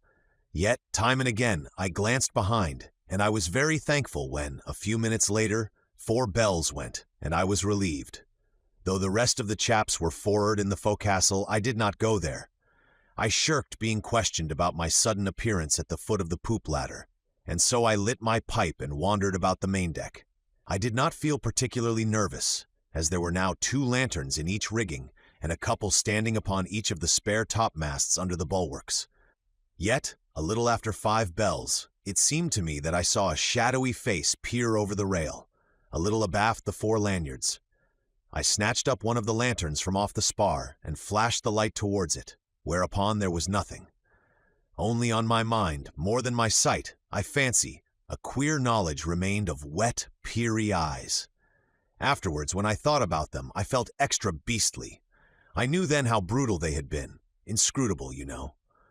Once more in that same watch I had a somewhat similar experience, only in this instance it had vanished even before I had time to reach a light. And then came 8 bells and our watch below. Chapter 15. The Great Ghost Ship. When we were called again at 3:45, the man who roused us out had some queer information. "Toppin's gone, clean vanished," he told us as we began to turn out. "I never was in such a damned hair-raisin' hooker as this here. It ain't safe to go about the bloomin' decks." "Who's gone?" asked Plummer, sitting up suddenly and throwing his legs over his bunkboard. "Toppin, one of the Prentices," replied the man. "We've been hunting all over the bloomin' show. We're still at it, but we'll never find him," he ended with a sort of gloomy assurance. "Oh, I dunno," said Coyne. "P'raps he's snoozin' somewheres 'bout." "Not him," replied the man. "I tell you, we've turned everything upside down. He's not aboard the bloomin' ship." "Where was he when they last saw him?" I asked. "Someone must know something, you know." "Keepin' time up on the poop," he replied. "The old man's nearly shook the life out of the mate and the chap at the wheel, and they say they don't know nothin'." "How do you mean?" I inquired. "How do you mean, nothing?" "Well," he answered, "the youngster was there one minute, And then the next thing they knew, he'd gone. They've both sworn black and blue that there wasn't a whisper. He's just disappeared off of the face of the bloomin' earth. I got down onto my chest and reached for my boots. Before I could speak again, the man was saying something fresh. "See here, mates," he went on. "If things is going on like this, I'd like to know where you and me'll be before long." "We'll be in hell," said Plumber. "I dunno as I like to think about it," said Coin. "We'll have to think about it," replied the man. "We've got to think a bloomin' lot about it. I've talked to our side, and they're game." "Game for what?" I asked. "To go and talk straight to the bloomin' captain," he said, wagging his finger at me. "It's make tracks for the nearest bloomin' port, and don't you make no bloomin' mistake." I opened my mouth to tell him that the probability was we should not be able to make it, even if he could get the old man to see the matter from his point of view. Then I remembered that the chap had no idea of the things I had seen and thought out, so instead I said, "Supposing he won't?" "Then we'll have to bloomin' well make him," he replied. "And when you got there," I said. "What then?" "You'd be jolly well locked up for mutiny." "I'd sooner be locked up," he said. "It don't kill you." There was a murmur of agreement from the others, and then a moment of silence in which I know the men were thinking. Jasket's voice broke into it. "I never thought at first as she was 'aunted," he commenced, but Plummer cut in across his speech. "We mustn't 'urt anyone, yer know," he said. "That'd mean Anjin, and they ain't been her bad crowd." "No," assented everyone, including the chap who had come to call us. "All the same," he added, "it's got to be up hellum and shove her into the nearest bloomin' port." "Yes," said everyone, and then 8 bells went and we cleared out on deck. Presently, after roll call, in which there had come a queer, awkward little pause at Toppin's name, Tammy came over to me. The rest of the men had gone for'ard, and I guessed they were talking over mad plans for forcing the skipper's hand and making him put into port. Poor beggars. I was leaning over the port rail by the fore bracelock, staring down into the sea, when Tammy came to me. For perhaps a minute, he said nothing. When at last he spoke, it was to say that the shadow vessels had not been there since daylight. "What?" I said, in some surprise. "How do you know?" "I woke up when they were searching for Toppin," he replied. "I've not been asleep since. I came here right away." He began to say something further, but stopped short. "Yes," I said encouragingly. "I didn't know," he began and broke off. He caught my arm. "Oh, Jessup," he exclaimed, "what's going to be the end of it all?" "Surely something can be done?" I said nothing. I had a desperate feeling that there was very little we could do to help ourselves. "Can't we do something?" he asked and shook my arm. "Anything's better than this. We're being murdered." Still I said nothing, but stared moodily down into the water. I could plan nothing, though I would get mad, feverish fits of thinking. "Do you hear?" he said. He was almost crying. "Yes, Tammy," I replied, "but I don't know. You don't know," he exclaimed. "You don't know. Do you mean we're just to give in and be murdered one after another?" "We've done all we can," I replied. "I don't know what else we can do, unless we go below and lock ourselves in every night." "That would be better than this," he said. "There'll be no one to go below or anything else soon." "But what if it came on to blow?" I asked. "We'd be having the sticks blown out of her." "What if it came on to blow now?" he returned. "No one would go aloft. If it were dark, you said yourself. Besides, we could shorten her right down first. I tell you, in a few days there won't be a chap alive aboard this packet unless they jolly well do something." "Don't shout," I warned him. "You'll have the old man hearing you." But the young beggar was wound up and would take no notice. "I will shout," he replied. "I want the old man to hear. I've a good mind to go up and tell him." He started on a fresh tack. "Why don't the men do something?" he began. "They ought to damn well make the old man put us into port. They ought." "For goodness sake, shut up, you little fool," I said. "What's the good of talking a lot of damned rot like that? You'll be getting yourself into trouble." "I don't care," he replied. "I'm not going to be murdered." "Look here," I said. "I told you before that we shouldn't be able to see the land, even if we made it." "You've no proof," he answered. "It's only your idea." "Well," I replied, "proof or no proof, the skipper would only pile her up if he tried to make the land with things as they are now." "Let him pile her up," he answered. "Let him jolly well pile her up, That would be better than staying out here to be pulled overboard or chucked down from aloft. Look here, Tammy, I began. But just then the second mate sung out for him, and he had to go. When he came back, I had started to walk to and from across the foreside of the mainmast. He joined me, and after a minute, he started his wild talk again. "Look here, Tammy," I said once more. "It's no use your talking like you've been doing.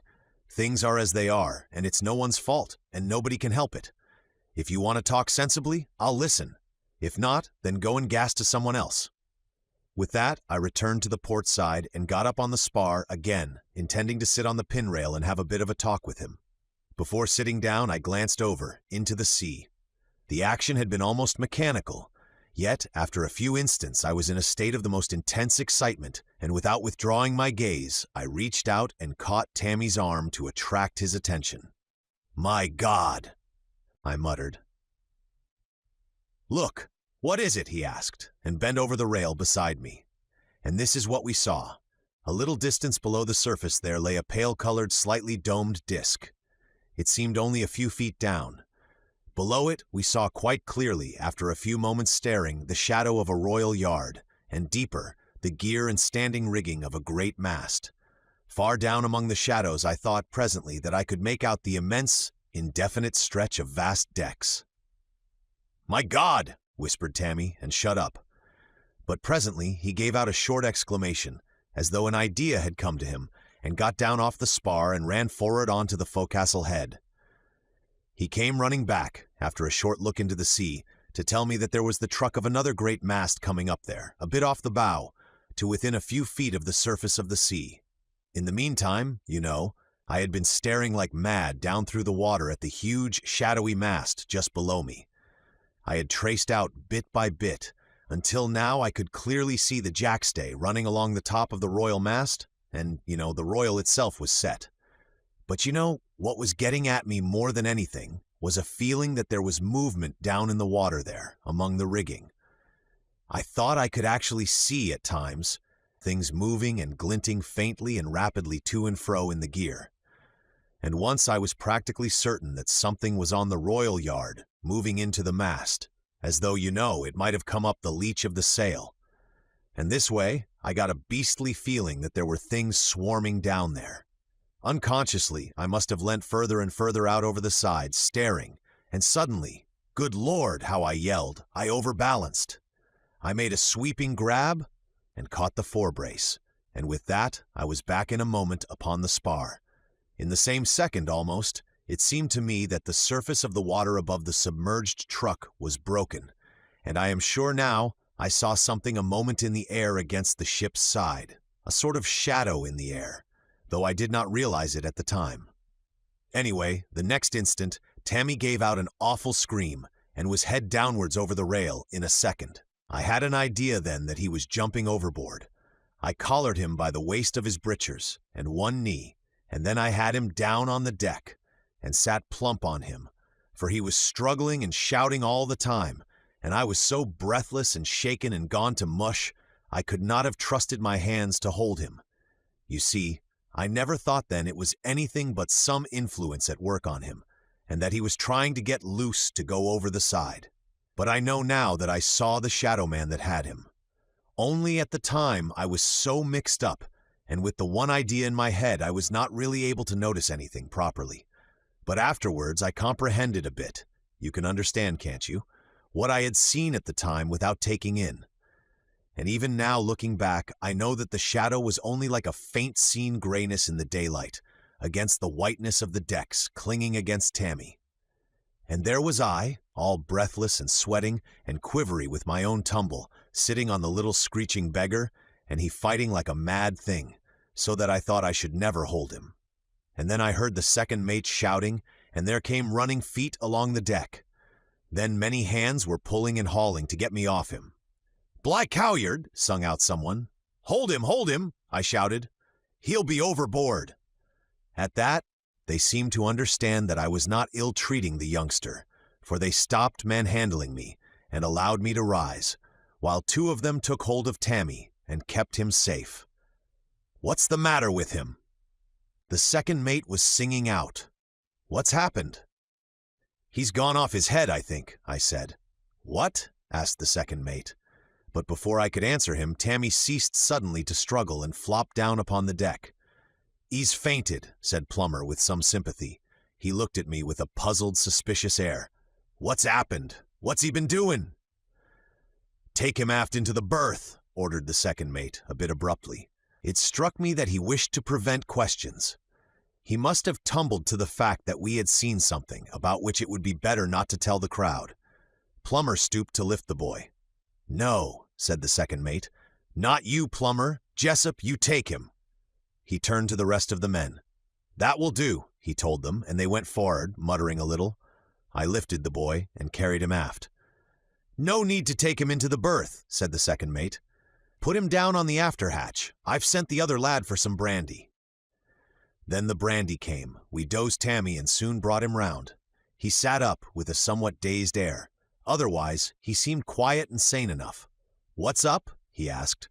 He caught sight of the second mate. "Have I been ill, sir?" he exclaimed. "You're right enough now, youngster," said the second mate. "You've been a bit off. You'd better go and lie down for a bit." "I'm all right now, sir," replied Tammy. "I don't think—" "You do as you're told," interrupted the second. "Don't always have to be told twice. If I want you, I'll send for you." Tammy stood up and made his way in rather an unsteady fashion into the berth. I fancy he was glad enough to lie down. "Now then, Jessup," exclaimed the second mate, turning to me. "What's been the cause of all this? Out with it now, smart!" I commenced to tell him, but almost directly he put up his hand. "Hold on a minute," he said. "There's the breeze!" He jumped up the port ladder and sung out to the chap at the wheel. Then down again. "Starboard fore brace," he sung out. He turned to me. "You'll have to finish telling me afterwards," he said. "Aye, sir," I replied, and went to join the other chaps at the braces. As soon as we were braced sharp up on the port tack, he sent some of the watch up to loose the sails. Then he sung out for me. "Go on with your yarn now, Jessup," he said. I told him about the great shadow vessel, and I said something about Tammy. I mean about my not being sure now whether he had tried to jump overboard. Because, you see, I began to realize that I had seen the shadow, and I remembered the stirring of the water above the submerged truck. But the second did not wait, of course, for any theories, but was away like a shot to see for himself. He ran to the side and looked down. I followed and stood beside him, yet, now that the surface of the water was blurred by the wind, we could see nothing. "It's no good," he remarked after a minute. "You'd better get away from the rail before any of the others see you. Just be taking those halyards aft to the capstan." From then until 8 bells, we were hard at work getting the sail upon her, and when at last 8 bells went, I made haste to swallow my breakfast and get asleep. At midday, when we went on deck for the afternoon watch, I ran to the side, but there was no sign of the great shadow ship. All that watch, the second mate kept me working at my paunch mat, and Tammy he put on to his sinnet, telling me to keep an eye on the youngster. But the boy was right enough, as I scarcely doubted now, you know, though, a most unusual thing, he hardly opened his lips the whole afternoon. Then at 4 o'clock we went below for tea.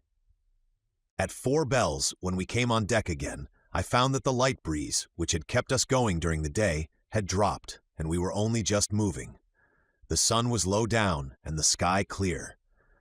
Once or twice, as I glanced across to the horizon, it seemed to me that I caught again that odd quiver in the air that had preceded the coming of the mist, and indeed on 2 separate occasions I saw a thin wisp of haze drive up, apparently out of the sea.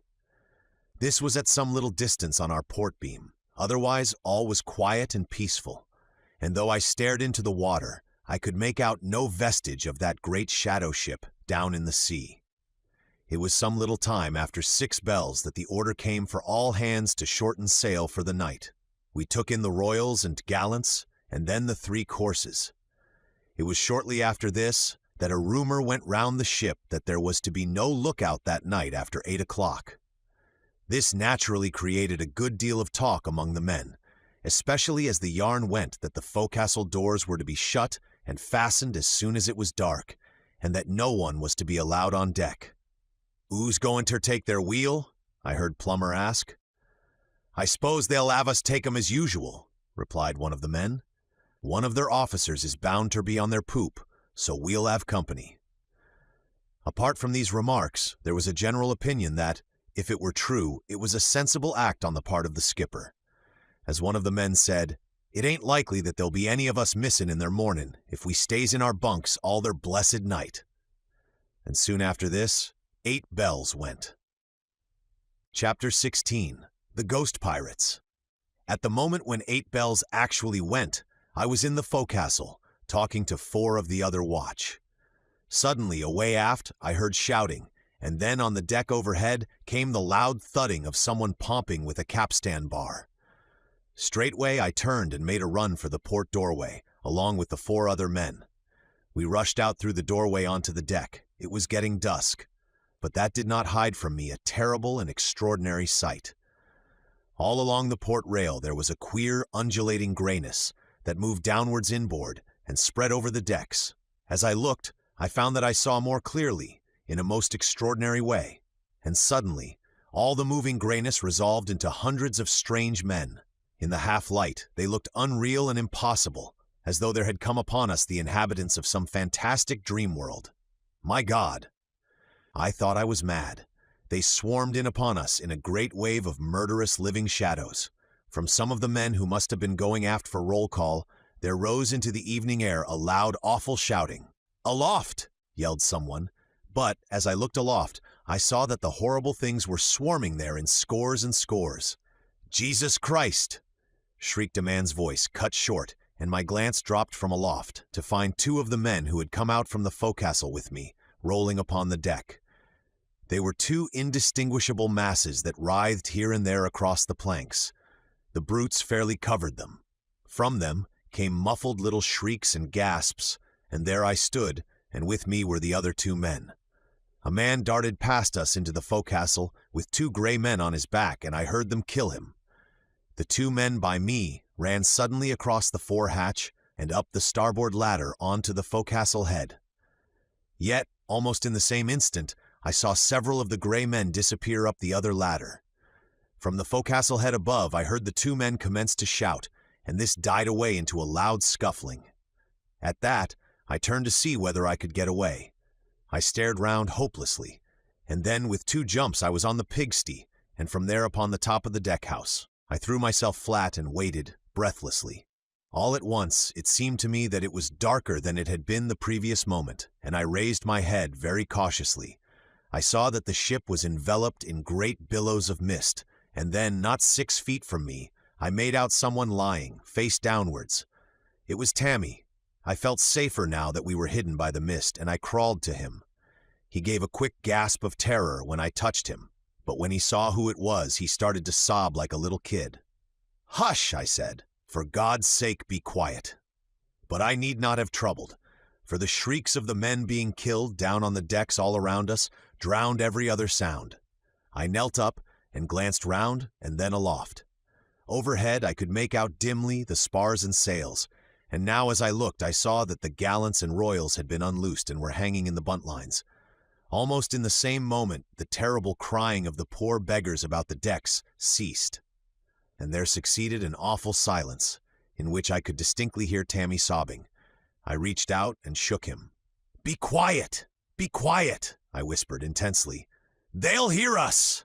At my touch and whisper he struggled to become silent, and then, overhead, I saw the 6 yards being swiftly mastheaded. Scarcely were the sails set when I heard the swish and flick of gaskets being cast adrift on the lower yards, and realized that ghostly things were at work there. For a moment or so there was silence, and I made my way cautiously to the after end of the house, and peered over. Yet, because of the mist, I could see nothing. Then abruptly from behind me came a single wail of sudden pain and terror from Tammy. It ended instantly in a sort of choke. I stood up in the mist and ran back to where I had left the kid, but he had gone. I stood dazed. I felt like shrieking out loud. Above me I heard the flaps of the course being tumbled off the yards.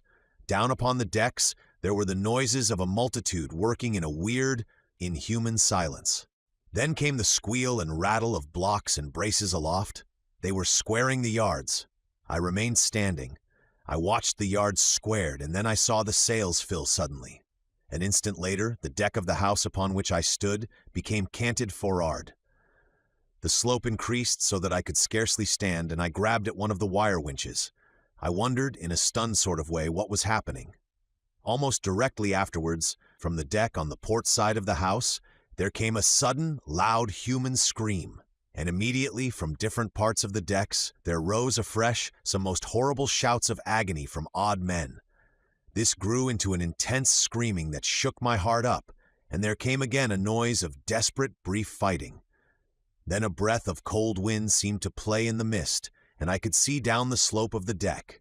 I looked below me, towards the bows. The jibboom was plunged right into the water, and as I stared, the bows disappeared into the sea. The deck of the house became a wall to me, and I was swinging from the winch, which was now above my head. I watched the ocean lap over the edge of the forecastle head and rush down onto the main deck, roaring into the empty forecastle, and still all around me came crying of the lost sailormen. I heard something strike the corner of the house above me, with a dull thud, and then I saw Plummer plunge down into the flood beneath. I remembered that he had been at the wheel. The next instant the water had leapt to my feet. There came a drear chorus of bubbling screams, a roar of waters, and I was going swiftly down into the darkness. I let go of the winch and struck out madly, trying to hold my breath. There was a loud singing in my ears. It grew louder. I opened my mouth. I felt I was dying. And then, thank God, I was at the surface, breathing. For the moment I was blinded with the water and my agony of breathlessness. Then, growing easier, I brushed the water from my eyes, and so, not 300 yards away, I made out a large ship, floating almost motionless. At first I could scarcely believe I saw aright. Then, as I realized that indeed there was yet a chance of living, I started to swim towards you. You know the rest? And you think? Said the captain, interrogatively, and stopped short. No, replied Jessup. I don't think, I know. None of us think. It's a gospel fact. People talk about queer things happening at sea, but this isn't one of them. This is one of the real things. You've all seen queer things, perhaps more than I have. It depends. But they don't go down in the log. These kinds of things never do. This one won't, at least not as it's really happened. He nodded his head, slowly, and went on, addressing the captain more particularly. I'll bet, he said, deliberately, that you'll enter it in the logbook. Something like this. May L8th, Lat. S. Long, W. 2 p.m. Light winds from the south and east. Sighted a full-rigged ship on the starboard bow. Overhauled her in the first dog watch. Signaled her, but received no response. During the second dog watch, she steadily refused to communicate. About 8 bells, it was observed that she seemed to be settling by the head, and a minute later she foundered suddenly, bows foremost with all her crew. Put out a boat and picked up one of the men, an A.B., Prosa by the name of Jessup. He was quite unable to give any explanation of the catastrophe. And you two, he made a gesture at the first and second mates, will probably sign your names to it, and so will I, and perhaps one of your A.B.s. Then when we get home, they'll print a report of it in the newspapers, and people will talk about the unseaworthy ships. Maybe some of the experts will talk rot about rivets and defective plates and so forth. He laughed cynically. Then he went on. And you know, when you come to think of it, there's no one except our own selves will ever know how it happened. Really. The shellbacks don't count. They're only beastly, drunken brutes of common sailors. Poor devils. No one would think of taking anything they said as anything more than a damned cuffer. Besides, the beggars only tell these things when they're half-boozed. They wouldn't then, for fear of being laughed at, only they're not responsible. He broke off and looked round at us. The skipper and the 2 mates nodded their heads in silent assent. Appendix: The Silent Ship. I'm the 3rd mate of the Sanger, the vessel that picked up Jessup, you know, and he's asked us to write a short note of what we saw from our side and sign it. The old man set me on the job, as he says I can put it better than he can. Well, it was in the first dog watch that we came up with her, the Mort Cestus, I mean, but it was in the second dog watch that it happened. The mate and I were on the poop watching her. You see, we'd signaled her and she'd not taken any notice, and that seemed queer, as we couldn't have been more than 300 or 400 yards off her port beam, and it was a fine evening, so that we could almost have had a tea fight if they'd seemed a pleasant crowd. As it was, we called them a set of sulky swine, and left it at that, though we still kept our hoist up. All the same, we watched her a lot, and I remember even then I thought it queer how quiet she was. We couldn't even hear her bell go, and I spoke to the mate about it, and he said he'd been noticing the same thing. Then about 6 bells they shortened her right down to topsails, and I can tell you that made us stare more than ever, as anyone can imagine. And I remember we noticed then especially that we couldn't hear a single sound from her, even when the halyards were let go. And without the glass, I saw their old man singing out something. But we didn't get a sound of it, and we should have been able to hear every word. Then, just before 8 bells, the thing Jessup's told us about happened. Both the mate and the old man said they could see men going up her side a bit indistinct, because it was getting dusk. But the second mate and I half thought we did, and half thought we didn't. But there was something queer. We all knew that, and it looked like a sort of moving mist along her side. I know I felt pretty funny, but it wasn't the sort of thing, of course, to be too sure and serious about until you were sure. After the mate and the captain had said they saw the men boarding her, we began to hear sounds from her. Very queer at first, and rather like a phonograph makes when it's getting up speed. Then the sounds came properly from her, and we heard them shouting and yelling. And I don't know even now just what I really thought. I was all so queer and mixed. The next thing I remember there was a thick mist round the ship, and then all the noise was shut off, as if it were all the other side of a door. But we could still see her masts and spars and sails above the misty stuff. And both the captain and the mate said they could see men aloft, and I thought I could, but the second mate wasn't sure.